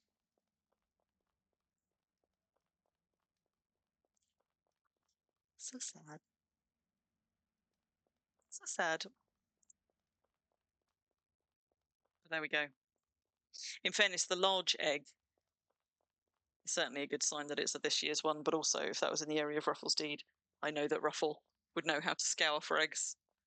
It's taught her everything I know. We're both good egg scourers. But the large ones get picked up super fast, so the year-round eggs that you find tend to be tiny and small ones. Who's been leaving eggs behind?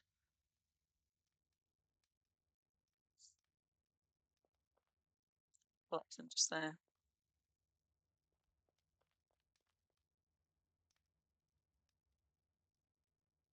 Still not a bunny in sight. And now the fog fucks off. Starter Town is like 1 month. Sorry, 1 month what? What do you mean? Haven't been starter towns. Ah, okay, Parser. I got you. Okay. So, we still haven't confirmed what the Start Town bunnies do. Ruffle, have you seen any Start Town bunnies on any of your travels? I know the earlier part of this conversation you hadn't actually yet joined us. So, yeah, that's what the bunnies do on deeds. I just wish I could see it with my own eyes, what the hell they're doing at Start Towns, just so we know one way or the other. It's bugging the hell out of me. Nope. Have you found eggs, though, from this year's bunnies since you'd already cleared the land near that deed? I was so close to hopping back in that portal. And then Parser told me that wasn't Start Town bunnies they were talking about. Also, super important when you're scavenger hunting, particularly at night. Make sure you wipe the dust off your screen. Super easy to mistake it for eggs.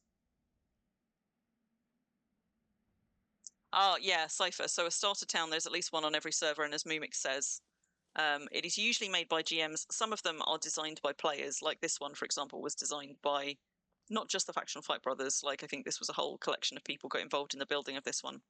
But yeah, they're sort of perma-deeds. There's one on every server at least, but larger servers have a few more. So Independence has got 3 of them.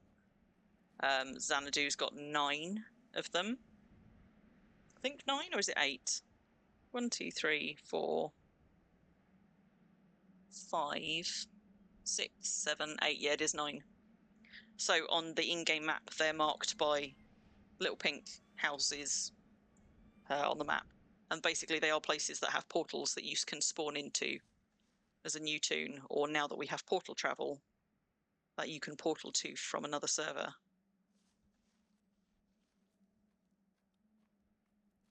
Damn goddamn bunnies. What can it be? To see a bunny during Easter at a start town. Having been told that the bunnies do exist. Hello, Ruffle. Meep meep. Have you come to be additional eyes, or just to see if there are more eggs scattered around your deed? It should not be this hard to find an Easter bunny at Easter, you know? Yeah, like Harmony Bay. Yeah, absolutely. So that's a start town. So they're deeds that never expire, that are usually created by GMs, but sometimes also designed by players. They usually have some basic services, like there's usually a forge there that anybody can use. There's always altars where you can pray, and now, since we have guidance, a religious advisor where you can get converted to a religion. They will always have a bartender in, who, for players in their first 24 hours of game, can get free food refreshes, food and drink refresh when they're there. And they will always have a couple of traders, which harkens back to when traders actually traded.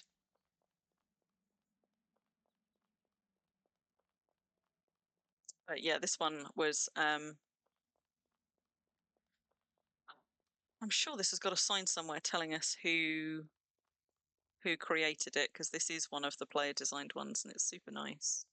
And it really shows when players have designed a start town, rather than sort of GMs plonking one down, sometimes in a little bit of a hurry. Oh, there's a weird graphic glitch there. Hello.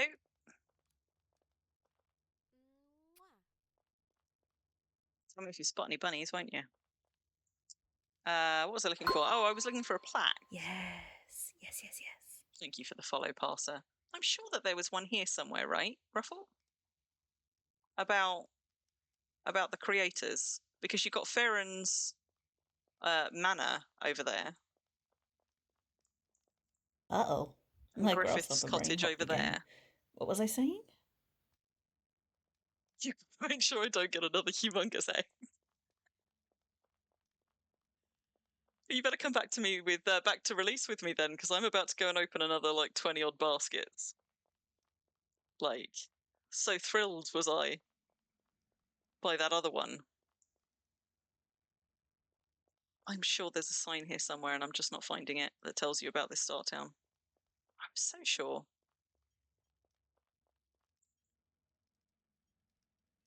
You can steal from my treasure chest if you're fast enough. She could as well. She's in my alliance on both Exodus and Release. And on my friends list on both. She could just zap, yoink. Nobody saw that. That's how it would go. Right, I give up. I give up on start town bunnies if they're there. If they're there, which clearly they are somewhere. It just should not be this hard to find them. Right, so I'm going to hop back over to Release. Moves to Bramble. Yeah, it is. It is while the person is there, because I'm fairly sure, although in fairness, I haven't tested this on treasure chests specifically, But my assumption is that treasure chests have proximity perms. But maybe they don't. I mean, when Bun and I go treasure hunting together, but Bun's on my friends list, I don't think I've ever been treasure hunting with anybody who isn't on my friends list, but I have been treasure hunting with people not in my alliance. But most things have prox perms. Technically, though, you don't drop treasure chests, you unearth them. So they might be a free-for-all, strictly speaking, for anybody who's nearby. Maybe we should test it. I don't think I've got anybody. I don't think I've actually set trusted friends on Crim. Normally, just being friends is enough. I don't know where the trusted friends thing kicks in, but we had this the other day at the DRF on stream, actually, where the game hall building, Delifun, who's the alt that is the mayor of that deed, had dropped or secured some chairs, and I couldn't then go and pick them up despite having perms on the deed and perms on the building. Or was it Mate? I think it was Delifun. But when they friended me, then suddenly I could pick them up. So, yes, that was not intended to be a pun, Larsa, but thank you for making it one. I'm going to hop back to release. Just do a quick look around with very little movement of the sand dunes in case there happens to be a bunny there. Then I'm going to go and switch back to my much, much nicer graphics profile. Take you home to Bramblesheim and show you the embarrassing wealth of Easter baskets that I have to go and open up around there because it is getting a little bit late, I guess. And I want to go open them up and see if we get any more shiny stuff.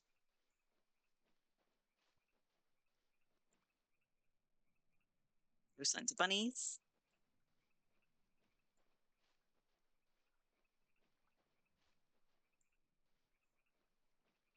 Best thing Sloping Sands has going for it, other than the motto, which is something like "We're on a slope, but at least we're alive," is this weird little tortoise just in the water. Sloping Sands is, I have to say, I think probably the saddest of all the start towns. And we would dearly like to redesign it at some point.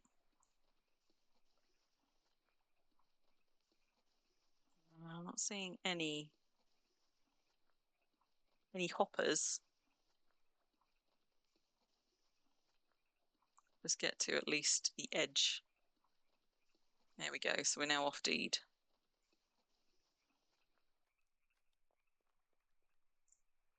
Like, Sloping Sands should be an easier place, one of the easier start towns to find bunny hoppers in theory, because it's got water on two sides and bunnies can't swim, which sort of funnels them towards the places they can go, which is also why Summerholt's quite good for spotting bunnies. Well, they wouldn't avoid it. It's just if they came this way, they'd keep bouncing off the water, so it would channel them in a particular direction. Like, it's not like they sense where the water is, they just can't cross it. So on Summerholt, which is also right on the water's edge, you find any bunnies that went towards the water would end up just all bouncing around that little bit of terrain by the water's edge.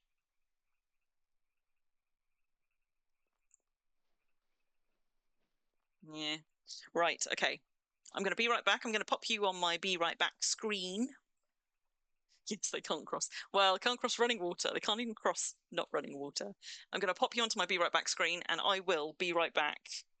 Back in my usual fancier graphics settings, which I have to say on the sand is not going to look that much different. But I tell you what, that hillside's going to look different. So let's just park myself there. We will be back to slightly nicer looking grass in just a moment.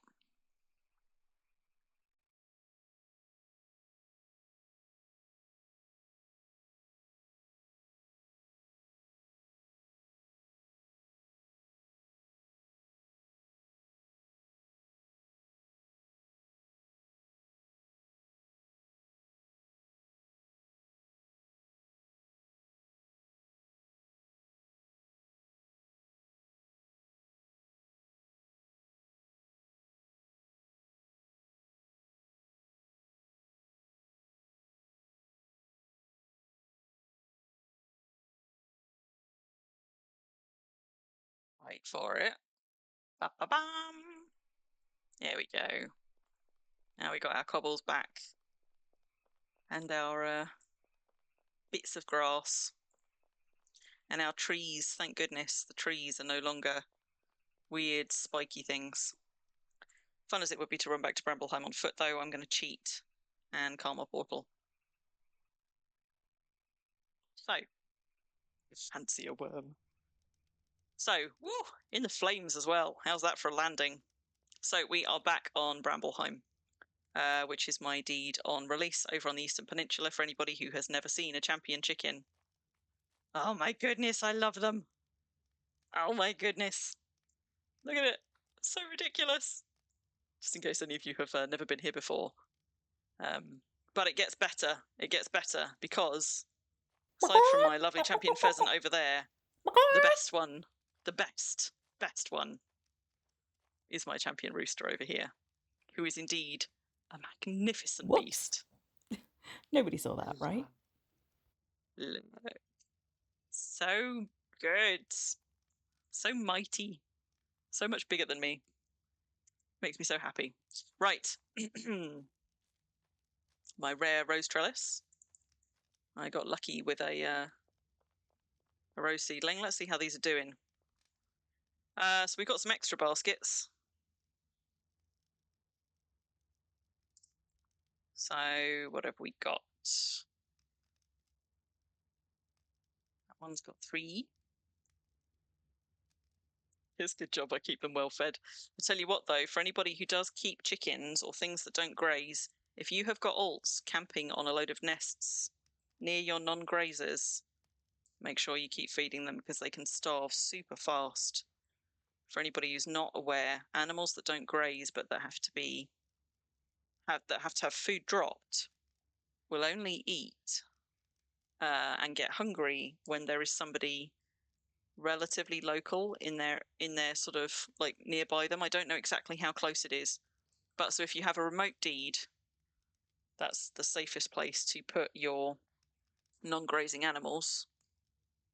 But if you've got a deed where you spend a lot of time, if you spend it in the proximity of your chickens, you need to be feeding them regularly because they do eat a lot and they will starve super easily, especially if you are camping somewhere near them to watch a bunch of your alts nests, like I have been on my faux priest. Is that all of them? Did I get all of them?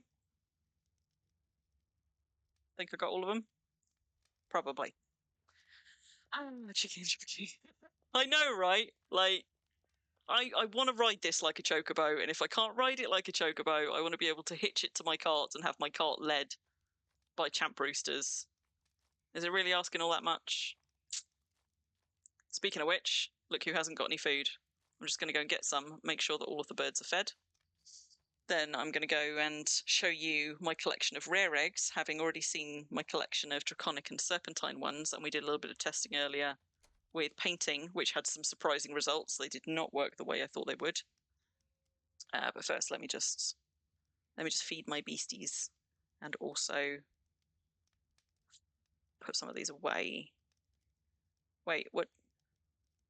I mean, it contains too many items. It does not, you fibber.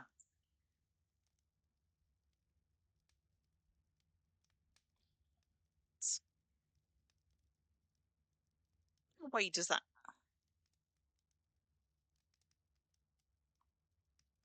It's not 100 eggs. Come on.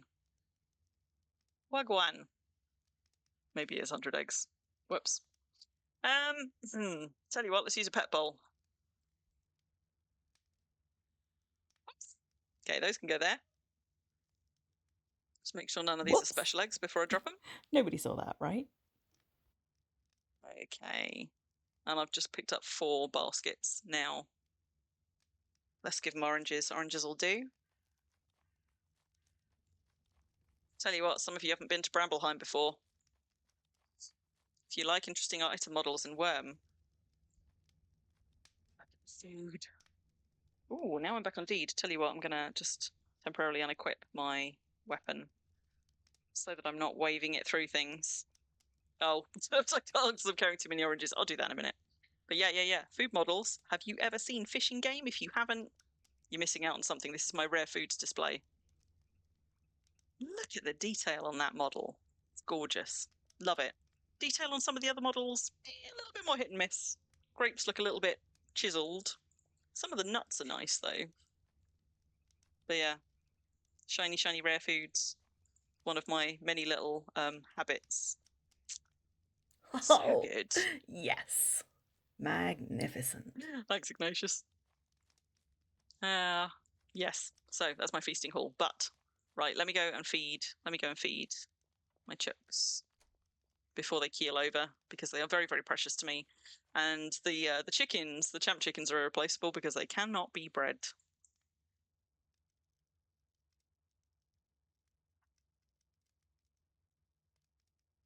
Those. I'm still missing though bun. Just saying. Yeah, speaking of nuts, I've got some lady nuts on the table that your wife gave me. Speaking of which, though, of streaming partners that I have bun, I mean, there is still one corpse notably missing from my collection. So, there they go. Feeding frenzy.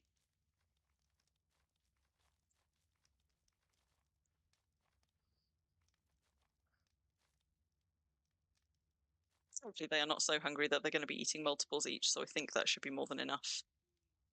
All good. But I have, because that is not enough chickens, I've actually got some more through here that I'm doing it. For a moment I thought there was a pheasant sat on my scarecrow. I've got holy chickens in here. So I'm just going to go and put some food in these bowls as well.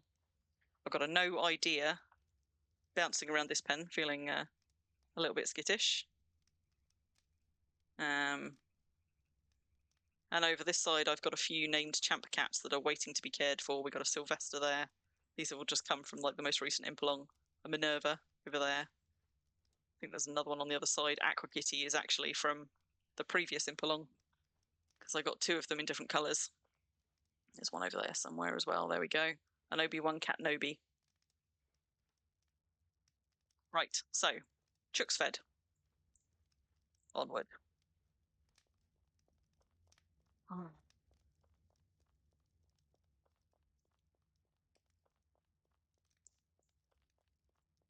Do they decay? What, the food mimics? Do you mean the food display? Is that what you were talking about with decay?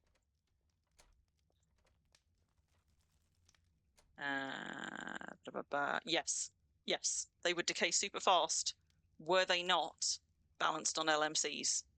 So what I've done in there is the same thing that I've done in here, because LMCs fit really neatly under marble tables, but they do it in such a way that just the top of the LMC pokes through, so you can use them to display items that otherwise would decay super fast, like say these rare runes. And I've got a variety of rare pottery. There's a Found Your Nuts from Myra, but I also have My Lady Nuts from Myra. I don't even have Calvert's pants, but I do have. You'll like this, Parser. You'll like this. Don't mind the eggs on the shelves. I do have a super special thing that is not Calvert's pants, but that was gifted to me by Pomona after he displeased her. Check it out. But yes. Don't think I've got any egg baskets up here. I'm pretty sure all of my eggy stuff is downstairs. So, yeah. All balanced on LMCs. That's basically, like, my LMCs are used for storage. But also, who's sending me stuff? Am I sending me stuff? Oh, Buzz! You sent me rare nuts. Thanks, Buzz. I'm going to go and put those in a chest before they, like, stop decaying horribly in my inventory. Then I will go back. You're not convinced it's Calvert's? What? Because you think it's too big of a heart for him? I mean, we did see her. It was catalogued on stream. We saw him get whiz killed, and then Pomona presented me with his heart. So, she might have just conjured it up from somewhere, but I like to believe that she did in fact rip it out of his chest. That's what the event tab said, anyway. Right, let's put those in here for now, because I think all of those tops are at capacity. But I do need to do a shuffle of rare foods soon. shovel some things out. Yeah, so mimics, as you can see, you can just about see the LMC poking through there. You can see even less of it on these because I've also got oakenwood cupboards giving me this sort of like central wooden table running down the middle. But yes, so all of these are balanced safely-ish. They do still take damage in LMC's food, but it is massively, massively slowed down. And I've got one there as well, although I'm not actually making very good use of it as display space at the moment. My lovely kitchen. Oh, I love it. So I think that's all of the stuff that my altar's been collecting. Let's pick that one up. I did note that you also named the nuts. I mean, he had it ripped out by Pomona.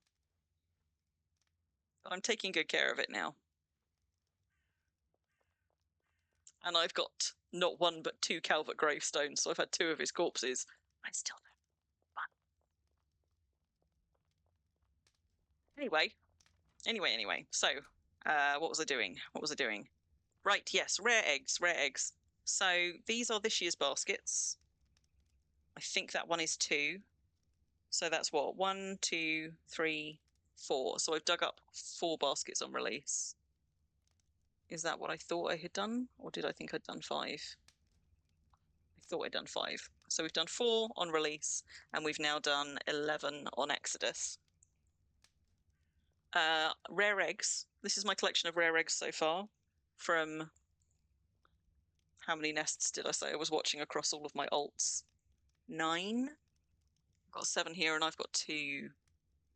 This is a rerun of Eat Your Heart Out. I've got oh wait, I can unequip that now, can't I? I've got 7 nests here that I've been watching for most of the Easter event, and I've got 2 that I've been watching on Exodus, and Calvert's got one there as well, so we're sort of tracking Calvert's as well. But all of my rare eggs bar 1 have come out of the nests. The only one that I got from foraging came when I got a moment of inspiration while foraging. I don't know if that means that they don't drop while foraging, or if I just haven't been lucky enough to get one.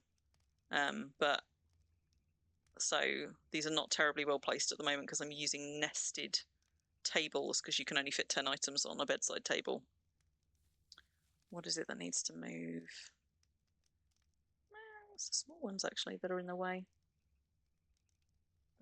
Let's just...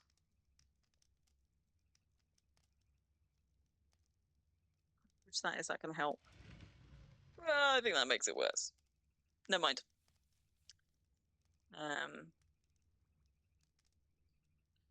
What was I saying?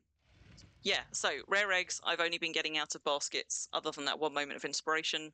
I've got maybe like 4 or 5, I think, of the draconic and serpentine eggs from the nests, not the baskets.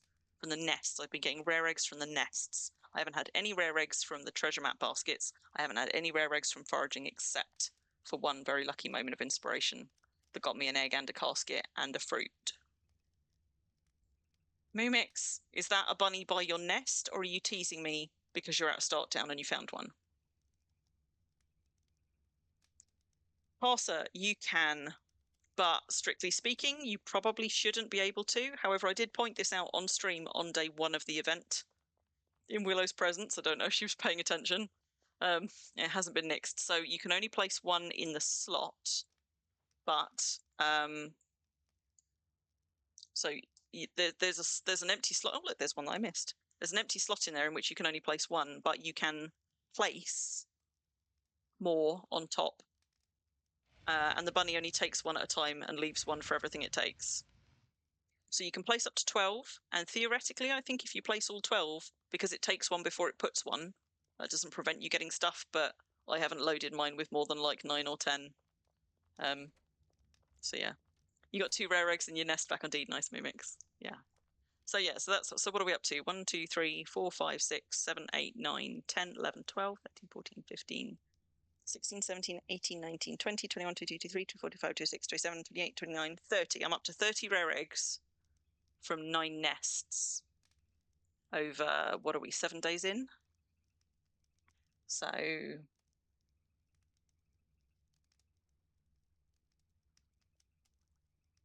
30 rare eggs over 9 nests. Over, I think we're on 7 days because it started Saturday. It started Sunday, didn't it? And we're on Saturday now. Speaking of using your baskets to store other things, that's what I was talking about yesterday on Calvert's stream. Like, I mean, I've actually got loads and loads of baskets. They're all nested together to make a kind of weave pattern. But you can just use them to contain other things.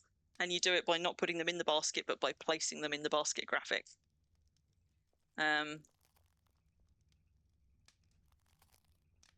Those this year's? I don't think they are. I'm fairly sure those are last year's ones. So I've got some spare ones over here, which means I was counting up how many baskets I'd had thus far, haven't I? So we've got an extra 4 on release, which I am going to keep back for decoration, although I'm going to find more before we're done. And then I've got some over here. You could store hearts in them, yes. I mean, hearts would decay,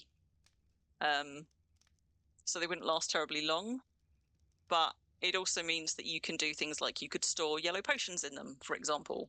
You could store tokens in them, like deed tokens and stuff. You can put picnic baskets in them and flasks and things and make yourself like a proper picnic basket in a picnic basket. You could put, I don't know, you could probably nest statues in them and things. Like, and there's lots of things that you can do like that where you use one item as a framing for another. For example, like here, this is the hat skin. Wouldn't catch me wearing one of these on my head, but I really quite like it as like a little bit of decoration, just nested in some greenery. So I think the thing is, if you're putting something in it that decays, it's not going to last very long as a display. But there's a bunch of other things you can do with them. Like you could just put normal Easter eggs in them, as well as actually in the basket, but actually place them in it to create a display. That's my dragon on its little clutch of eggs. But anything that is a deco item is legit like long-term decoration that you could nest in baskets. And I reckon we could also nest those quite nicely in the Easter nests. I haven't actually tried using those and placing things in them yet to see what fits nicely. This might fit quite nicely in the new nests. That's one of the things I'm going to try. Once the event's over, I'm not messing with any of my nests until then, just in case. But yes, so yes, if you had a steady supply of hearts, you would be fine. So we've already counted the 4 over there. I've just picked four more up out of nests. So these are rows of 8. 8, 16, 24, 27. So I've got 31, 35, plus the 11 on Exodus. 46 maps so far across 9 nests in 7 days. So I am getting quite significantly more, a higher drop rate on the nests, on the maps, than I am on the rare eggs. And I can't remember if we counted how many draconic and serpentine eggs I've got, but I think I've got less of those than I've got rare eggs. And those, as I said, have come almost exclusively from foraging. So on the one hand, it's quite late, but on the other hand, I was really excited by some of the loot earlier. And if I go and open all or most of these baskets now, am I going to end on disappointment or not?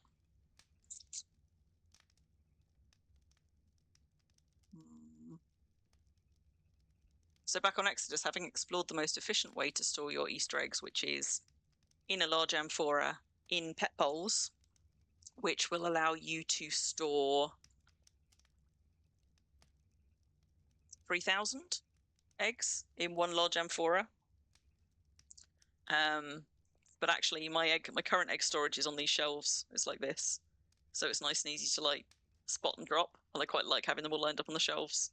But if you're tight for space, or you just don't like having weird displays like that, absolutely rammed full of eggs, I've got baskets up here that are also full of eggs too. And this is chess pieces on this side.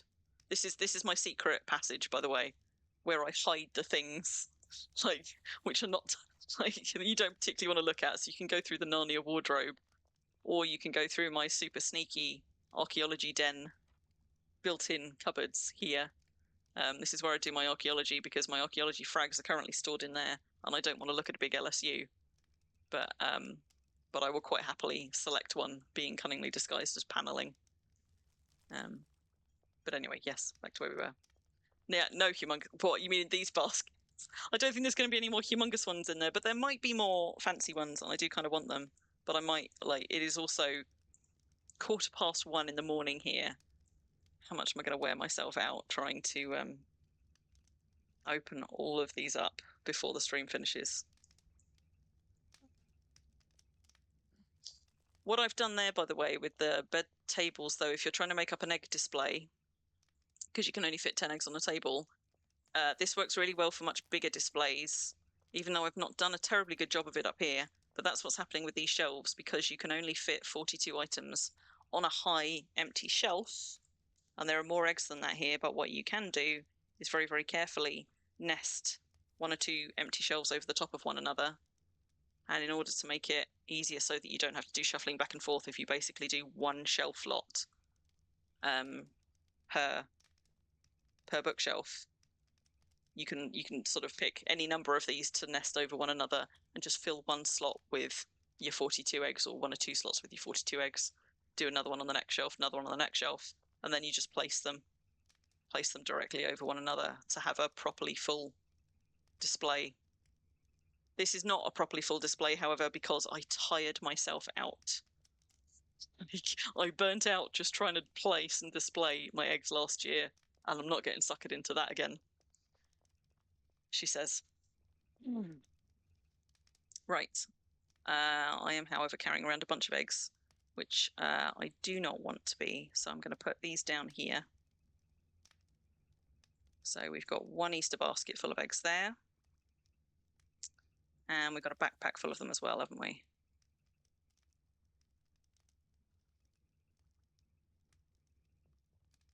Oh, wait, I picked up the extra baskets, didn't I? Even better. All right, okay. So let's drop 1 of those there, 1 of those there. So any eggs that I go and dig up out of these chests can go in there.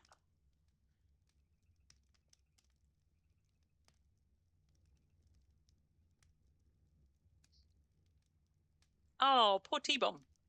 So T-Bomb got 12 new eggs. Ooh, 1.2%. Well, isn't your drop rate higher than that, Moomix? Because I thought you'd got more. You got a slightly better proportion than I had, hadn't you? 1.8 for you. Okay. So maybe I am lucky. You've got... yeah. Unfortunately, all of the maps do lead to this, and this is one of my slight disappointments. I had a mini rant earlier because somebody asked what we thought. Moomin asked what we thought of the event, and that got me started. And I really like some bits of it, but there are some bits that annoy me, like that it's last year's Easter basket. If they were just going to give us more Easter baskets, couldn't they have just made them a little bit different? Like stuck some bows on them or something? I'm already rolling in these, and it annoys me. The rant's going to begin again. Mini rant. It annoys me that I have to sacrifice a rare new piece of decoration for a chance at, and quite a poor chance, at 1 of the new eggs. And if I don't get 1 of the new eggs, all I'm left with is baskets I've already got in abundance and eggs I've already got in abundance. And that niggles me. But having said that, I'm still going to go and open a bunch more, because I do not need 40 rare picnic baskets as decoration. That is madness, even for me. I'm going to take a horse, though, because I might get a bit weighed down with eggs with all these baskets. That's if I even manage to do them all. We're going to see. We're going to see. Oh. Yes, Bun?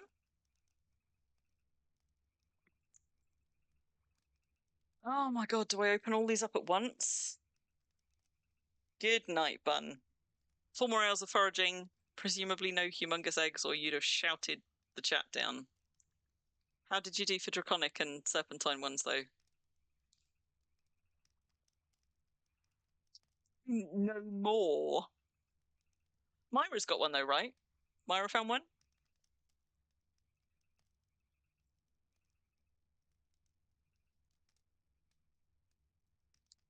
40 40 rares for sacrificing. You wash your mouth out with soap. Absolutely not. Ruffle hasn't got one. Ruffle one? Unless I missed something. Wait, did I miss something? Ruffle, have you just got one? Moomix got one. Yeah. You and Ruffle still don't. Moomix got one. Calvert got one. Myra got one. You and Ruffle have not yet. And I got two. Today.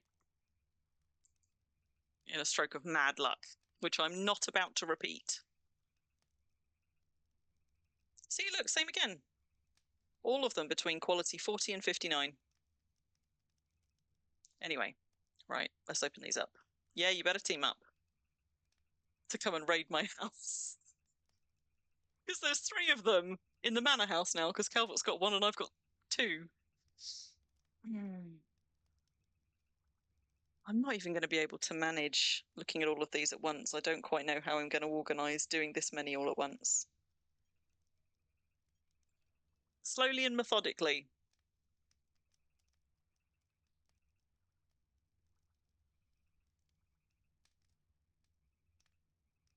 Just lure me onto chaos and steal the keys to my house. I jest. I don't have keys to my house anymore. Open them all and just dig where I'm standing. No. No, but I will try and sort them by sort of areas and then just do them that way. Like we opened up 8 on Exodus, and that was too many to look at all on one screen. But they were at least sortable. These are not going to be sortable.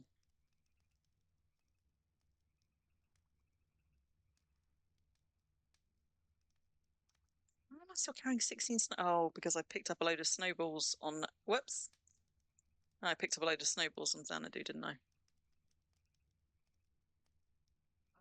Right. I'm doing this for science because I've been, until I got that humongous egg in one, I had been thoroughly disappointed with the ones I'd opened thus far. I got 1 draconic egg after I got that 1 humongous egg, and everything else has been common eggs. Don't even know if it's possible to get a rare basket out of these. Haven't heard of one, but maybe somebody's managed it. Right. How am I going to do this? Right, so let's go for stuff in the petting zoo area first, since that's what the first one is. Anything I open that isn't petting zoo area, I'm going to close again. Because we are, for anybody who isn't aware, my deed has a gigantic wildlife park on it. It makes up the majority of my deed on release, with over 400, I think maybe now 450 plus GM named spawns, all of which are cared for. So I have a train of care slot alts being premiumed up and caring for creatures across the year, which is why I've got quite so many nests that I'm watching now. It's Easter. Right, I said I would do petting zoo. That's not petting zoo, so that one can go. That's strictly not petting zoo. That one is, though. Ish. Kind of. Sort of. So that one can go. That's on the upper wildlife park, so that one will keep. That one is right outside where we are now, so that can stay. That's petting zoo, that can stay. That is categorically not. That's up on the hillside behind us. That's actually on the upper deed where we are. I'm going to leave that one up there just in case we don't have too many more of those. Let's open up another 7. Reduce their size. Is there like an auto size, or do you just like drag them that way to do it? Yeah, I will once I open them all, but for now, while I'm just sorting them. So that one's a no, that one's a yes. That one's a yes.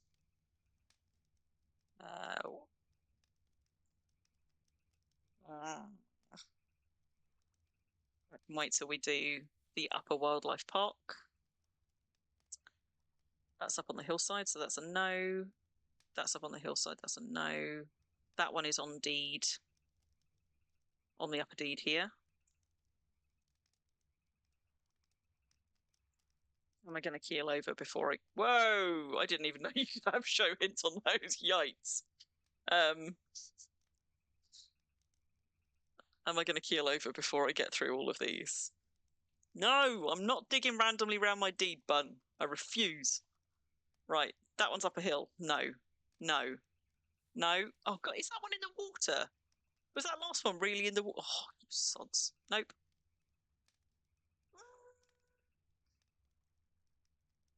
It's not quite petting zoo. Nope. Strictly speaking, that's on the road. That one can wait. Hello. Are you in need of feeding? That's unfortunate. Whoops. Nobody saw that, right? Good night, Moomix. Good night. Wait, who else did I call Bun? Who did I... Just second person. Good to... Just dig... Sorry, Moomix. And you're not even the same colour as Bun either. I think it's because Bun said, like, a few minutes ago to just dig randomly on my deed, and I was like, no. And I thought it was Bun doing it again. Sorry. Sorry.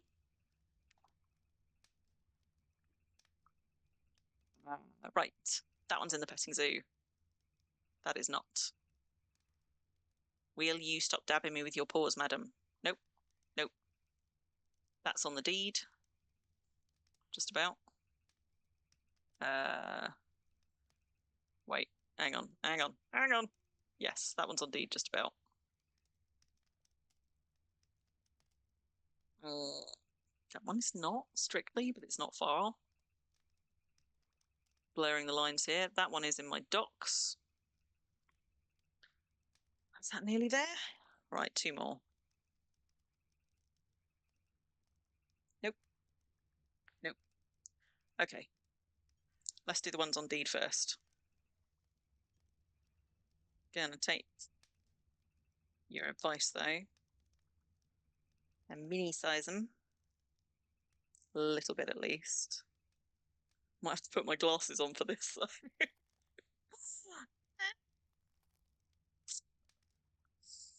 One of those, and I haven't spaced it quite right, have I? Wow, wow. Right. 1, 2, 3, 4.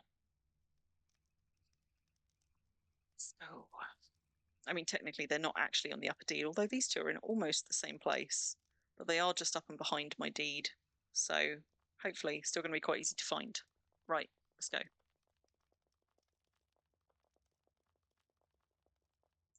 Now these two are quite helpfully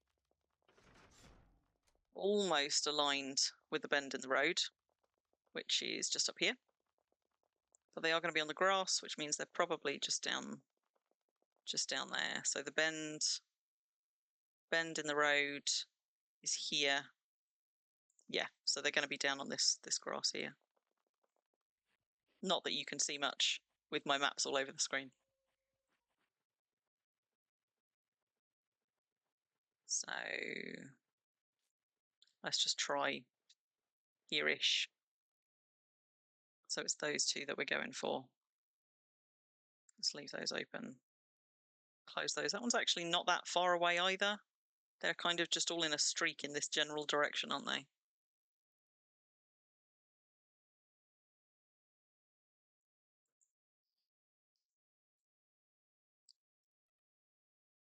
I've had some that feel less forgiving, but yeah, I think 10 tiles is about right because they're quality-wise, they're at what the treasure maps would be a challenging rating, which is up to 10 tiles grace.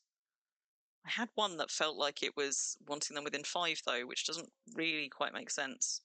Sorry, I just had a moment where I was like, God, am I digging or am I digging for treasure? I was digging for treasure.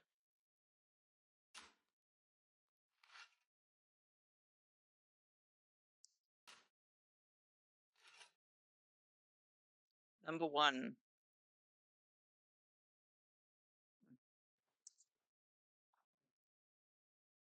Hey, we got a serpentine one. That's a good start. That's a good start. Makes me feel good.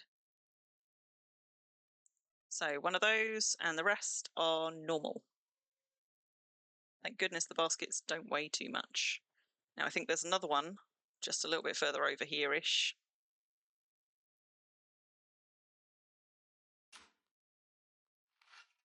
Yeah, okay, that's interesting. So they count as easy maps, but they don't have the easy range.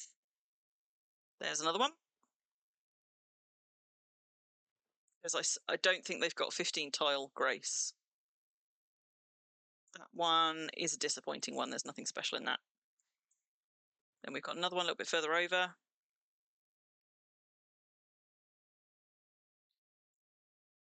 Number 3. No.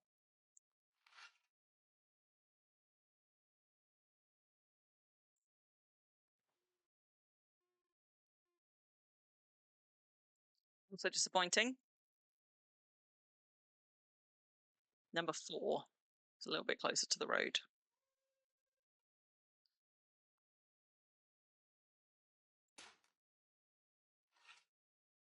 I am sad that the treasure chests don't look like dead bunnies, though. Falcon was saying earlier that it's not because they forgot to put the bunny model on the treasure chest, but rather because they intended to change the event text and didn't. Also disappointing. So, what was the one that we got? Was it a serpentine egg? Because I am meant to be taking notes as I go as well. Yeah, it was a serpentine one.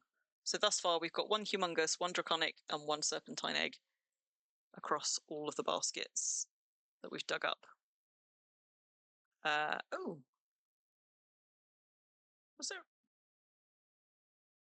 a 5th one here, or did I just accidentally dig up an extra one I didn't mean to? I've just done 4, right? Yeah. Evidently, I was close enough to one of the others as well that it got it.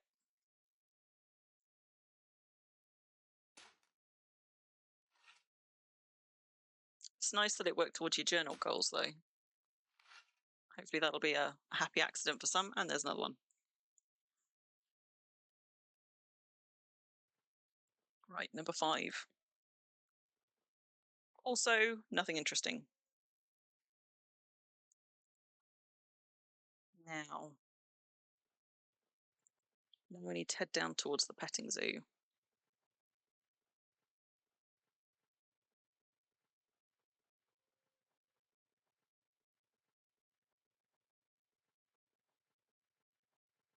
It would help if I was going in vaguely the right direction, wouldn't it?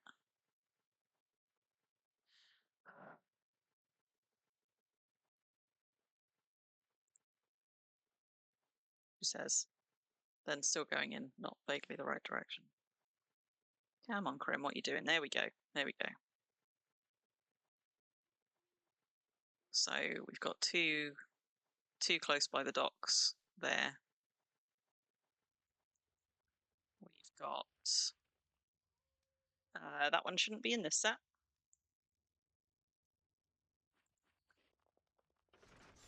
One's by the coach house.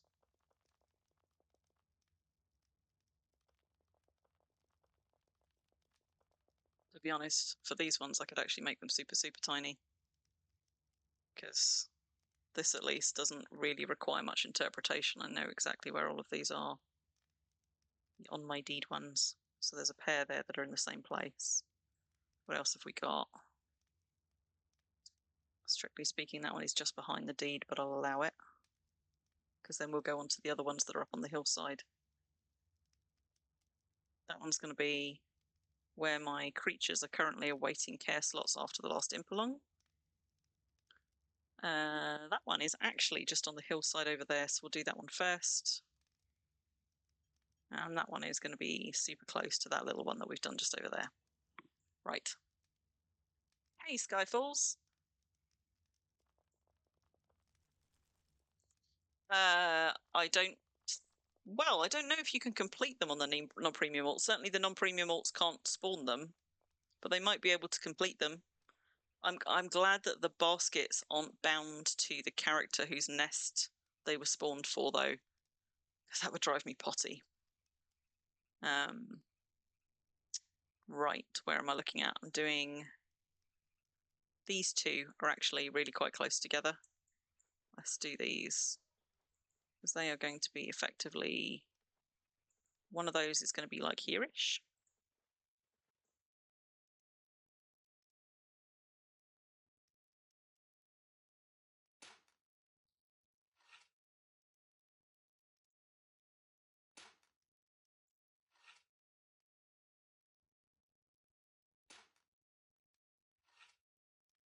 There we go. Everything fell in that one. You know what? I already lost count of how many I dug up last time. What was I up to? 1, 2, 3, 4. I did 5 over the other side. So that makes it 6. And we've got another one in this area. Excitingly, that wasn't even one of the ones I was going for because I don't think any of my maps popped. That's all right. We'll just dig again.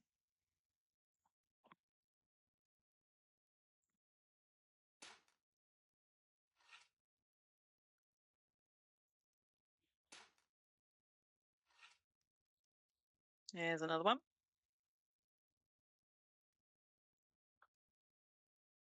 Nothing exciting in that one. All that early promise. Is it going to be disappointment from here on out?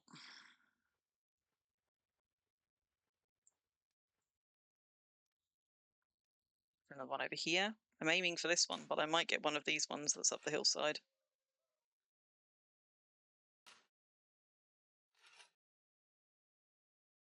There's that one. We got another serpentine one. Nice. That's 2. Let's pop that in treasure.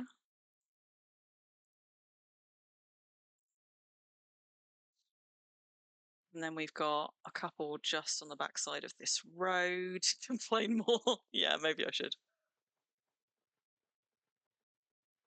Maybe I should. I'm looking at. Yeah. 2 that are basically like here. Which again might also get some of the ones up on the hillside if I'm not careful. So if these don't pop away, it will have just taken one of the others.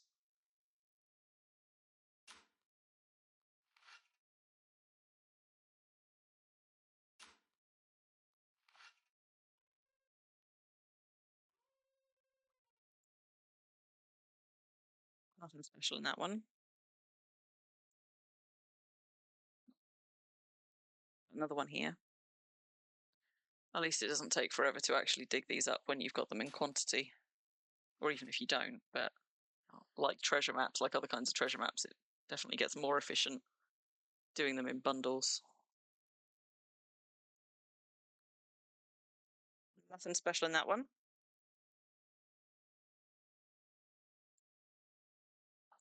However, that wasn't the one I was aiming for. So let's try again.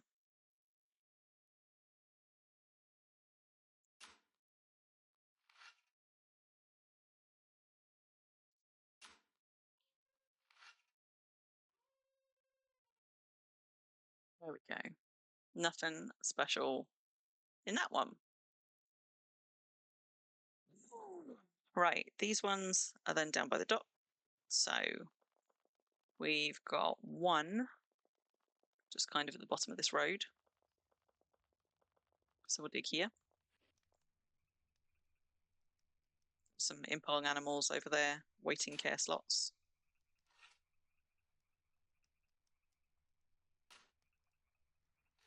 This is the one that I said was by my coach house. Nothing special in that one. And then 2 right by the dock. Or just sat on a pile of snow.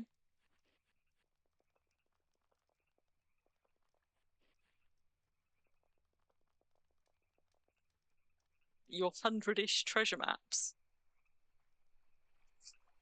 Is that actual treasure maps? Or is that... I assume that's not baskets? Tell me you haven't actually got 100 treasure maps. Yikes, Moomix. On which server? Are they all on Indie? 40 on Indie, 40 on Exo. Well, the Exodus ones are easy to do. Have you got an Exodus deed, Moomix? I mean, I have to say, I don't envy people trying to do treasure maps on Indie, let alone Xanadu. Indie's not quite so terrible, but Xanadu, ugh. Nothing good in that one. I see. And one more, technically, just the other side of this dock in the cow pens. I could probably dig for it here, but just in case, I'll move around. So this is the petting zoo part of the Brambleholme Wildlife Park, i.e. the animals that don't bite much.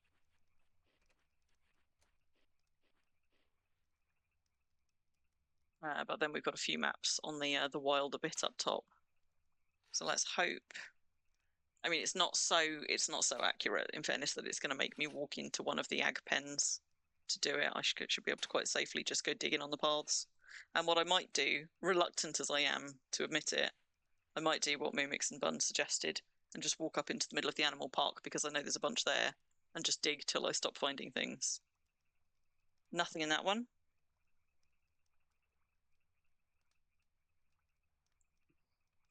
So Skyfalls, we've been talking about this quite a lot on stream. My experience is that rare egg drops, rare as in rare normal eggs, I've only gotten those from the nests so far, except for one that I got with a moment of inspiration when foraging. I think the drop rate on draconic and serpentine eggs is about the same whether you are foraging or whether you are doing nests. But obviously, if you're foraging, you get all eggs at a much higher rate. So several people have reported they think the drop rate is about 1 in 100. For me, we were calculating this earlier, and for me, the drop rate has been more like 1 in 40, 1 in 50. I don't know what kind of quantities other people are pulling their stats from, though. I'm up to about, I don't know, 600-700 eggs, of which, that percentage have been draconic or serpentine. So this is the upper deed. A bit of the wildlife park. There's more over the other side with the croc swamp, but I don't think anything was quite that far down.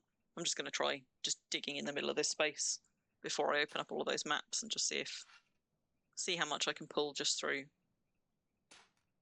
luck. There's one. But yes, humongous eggs. We have found 2 by foraging. Calvert found 1 and I found 1 by foraging. And I got 1 in an Easter basket in one of these baskets earlier in a stroke of extreme luck. I assume they also can spawn in nests, but I haven't heard from anybody who has spawned them in nests. Nothing in that one. Let's try again here.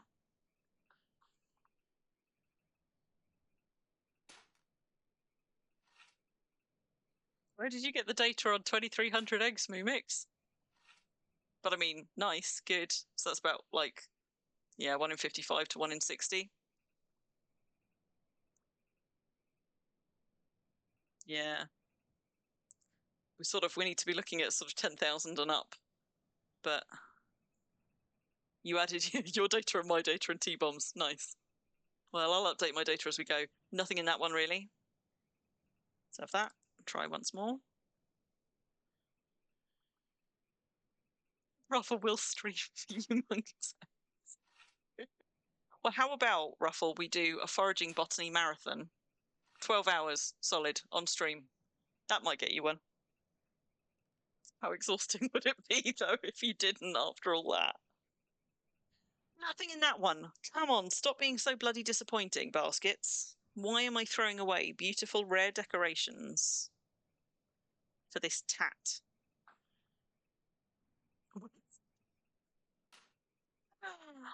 Tomorrow, midday till midnight? Go, go, go. I just streamed 5 streams 4 days in a row over the weekend. I can do it. Right, okay, we've run out of eggs in this area.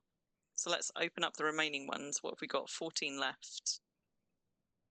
and see what we've got. So that's over by the orchards. That's up the other way towards Silvers. That's the other way towards Silvers. That's fine. That one's quite near here, though. We'll go and do that one in a minute. That's over towards the orchards. That's down. That one's down on the coast, not far from where we just were. That is the orchard. And the other 7. Let's have a look.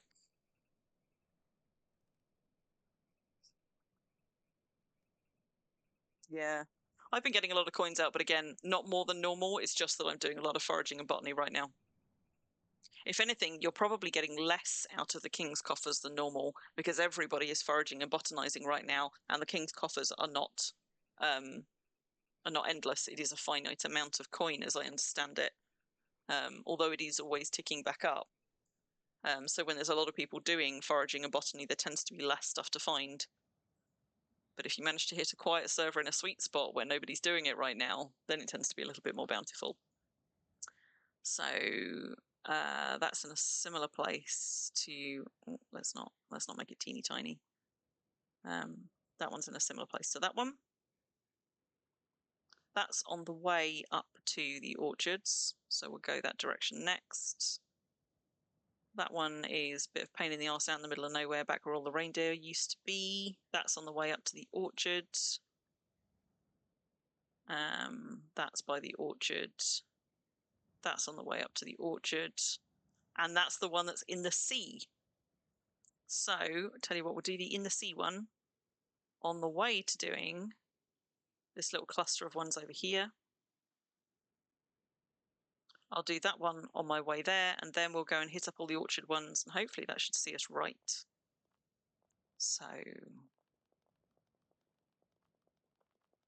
nice. How many hours of foraging and botany do you reckon you've done to get that?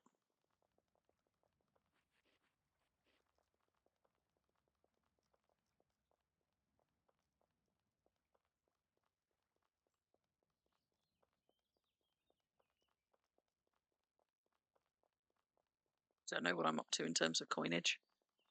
I always think, like, before these, partway through the event, I always end up being like, damn, I wish I'd emptied out all of my rare coin before I started, but I never remember to do it. So one of these is going to be here. Let's just dig for that.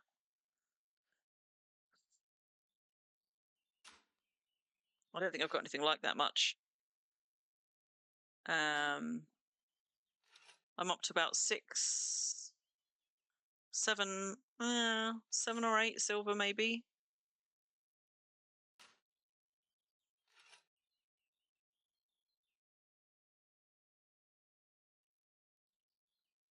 Ah, you've not been having much luck with them then, Mumix. And still no humongous ones. Or your friend got no humongous ones. We got a draconic one. Good. Even if it's tiny. Let's close up my coin purse again, shall we? I'll take it. Tiny or not, still beautiful. Right, what did I say? I was going to go for the next one. Next one. Ooh, hello. It's only greenish. Come on then, Spidey. Oh, crap, except I've... I unequipped my Huge Axe again. Yes, yes, yes, yes. Hang on. I'll kill you in a minute. 2.5 silver for you, Ruffle. How much foraging and botany have you been doing during this event? Have you been doing quite a lot of it?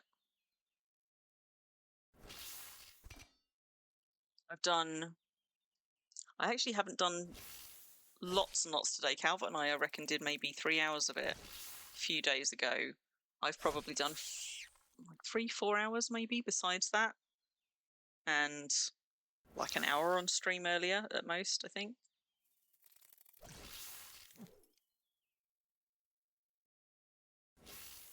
Come on, Spidey. Why are you taking so much time to go down? I'm doing terribly well with this one. Like, never. Always feels longer than it is. Yeah. You've probably done about the same amount as me. In fairness, I don't think all of that stuff came from this foraging grind, because I definitely had some of those 20s and 5s. I don't think I might have had one of the rare silvers before this event, but I think most of them have been from this event. So we're heading for this watery one here next. Marks, do not flip your food bowl. Bloody cats.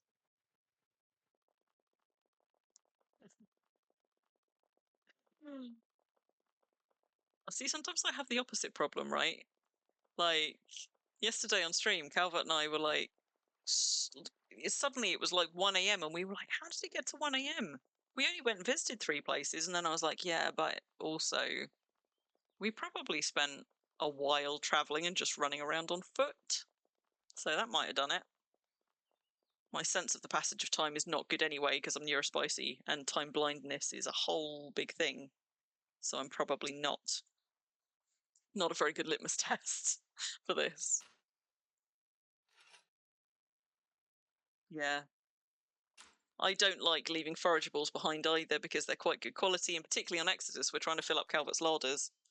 And it kind of kills me to leave them. And the first day that I was doing foraging, I was trying to take it all back home, but it really does slow you down, not just sorting it when you get back home, but also storing it whilst you're out foraging and stuff. So I have to say I've been just dumping as well, much as it pains me. Except for carrots. This one is also naff. Bad Easter basket. No bicket. Then we've got, that one's a little bit further up, but we've got 2 just down here.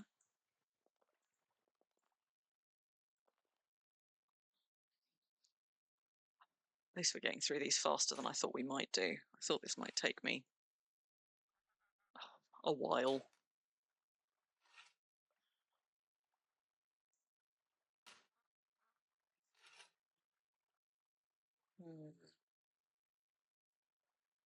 There we go. There's the next one.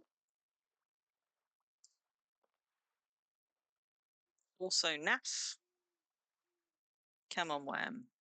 Do better. Do better. Another one here-ish.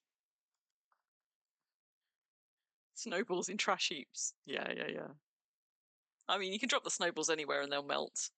I am sad that we didn't get just a couple more days of winter. I know I should have taken better advantage of it. I genuinely thought today was still going to be snowy. And I'm sad that it wasn't, because you do much better getting eggs in snowy weather. I squandered it. You've made 0.1 botany and 0.4 foraging, Robbie. Nice. Oh, crap. You know what? I came all the way to release, back to my home server, and did I post that I was out streaming here? No, I did not. It's a bit late now. Tail end of the day. Crap in that one. No. Let's try. This one's going to be just up this way a little bit.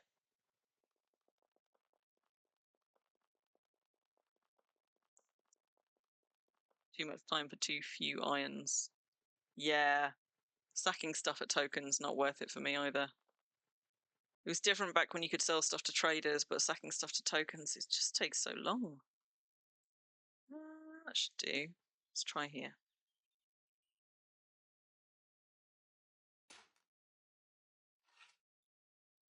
I don't know if I would be miffed or mollified at this point to find an Easter bunny all the way out in the wilderness here, having not found any near start towns. Oh, no, not quite right. Hang on. I think that needs to be further up along, actually. It's going to be more like...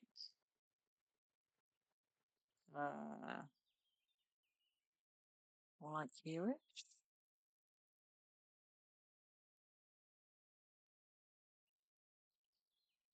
Why is that road not represented? Oh, hello.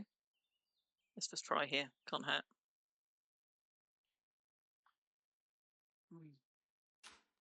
Your token's not in a very accessible place either. Yeah. There we go.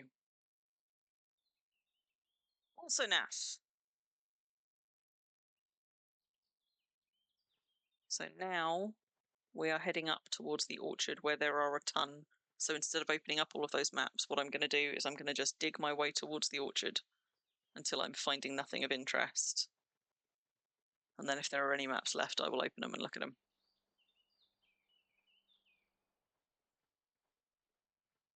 So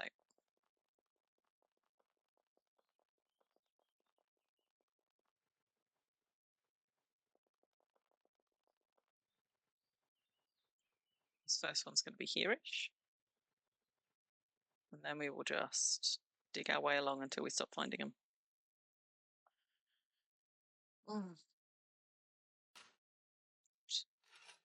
7 minutes to 2. I'm not getting to bed before 3.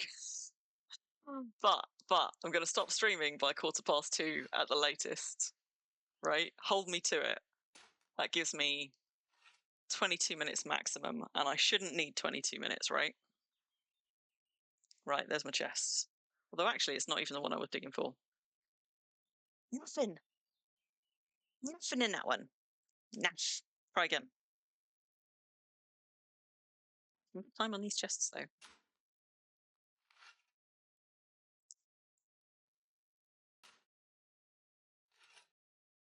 you saying goodnight to you, Mimes? Are you off? Or did I miss somebody else saying goodnight? There's another one. Still not the one I was digging for, but never mind. Those are also crap. Come on. Give me another good one for all my loot. All these shiny picnic baskets that I don't really have anywhere to put. But all the same.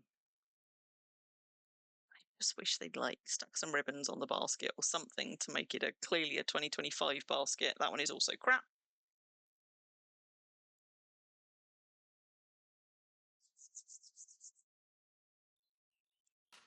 Aye, aye, aye.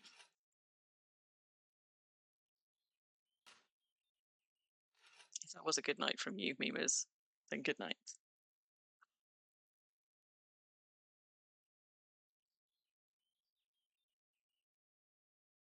Don't look, Ruffle.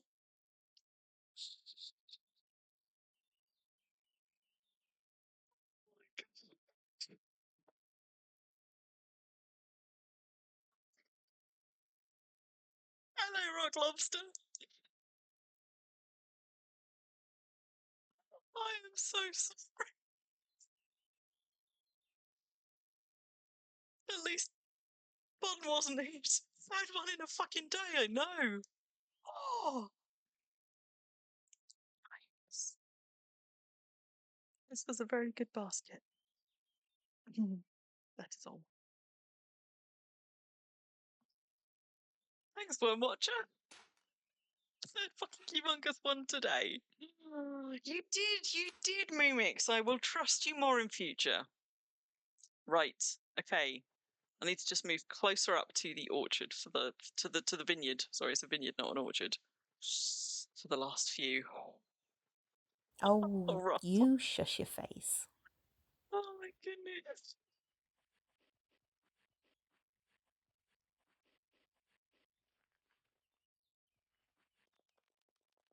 It's funny to have found 2 in the baskets and absolutely none in nests.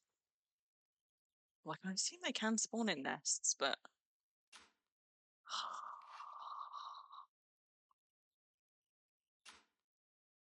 Well, it's good that you're honest about it, Mumix. Come on. Right.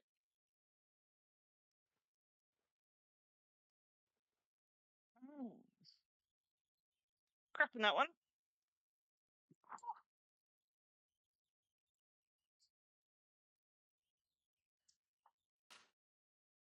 Get loading those nests with carrots. Clearly treasure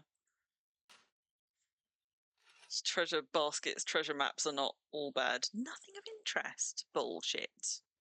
I'll tell you what, actually, there's only a few left. Let's open them and see.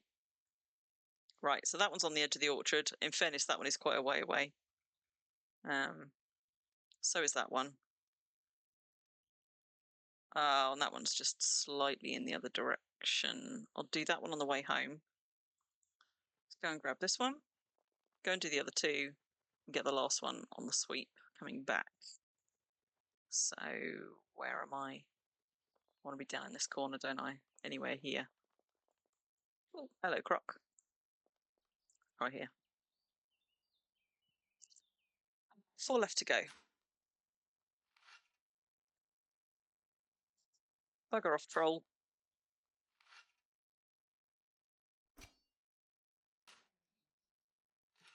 Don't you dare, Moomix. Also naff. Go away, troll. Not interested. Right, let's go and get these two.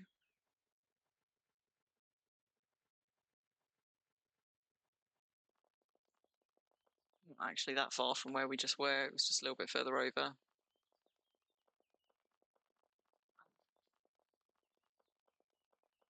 One's going to give me such a bollocking tomorrow as well.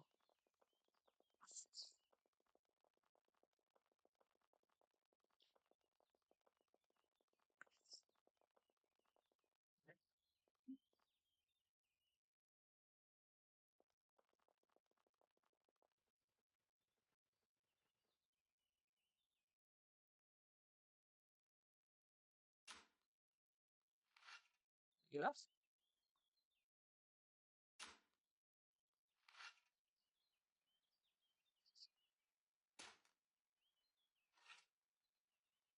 You dare ruffle. There's still one out there for you. Right, there it is. Naff.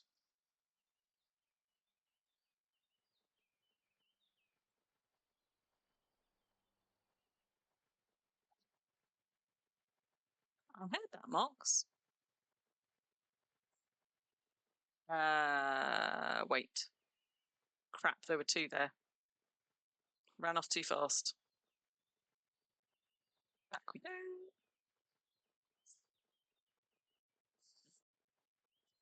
Too eager to hit my bedtime deadline. Let's try again.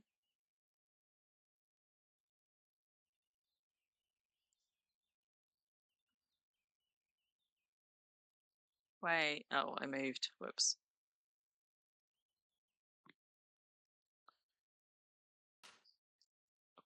Bloody hell, Moomix. Sell the pristine Selly and Deli ones. You ever been on stream, Moomix? Do you treasure maps on stream on Exodus? I'm not sure I'd recommend it on Indie, but that one is also naff. We've got one last one to try. You know what? Here's me being like, God, I wish I'd noted down how many maps I had before I started. Forgetting. I just count the fucking baskets in my inventory, so we're up to 30. God, are we really up to 30? Wow. Surely I was already carrying around at least one of those, though, right? Did I really bring 31 maps out? God, maybe I did.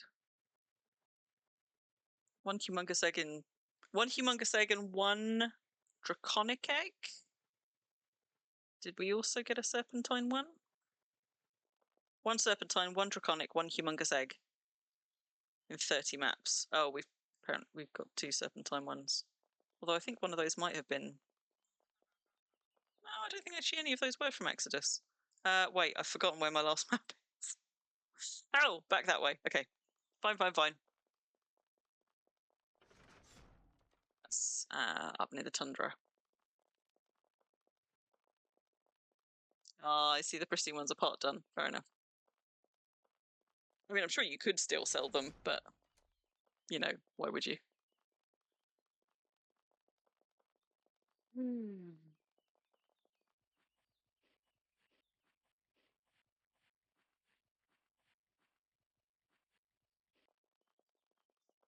So this one's just over here.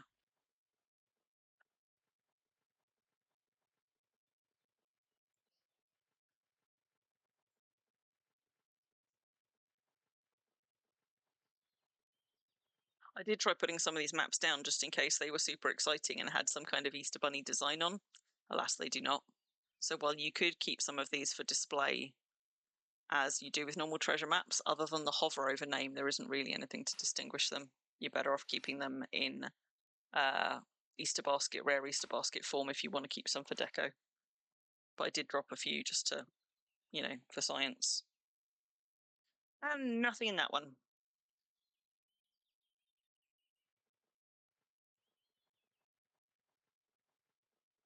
Three minutes past 2 in the morning. Can Crim find her own way back to her deed, which is just over there? Yes. Yes. One final check on my nests. I'm going to flip a table if another bloody map has spawned in them. Except I'm not, but I'm not doing it tonight, probably. I'm not doing it tonight if they have. But with the way things have been going recently, we'll either have had a flurry of eggs or we'll have had almost nothing. It does seem to come in fits and spurts, so... Oh, you sod! I just finished! Oh, we got a rare medium flowery Easter egg in that one, though. Nice.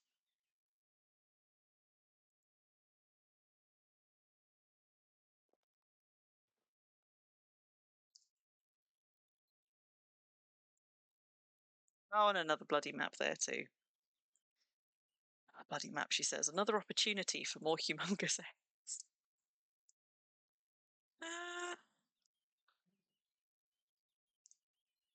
Mox. Don't do it. Oh, I'm going to have to feed those cats soon. Right, is that it? Is that it? Is that all of them? I'm just going to peek. I just want to see. Just in case they're really, really, really close by, just...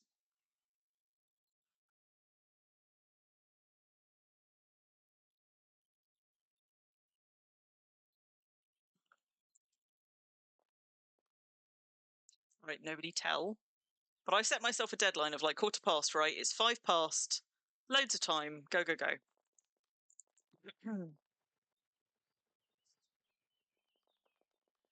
Two more. Do it. Do it. Right, this one is up here.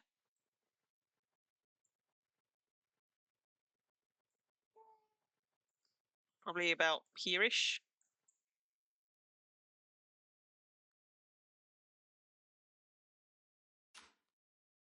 It does not take 10 minutes to end it. I'm almost out of waffle at this time of night.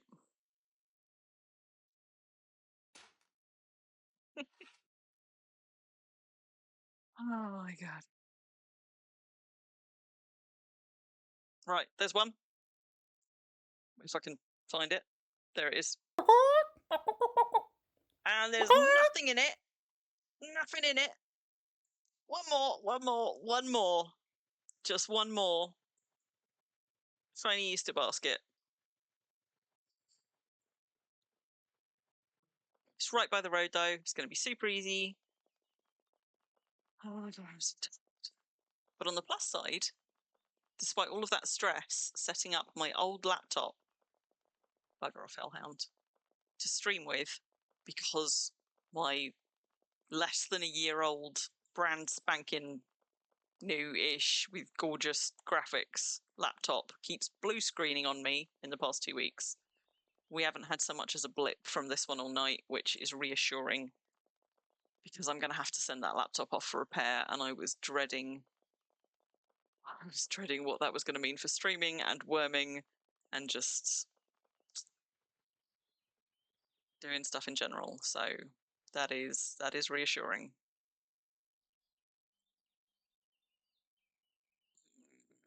Am I on the right side? Yes, I'm on the right side. Last one.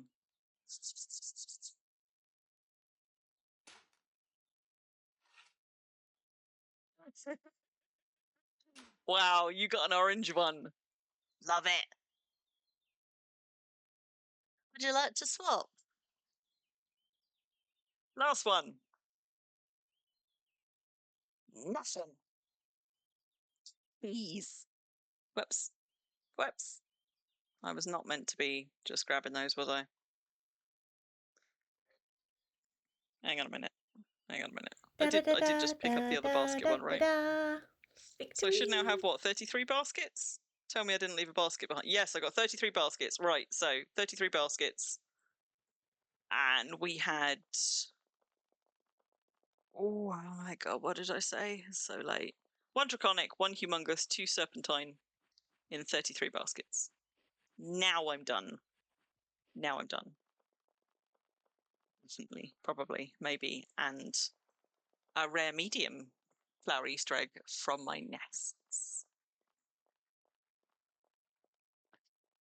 The Easter Bunny did waste my time, but the Easter Bunny also gave me 2 humongous eggs today, so can't really hold it against him, you know? I am not sorting out the contents of these baskets tonight. I refuse. What do you mean I can't drop 24 delightful Easter baskets on this tile? How about this one? How about this one? Oh my god! How about...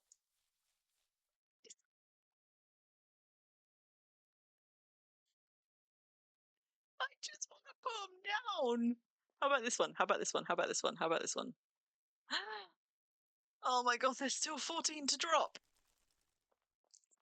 This one, this one, this one, this one, this one. What's the time? Oh my god, 6 minutes. 6 minutes. Still haven't dropped them all. Yes, yes. There we go. There we go. Let's just throw those extras in one of those. And add this one to my rare egg display, because placing furniture at this time of night is a brilliant and very clever plan. Right, you can go there, I guess. Although you're smaller than that one, so actually you can go over there, big rare one. You can go there. And let's just put you back. Ooh. This is only a temporary display. I just needed somewhere nice and compact. Oh no! It was because I dropped baskets. Wait, there aren't even any baskets on this. Why? I balked it. Is it that one? Is that one what's bothering you? Yes. Phew. Whew. Right, that can go over here.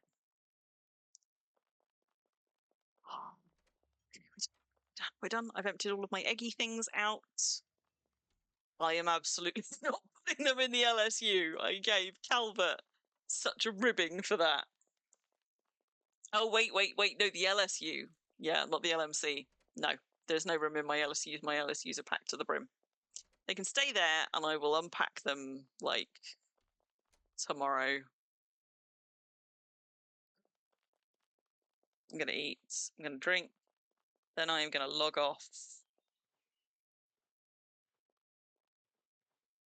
I'm going to reprime my nests, but I'm going to stop the stream first. Right, eat, drink. It's all good. It's all good. I'm not overtired. You're overtired.